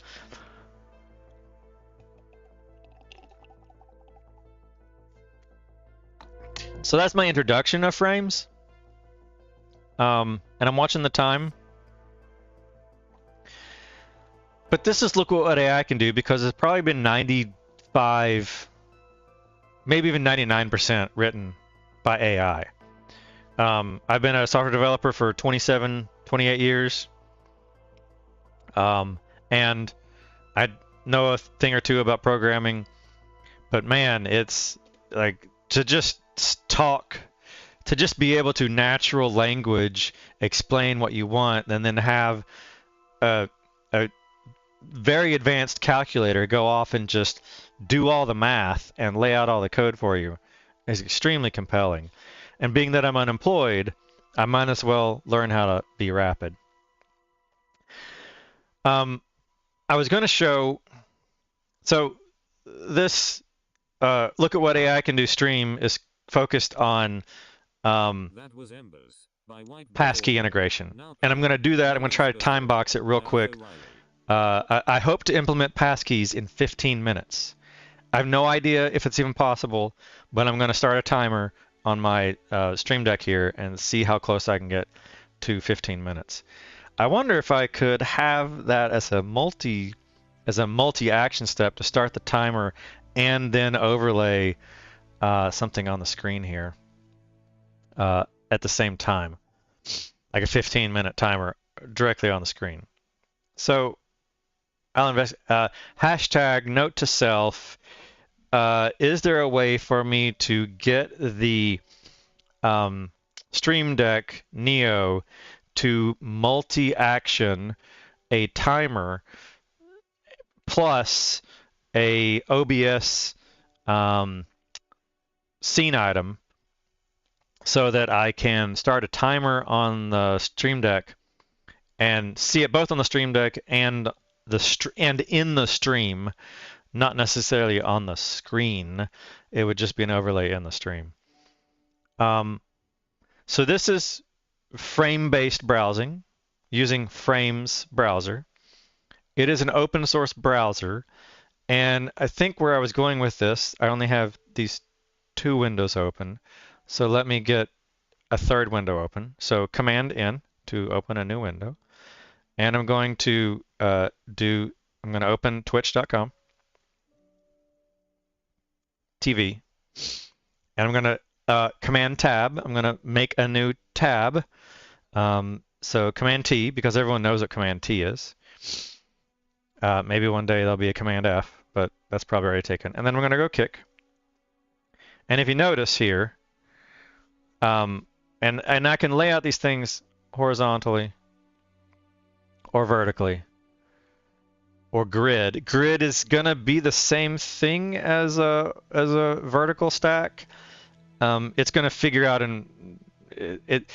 there's some ambiguity here, and I'm going to hope to clean this up. But if I were to stack them horizontally and then zoom out, you'll notice that things aren't rendering. This is hourglassing or swirling, and this is not playing. It's because of DRM, and I interrupted myself probably like 15, 20 minutes ago into this stream, that I've learned that it's not such an easy project writing an open source hobby browser.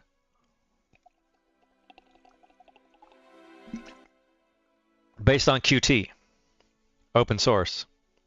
And I probably chose the wrong language to implement this in. and I might consider another better cross-platform Chromium browser framework to implement this in.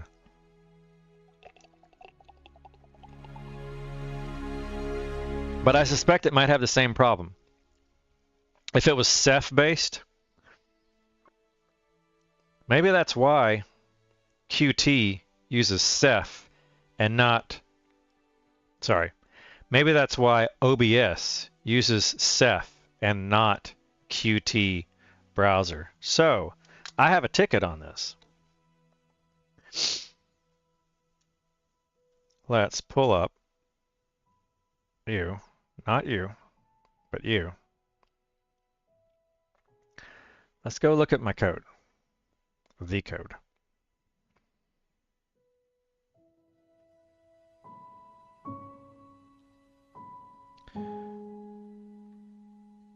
Yeah, so I'm not even going to go into that.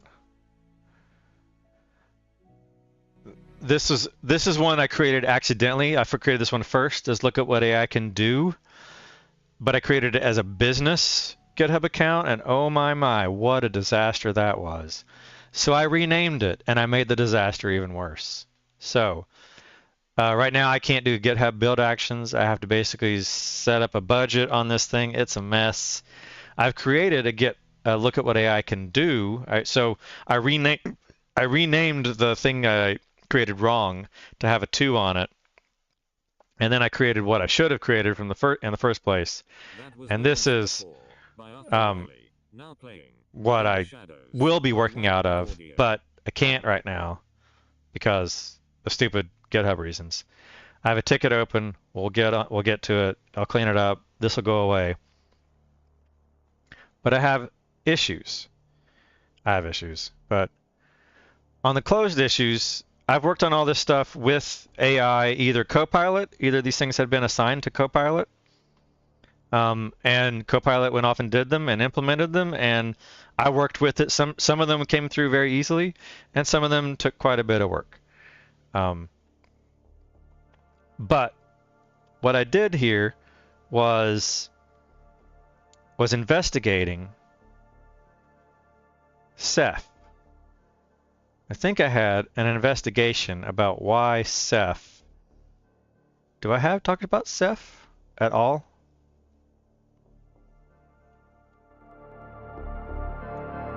I don't think I do. I did it somewhere. I was looking about Ceph somewhere else in one of my other projects.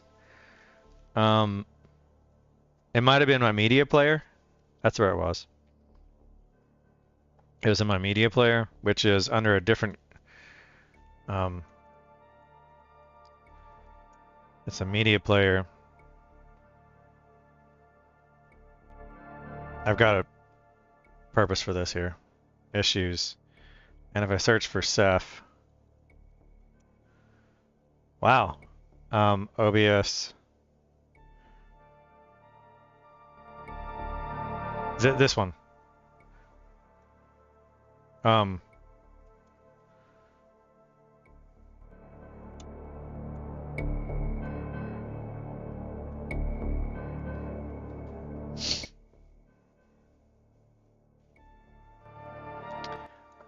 It was a local side conversation that I had with an AI that probably didn't make its way up into a ticket, where I was discussing with an AI why OBS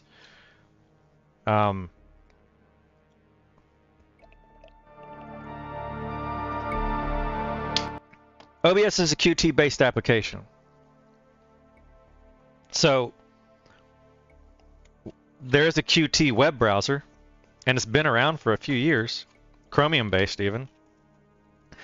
So why does OBS use Ceph and not Qt Web Engine?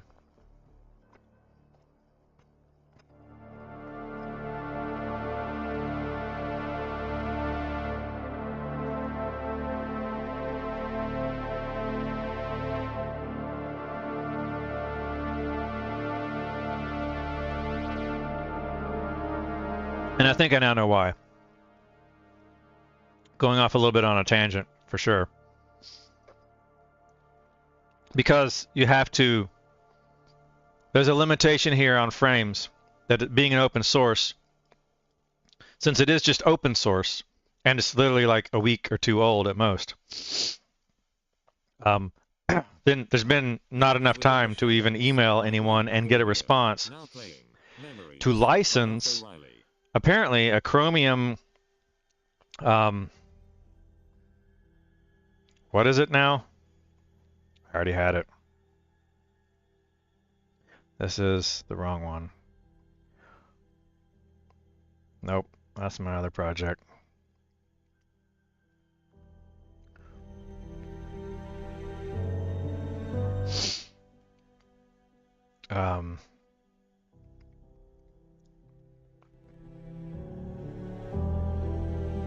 Widevine. So I was thinking of Webvine, Winevine, Widevine. So you need, in order to play back DRM content, you need this Widevine library, and it comes with Chromium, and it's not apparently a library that you can just drop in to anything that you want. You have to license it. And so they don't say it here. It was in another local side AI conversation, understanding that Brave and Opera and Edge and all of these third-party browsers all license Widevine so they can play encrypted H.264 AAC streams. And apparently, whether it's a hallucination or not, AI was telling me that you either need to get the license for it and work with Chromium to get the license, or use I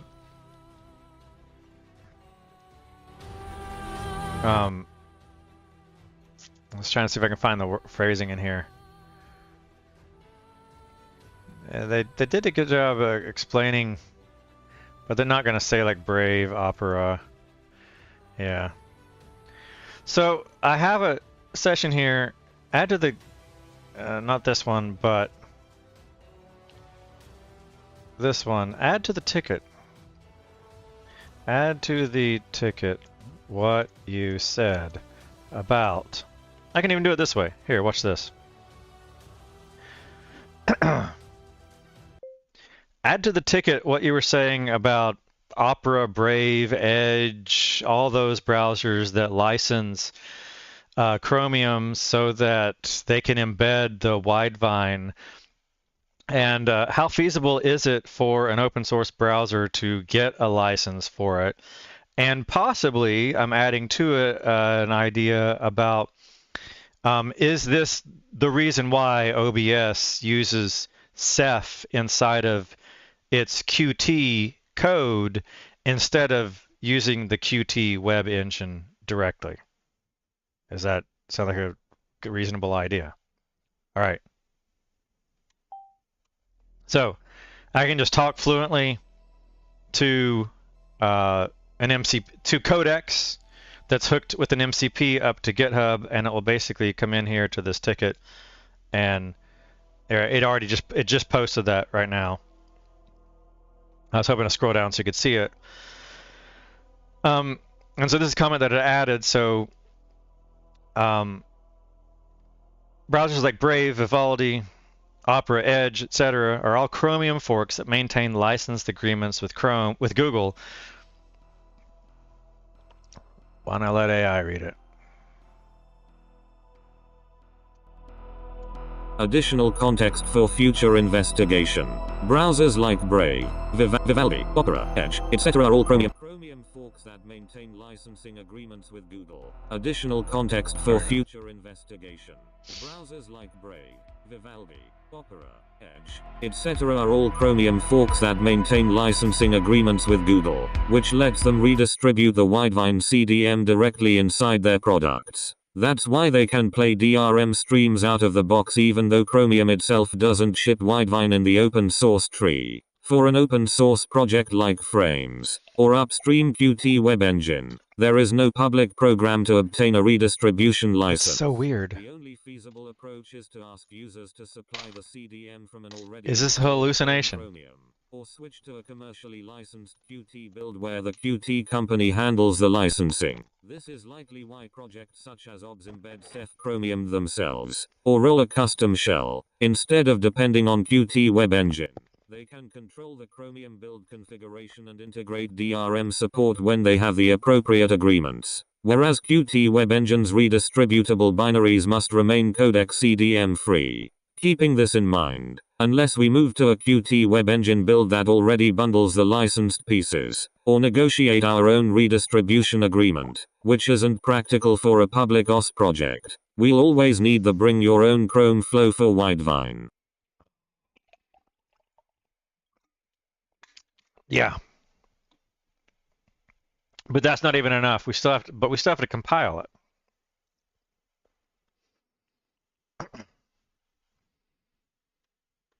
But we still have to there, Control C. But we still have to compile a special version of the Qt web engine, don't we? Why don't you add that as a comment to the ticket also? So it'll just add that as a comment.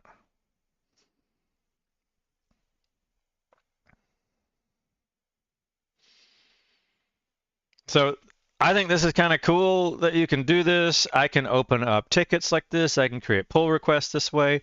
This is a new stream on Look at What AI Can Do. I've been streaming for 5+ hours on NightVsKnight. And finally remembered to pull up this streaming to Look at What AI Can Do. But I have a walkie-talkie application that talks to OpenAI real-time API, which has MCPs built into it. So theoretically, I can just walk around walkie-talkie style to my phone and talk to it and tell it to code stuff, and then go off and live my life, and then get an event notification back when the task is done, and then code again and talk to it again and have it go off and code again, and then talk to it again and code. But it's not limited to Codex. It's just an MCP that may be in fact talking to GitHub and using GitHub Copilot. It could be using Codex in the cloud too. So there's lots of things that you could do here, and it's pretty cool. So all this has been a fire hose basically of what I'm doing here with Look at What AI Can Do, is I'm showing you what AI can do. And Phraims is what it came up with. And now I have a ticket to basically do this. This was something that as I authenticate to these pages, and especially Discord. So here I've explained the DRM limitation, and that's why I will probably never support this as a product until I can get these types of things working. There's some other bugs where the pages aren't loading. Literally the content, and here I can refresh this layout, I can regrid it, and it will rearrange everything again. So notice that the icons aren't loading here, and if I sign into Messenger, sometimes it doesn't load, and sometimes Discord is just a white page. So I don't understand these things about why it's not behaving the correct way. But before I get into the actual deep dive here, I need to do it really pretty fast, is to show you what it takes to log into Discord, and that's contacted by the U.S. Secret Service. And here, I can't even log in. So this is already the problem. And this is almost I believe a dead end for trying to do it this way. I can't even log in on this. If I log in, it just takes me to a web. Open in your browser.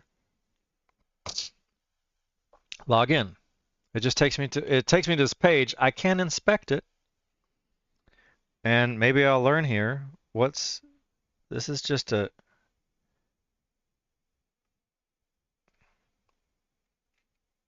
I have nothing in the console. I don't yet have the ability to undock and pop this out, so that's unfortunate. But I can do new window.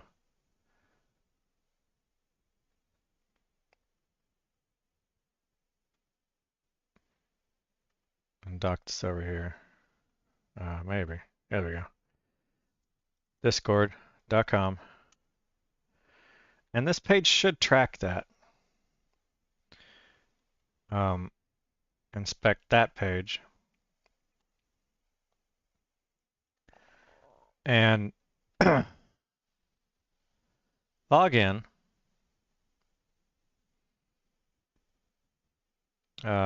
Inspect this element. The music stopped because I was playing the text to speech there. And apologies if the music is distracting. This is me curating my playlist that I use while gaming on Fridays or other days.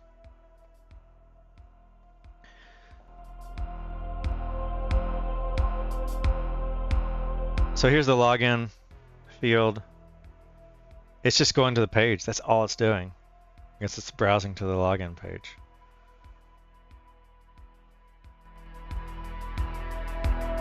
And this is saying you need JavaScript.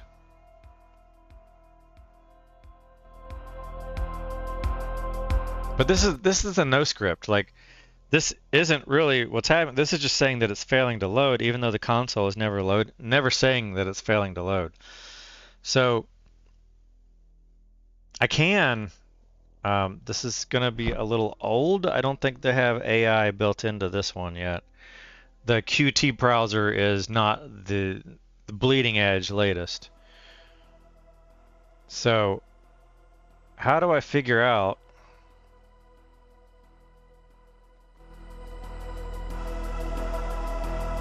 why this page isn't loading? When it isn't. I'm not going to get into that. This is an example of a bug on the browser that I need to work on. So something else for passkeys. Let's say I want to do this. And I want to sign in as another user. Look at what AI can do. All right. Now I need a password for this.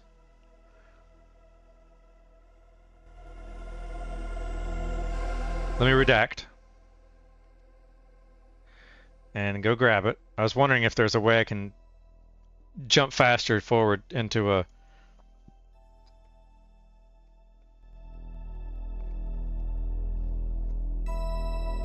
Let me make sure this is closed. Okay. So I'm logged in. It should have done... this is a brand new account. I need to add two-factor to it. I was hoping it would require passkeys. That was Tenebrae. Now playing. If I were to do my personal one,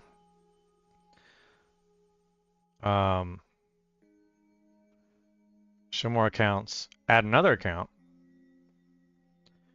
redact this one.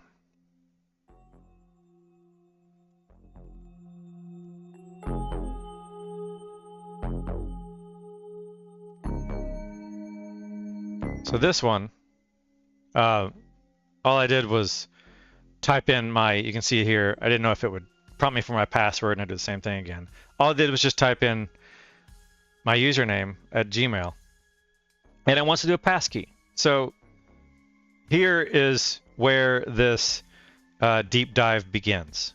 And I'm going to try to time box implementing passkey. Like, passkey seems like a pretty daunting task, and it is possible to implement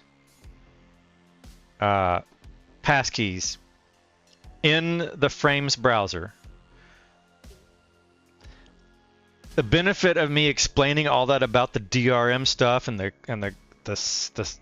Widevine and the Ceph browser and all that stuff is there are some limitations that are for licensing reasons and encryption reasons, and there's probably a good technical reason for it, and I can understand that. There may be also, passkeys are encryption. There may be another equivalent encryption worthy reason why I cannot go forward implementing this. And I imagine it might not be trivial. Some of these things surprise me by how trivial they are. So I'm going to try to implement this. And so the plan, I've already implemented, written a ticket, and the ticket was very simply written just where I asked ChatGPT to, from the command line, just say, create a GitHub ticket to add passkey integration. And it created this ticket. So this is the ticket that it created. And it was poorly written. And so it had Qt 6.2, and so I went and asked it, like, what about Qt 6. Why did you think the project's Qt 6.2? It told me in the CMake file, you said the minimum requirement was 6.2, and I said, well, change that to 6.10 and update the original comment in the ticket to say that the minimum requirement is 6.10, and it basically rewrote this whole thing and saying, oh, everything's pretty good, let's do it. And so it's basically got most all the specification at a high level necessary to implement this. So I can't exactly assign this to Copilot because of my billing situation, because I'm on the look at what AI can do too. Normally, I would assign this to Copilot and let it exhaust itself before I start using my Codex quota. Because I like to talk to Codex from the command line, and that eats up some quota. And I usually don't use up a whole week. But I would if I started having it code everything. So I spin off a lot of coding assignments to Copilot. It's integrated in GitHub, and it works really well. So that's my preferred method. That's the way I work. But since I can't do it on Copilot right now, I'm going to do it in this. And I'm basically going to start a whole new session. So this one's over. I will close that, and I'll start a whole new Codex session. And this is how we work. This is what we're going to do. And we're going to time box this. And hashtag, what do we call this? Flash ticket implementation. Flash implementation. I don't know what the... Johnny on the spot. I have no idea what to call this, but basically, how fast can we take a ticket? Some of them are trivial, some of them are non-trivial. I would say this one might be non-trivial. What can we do to implement this thing really fast? All right, and then I got a fairly hard stop that I need to do. So I got a reason to stop this pretty fast. So let's go off and see what we can do as far as doing this. So this is how I do it. I'm going to not start the timer yet until, and you can't see the timer, I don't have it on the screen. Do I want to spontaneously spin up a timer? Browser source timer. Timer, browser source timer for OBS. This is the plugin. OBS countdown, configure your own countdown. Here we go. OBS countdown, 15 minutes, open configurator. What can we do here? 15 minutes, got it. All right, click to copy. Let's do title.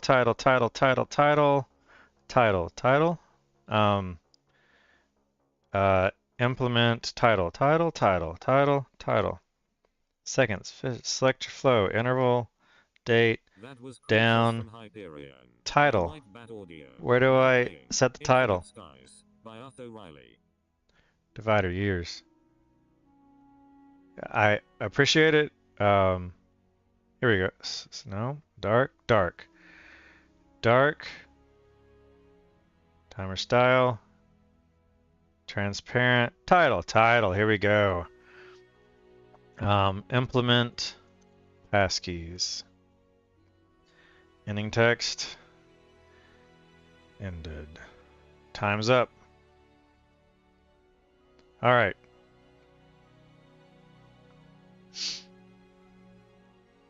Copy the source and come to OBS. Please don't crash on me. Browser source. Timer. Countdown. 15-minute. Countdown. Timer. 15 minutes. Let's put you in here and make you small. There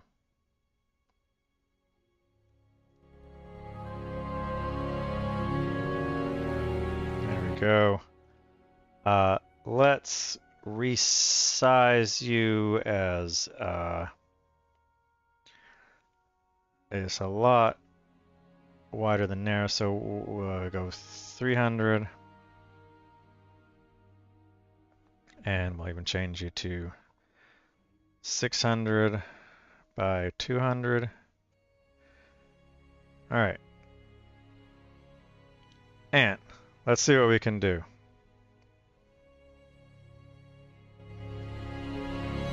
Shove you here. Can we implement passkeys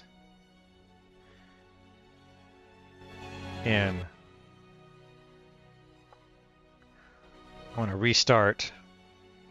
Shut down source when not visible. Refresh when becomes active. All right. Let's do this. I'm going to start the timer manually and on mine at the same time. When I'm ready, as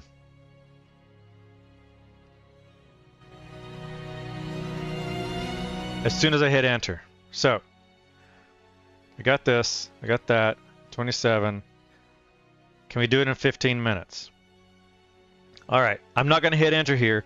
I'm going to type my prompt, and I'm going to. This is the passkeys. This is the app we're going to replace. I'm going to close this and reopen it as we implement it. And I don't have to worry about the branch even. I just make sure that I don't have any code implemented. We're good. All right. What's my prompt going to be? Check this out.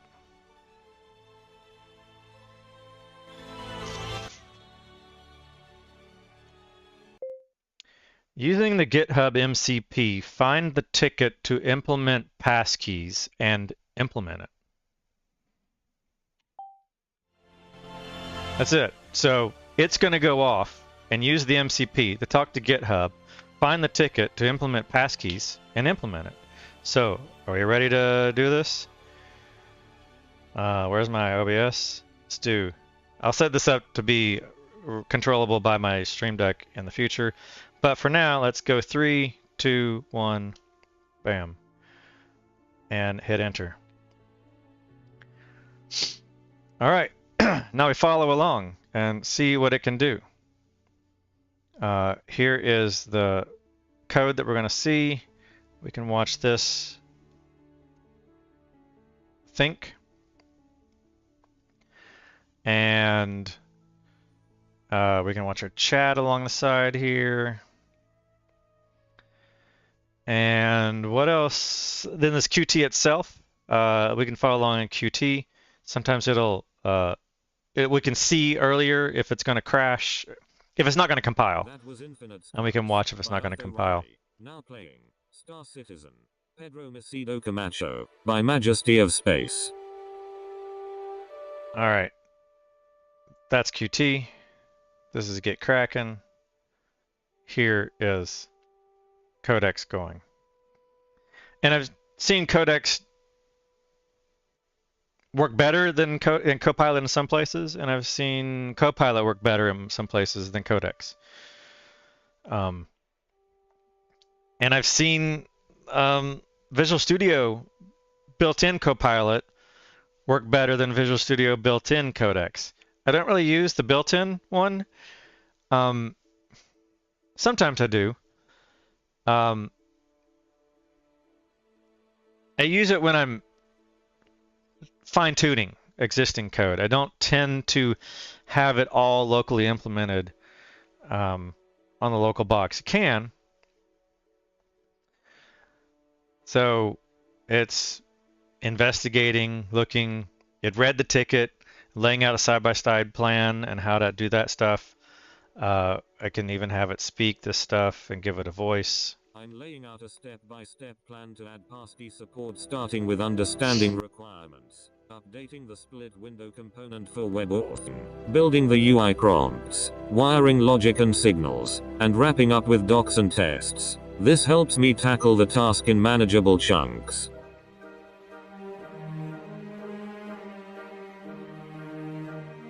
I'll let it speak.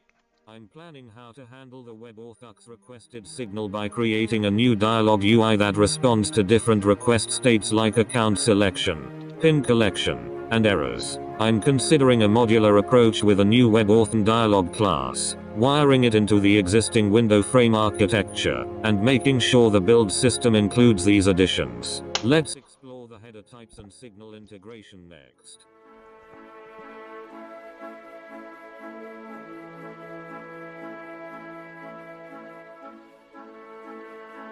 I'm outlining a new WebAuthn dialog class to manage authentication UI triggered by QWebEngine WebAuthn request events, handling different states like account selection and pin entry with appropriate UI elements. I'll also update target build files, connect the dialog lifecycle correctly, and ensure documentation and test plans It's a weird reflect Passkeys support additions. woofer bass noise in my ear.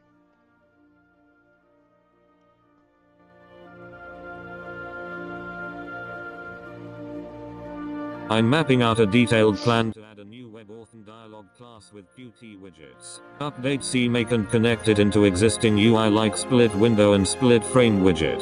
The dialog will handle states for account selection, pin entry, statuses, and failures, carefully managing request lifecycles and user interactions while hooking signals properly. I'll also make sure the profile enables WebAuthn features. Lots to coordinate here. Lots to coordinate here.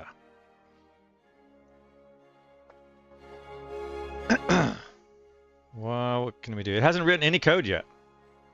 It's still just thinking. Which is, you know, like, as a software developer, as many times it's like, what are you doing? Like, what are you doing? Why aren't you writing any code? I'm whiteboarding. I'm thinking things through. I'm planning on how to do something. Well, you just write it. Just, like, you need to write your ticket, write your code, like, get going. No, even this fucking robot is thinking here. So the robot thinks it's fine. It hasn't even written a single line of code yet. It's still thinking. It's trying to figure it out. And often it's bad. Often it doesn't know what's going on. Here I can make a branch. While this is running, I can make a branch. Branch called Passkeys. I might as well restart, get cracking here.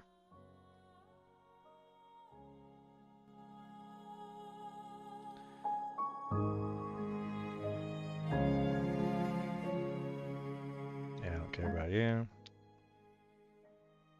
Still no code yet. Still thinking. And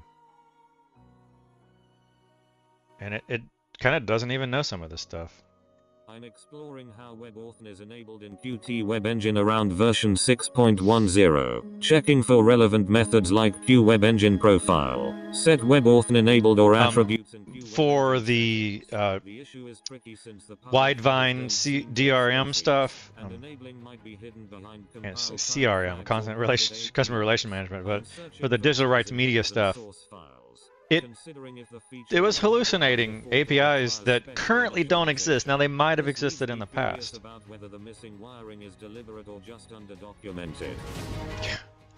So even it's struggling. How to implement passkeys. This could fail. This whole experiment. We're down to 8 minutes. What is the stream showing? Over the stream shows 8 minutes and yep, 30 seconds.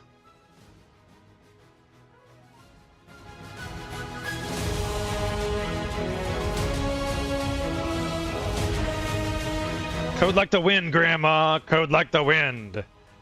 I have a prior obligation, and I'm gonna leave this running, and I'm gonna just kind of locally mute my mic while I'm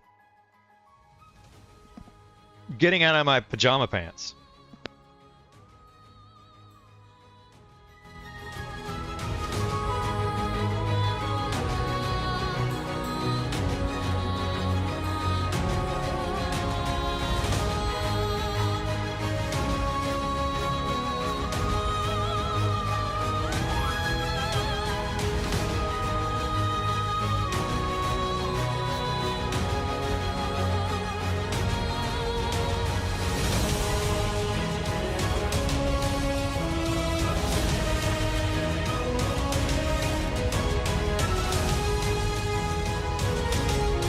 I'm preparing to add a Dart CPP file implementing the WebAuthx dialog class with Qt widgets, setting up UI pages, signals, and slots to handle passkey requests. I'll include essential headers, construct the dialog UI, wire up button actions and request state changes, and properly manage showing hiding controls and updating status messages throughout the request lifecycle. This will also handle cleanup, retries, and form validation with Qt idioms like signals, slots, and timers.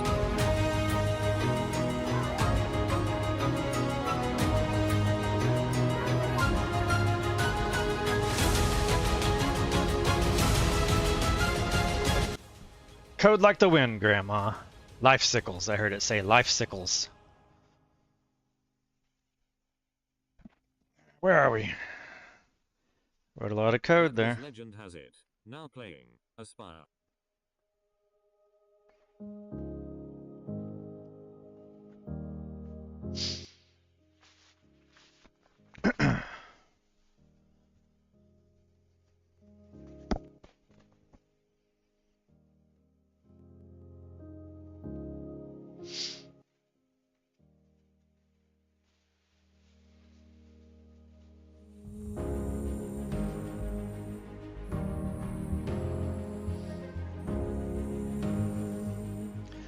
All right.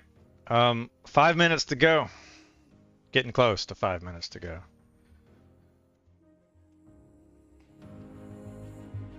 Is it going to make 15 minutes? What are we at here? Let's kind of see what its progress is. It added some dialogues.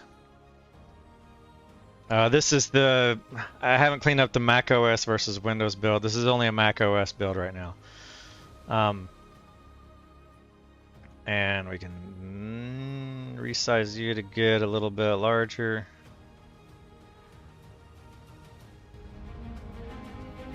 Let's move you down. Yeah, but that's not going to do much. All right, split frame widget. What are we adding here? But we're already larger. This is stupid because we know that we're 610. It's safe, but the compiler would catch it anyway. Yeah, okay. Set WebAuth and try enable WebAuth. Where's that defined? It's going to be util. It's a whole new dialog. It's going to show. I'm not sure where this is going. I want it. My preference would be for it to do a fingerprint read on the local device, so that I can just fingerprint authenticate. There's the header, and that's it. It's those four or five files. It's 2 ads, 2 mods. Split window CPP is changing you to try enable WebAuth as a lambda to try to invoke a method name. Try to invoke set WebAuth enable, set WebAuth enable, set. Wow, that's resorting to a pseudo reflection. I don't know if it's technically called reflection on C code. It's updating the agents file because I've got an agent's responsibilities is to maintain all the documentation and code comments. In the read in itself, in the agent's MD file, and obviously in the README and the code itself. So it's going off and doing that. And when things make sense to me, I stage them. If it's done this, if it's 100% sensible to me, I'll go ahead and stage it.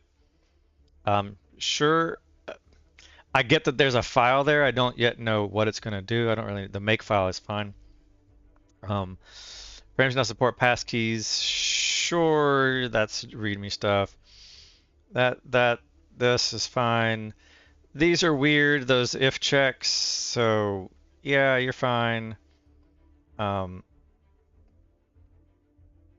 We'll add you. We don't need you. And it's thinking, and it's done.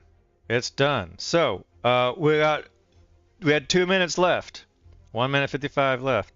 So let's see if it works.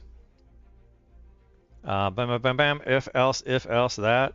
This done. Checked it staged. Looks good to me. Staged. Stage that whole file. Stage the whole file. Because there's no differences. I'll go in and look at it later. Let's see if it compiles. Here we go. Let's see on a command B. It compiles. Holy shit. Compiles. Let's run. So in order to run, I got to close this. Closing that. And running this. Command R. Run. Now. What happens when I say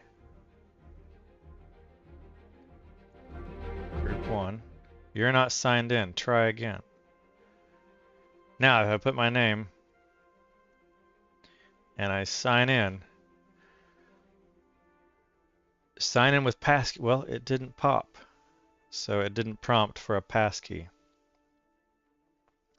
Is there a passkey test website? So 30 seconds left. We're not going to make it. I'm kind of curious what the timer, what the browser source does here in 26 seconds. So it implemented all that in about 13 minutes, which is pretty good for the implementation output, but it has yet to be tested.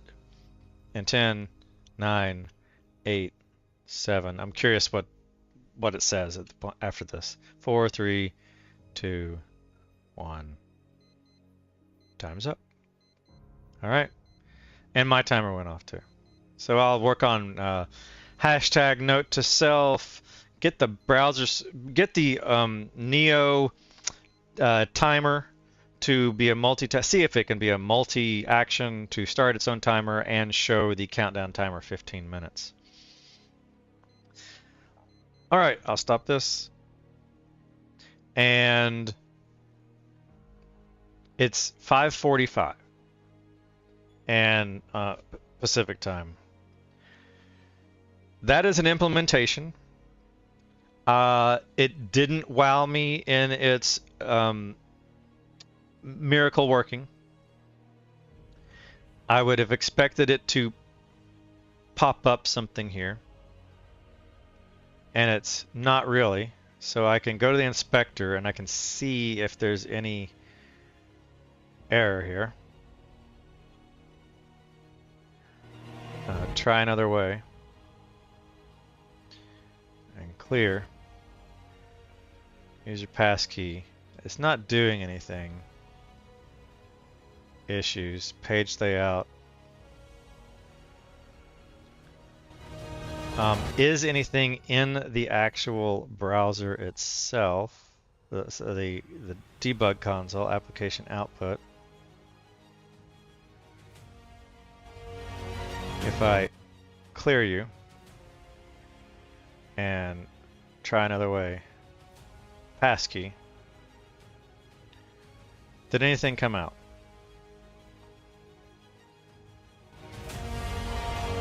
It's all JavaScript stuff, so I'm not seeing anything actual code side. I can close and clear and launch one more time, and we'll see if this makes any difference.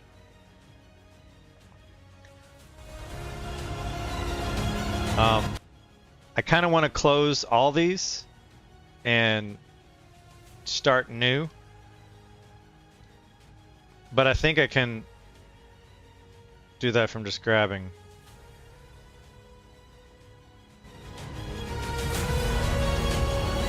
Yeah.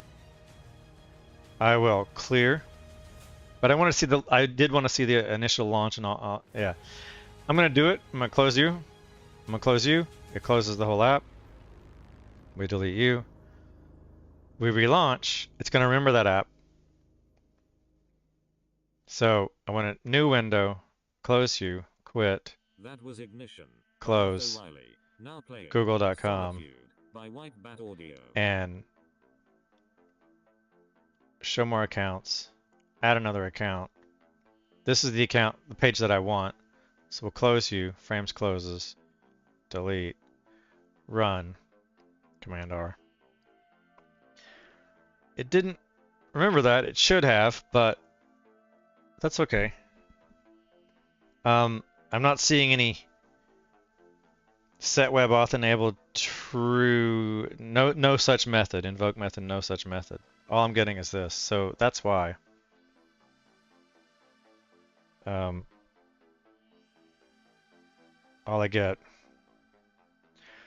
All I see in the Qt debug output is related.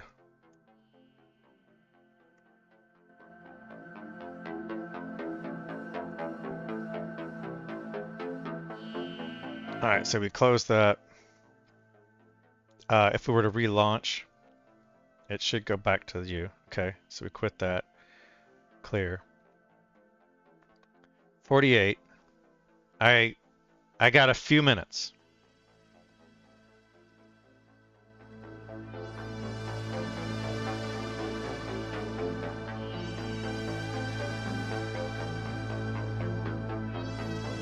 I don't know what this set web auth in. Set web auth enabled. Where it even came up with that. I, as a human, have the prerogative to go out and investigate.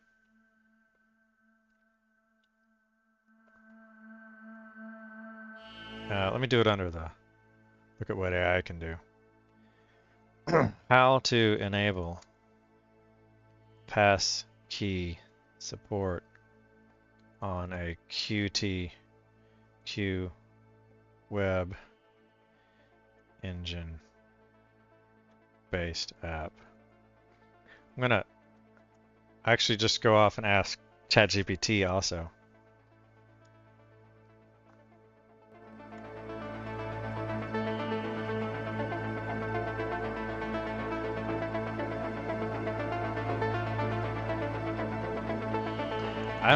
I think it hallucinated a solution and then wrote a whole bunch of code around that hallucination.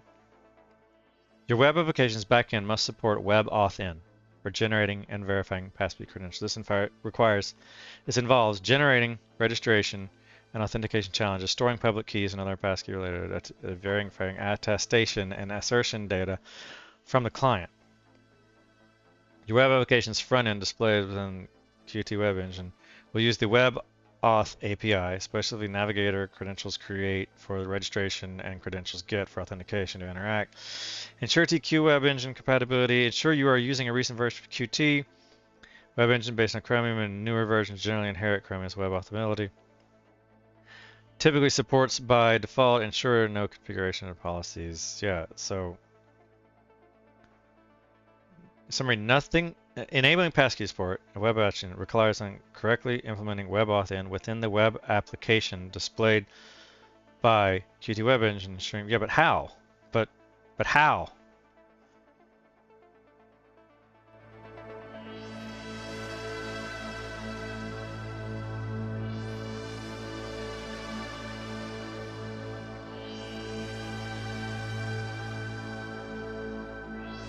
But how to implement?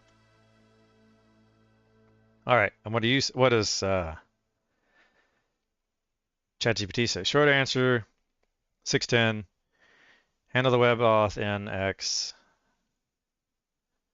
That was Solitude. Now playing Prey. I can copy this whole thing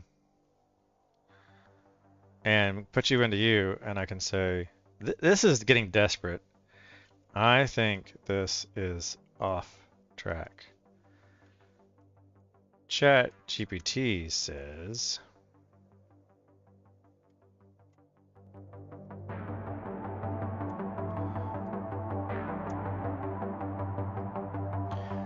let's see what you do with that.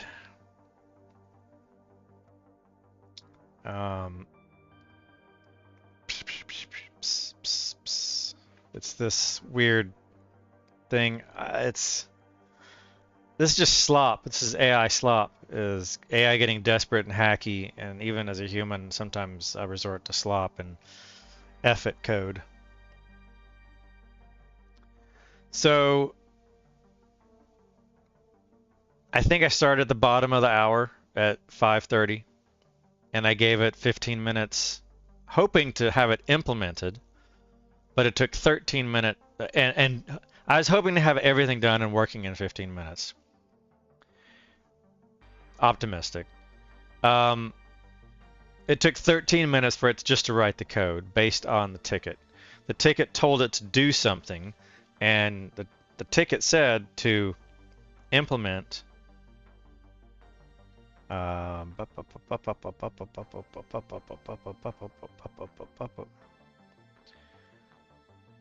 issues, passkeys. The ticket said to call this. With the new Qt floor in place, we can flip the relevant setting immediately after constructing the shared profile. Right? Like, it was just confused by that, I think. So this is kind of the thing that got it off the rails. I think that got it off the rails. Maybe a nudge from its bigger cousin. The good news is we already satisfied the key items it lists. Qt version sync, and every frame now connects to that. That dialog tracks all the states.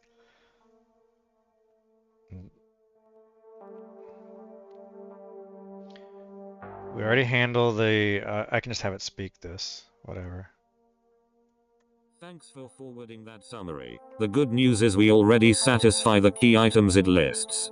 Qt version signal hookup. The repo is on Qt 6.10 and every frame now connects Q web engine page. WebAuthn requested to its dialog. Split frame widget CPP 371. That was 392. That audio. That dialog tracks all the states outlined in the checklist. By Utho Riley. Account selection. Pin entry. Finish. Failure cancel, and drives the Q web engine WebAuthn request accordingly. WebAuthn dialog CPP 1214. Persistent profile. Split Windows CPP 75106 continues using a named Q web engine profile with on-disk storage. So cookies, permissions, and passkeys survive restarts exactly what point 4 recommends permissions hook.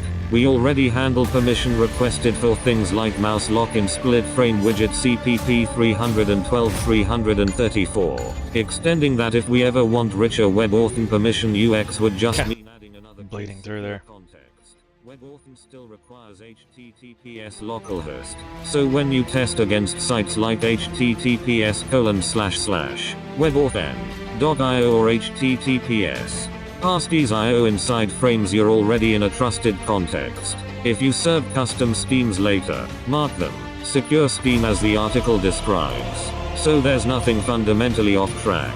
Those steps match what we implemented. Let me know if you're seeing a specific runtime. I'm not seeing any errors in the Qt debug output. Add logging. Add logging to confirm that the needful was setted and that things are supposed to be working. Because when I start a web page, it's supposed to pop up a passkey, trigger a passkey. Nothing happens.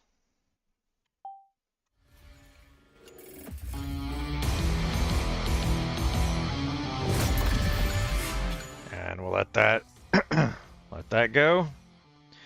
And getting close to cooking time. I need to start a soup and drive to the store and pick up some chicken.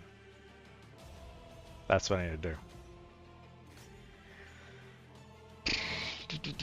do. Is adding logging. It does a pretty good job adding logging. It sees how I log stuff and basically follows the same pattern. Kind of a retrieval augmented.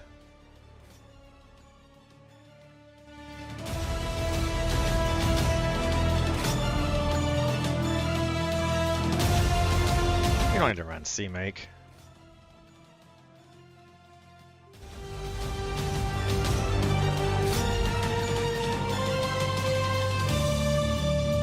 Alright, it says that. So let's go see what you say. And build. Alright, and run. Try another way. Use your passkey. Nothing. So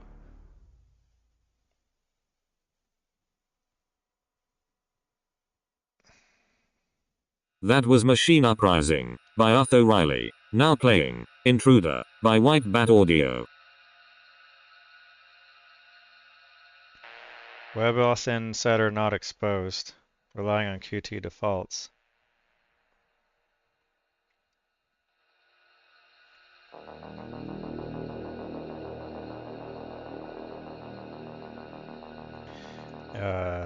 The implementation does not work. All I see in the Qt debug output is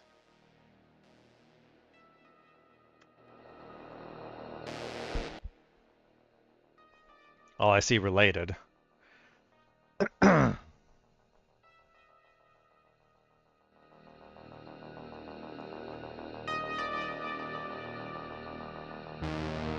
Right. Now, you're only seeing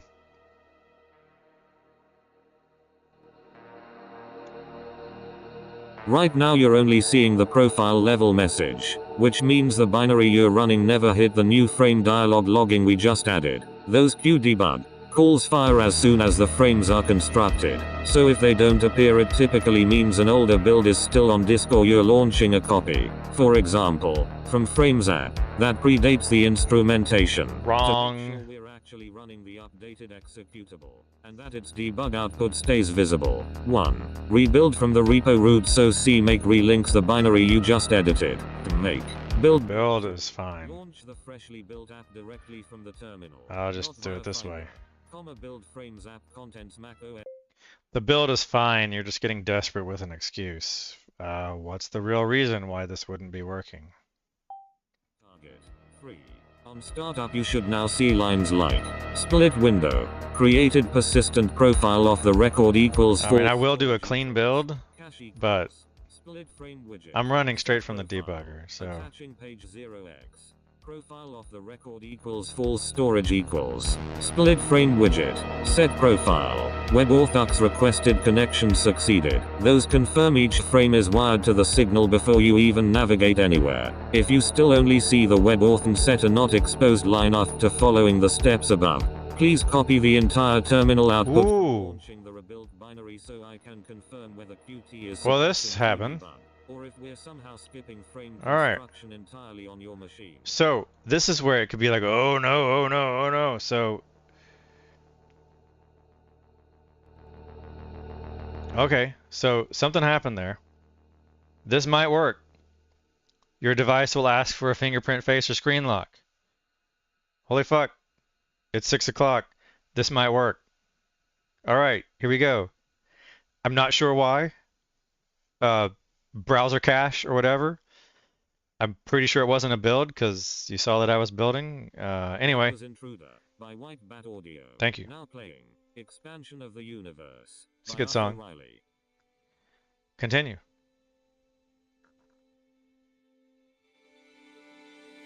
All right. I don't see anything yet. I can close and try this again. One more time. Clear. Run. Try another way. Passkey. Your device will ask for a fingerprint or face screen lock. I don't see anything in the... Here, I do see WebAuth UX requested. I do see this.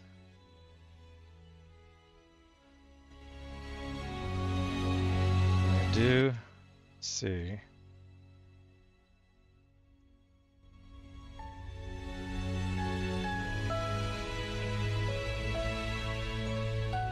And then here's you can a lot of people don't. There was a lot of confusion in the forums about like what you do, how you paste an image into Codex CLI, but on a Mac, people were thinking that doesn't work.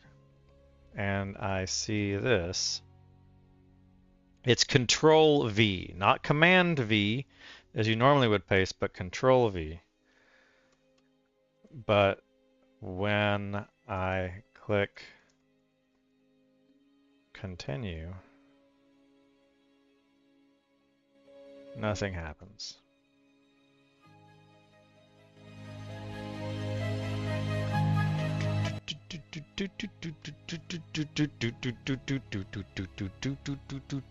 Thanks for screenshot, narrow it down. Google's reaching the passkey UI, but when you click continue, nothing happens because Qt asked the embedder to authorize the WebAuthn request before it ever shows the UX dialog in our code.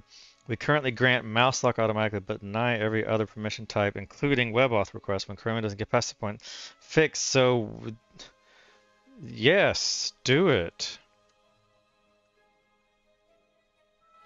Fuck, come on. Like, what part of implement this do you not understand? So I'm just gonna stage all that, whether it was desperate or not. This is all kind of desperate, and we're over time. I gotta start soup here. I'm gonna let that run for a moment, so I'll be right back. I'm just gonna mute this.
That was Expansion of the Universe by Utho Riley. Now playing Meat Grinder by White Bat Audio.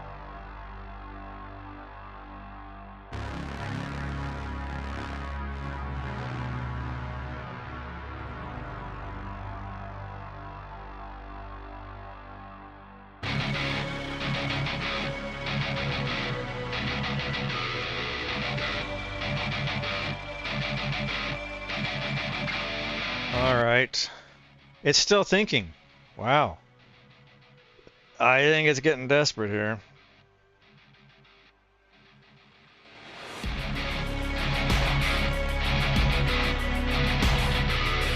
So it added that code so that passkeys can be used within Phraims.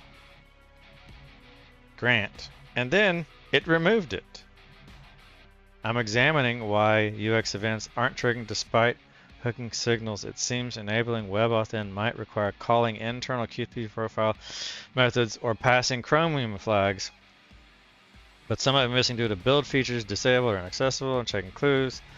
Like, so you deleted that and figuring out why permission is blocked, focusing on missing or untriggered events like I'm exploring why WebAuthn things might not be firing and a Qt. I'm piecing together how Qt handles WebAuthn like you should have already. I'm investigating why they don't. What is all this stuff? I've had code absolutely get slaughtered before.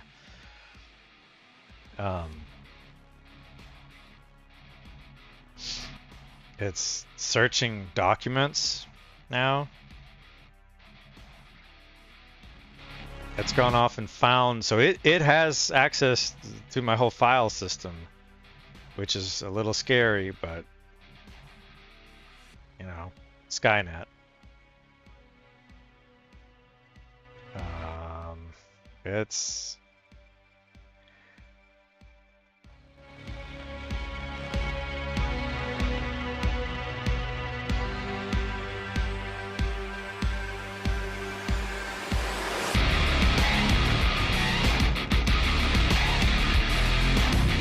I will go look at that one too. While it's doing that, let the human come in.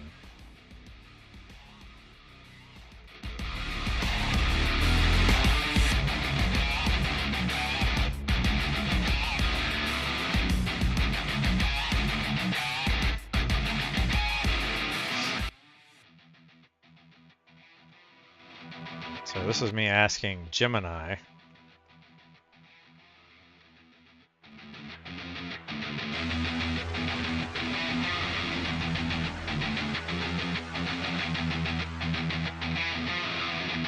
Handle webbox, and I have that code, and I think there's logging in here.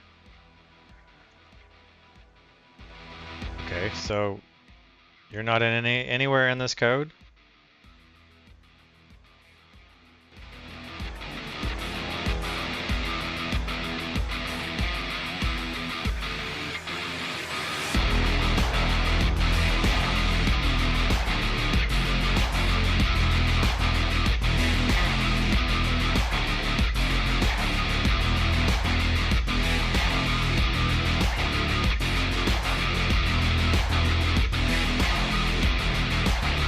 Grab this whole output. Is that a share?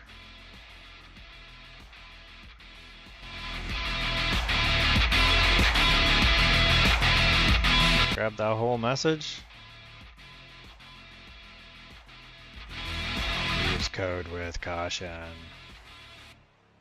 Good news, we found the real blocker. Our permission hook was auto-denying every permission type except mouse lock. Qt routes, but you just deleted you is the thing.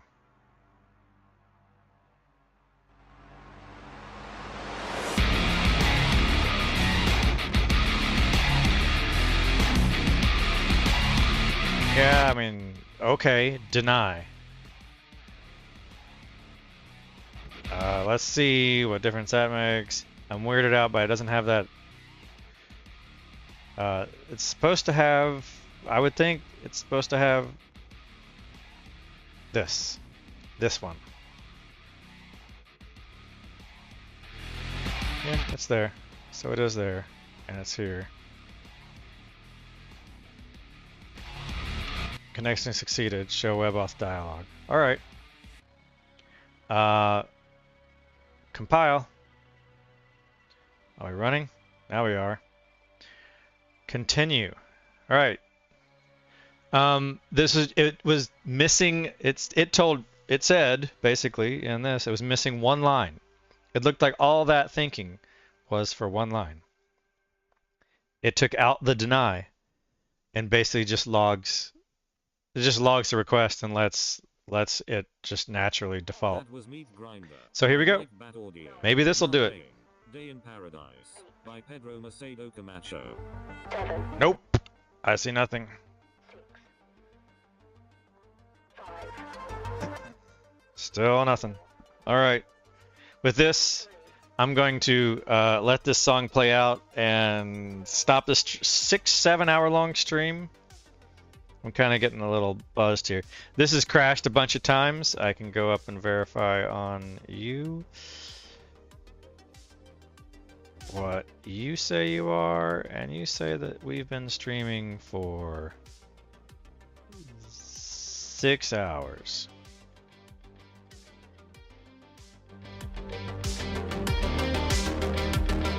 All right. So I am going to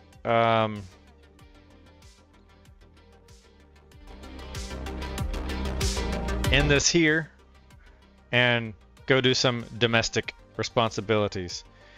And thanks for watching. Like and subscribe.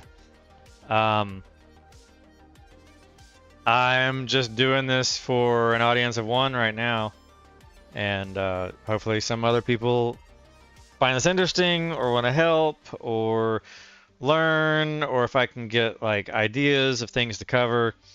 So let me know in the comments. And catch you later. I have the song play out though.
I'm NightVsKnight, motherfucking night, bitch.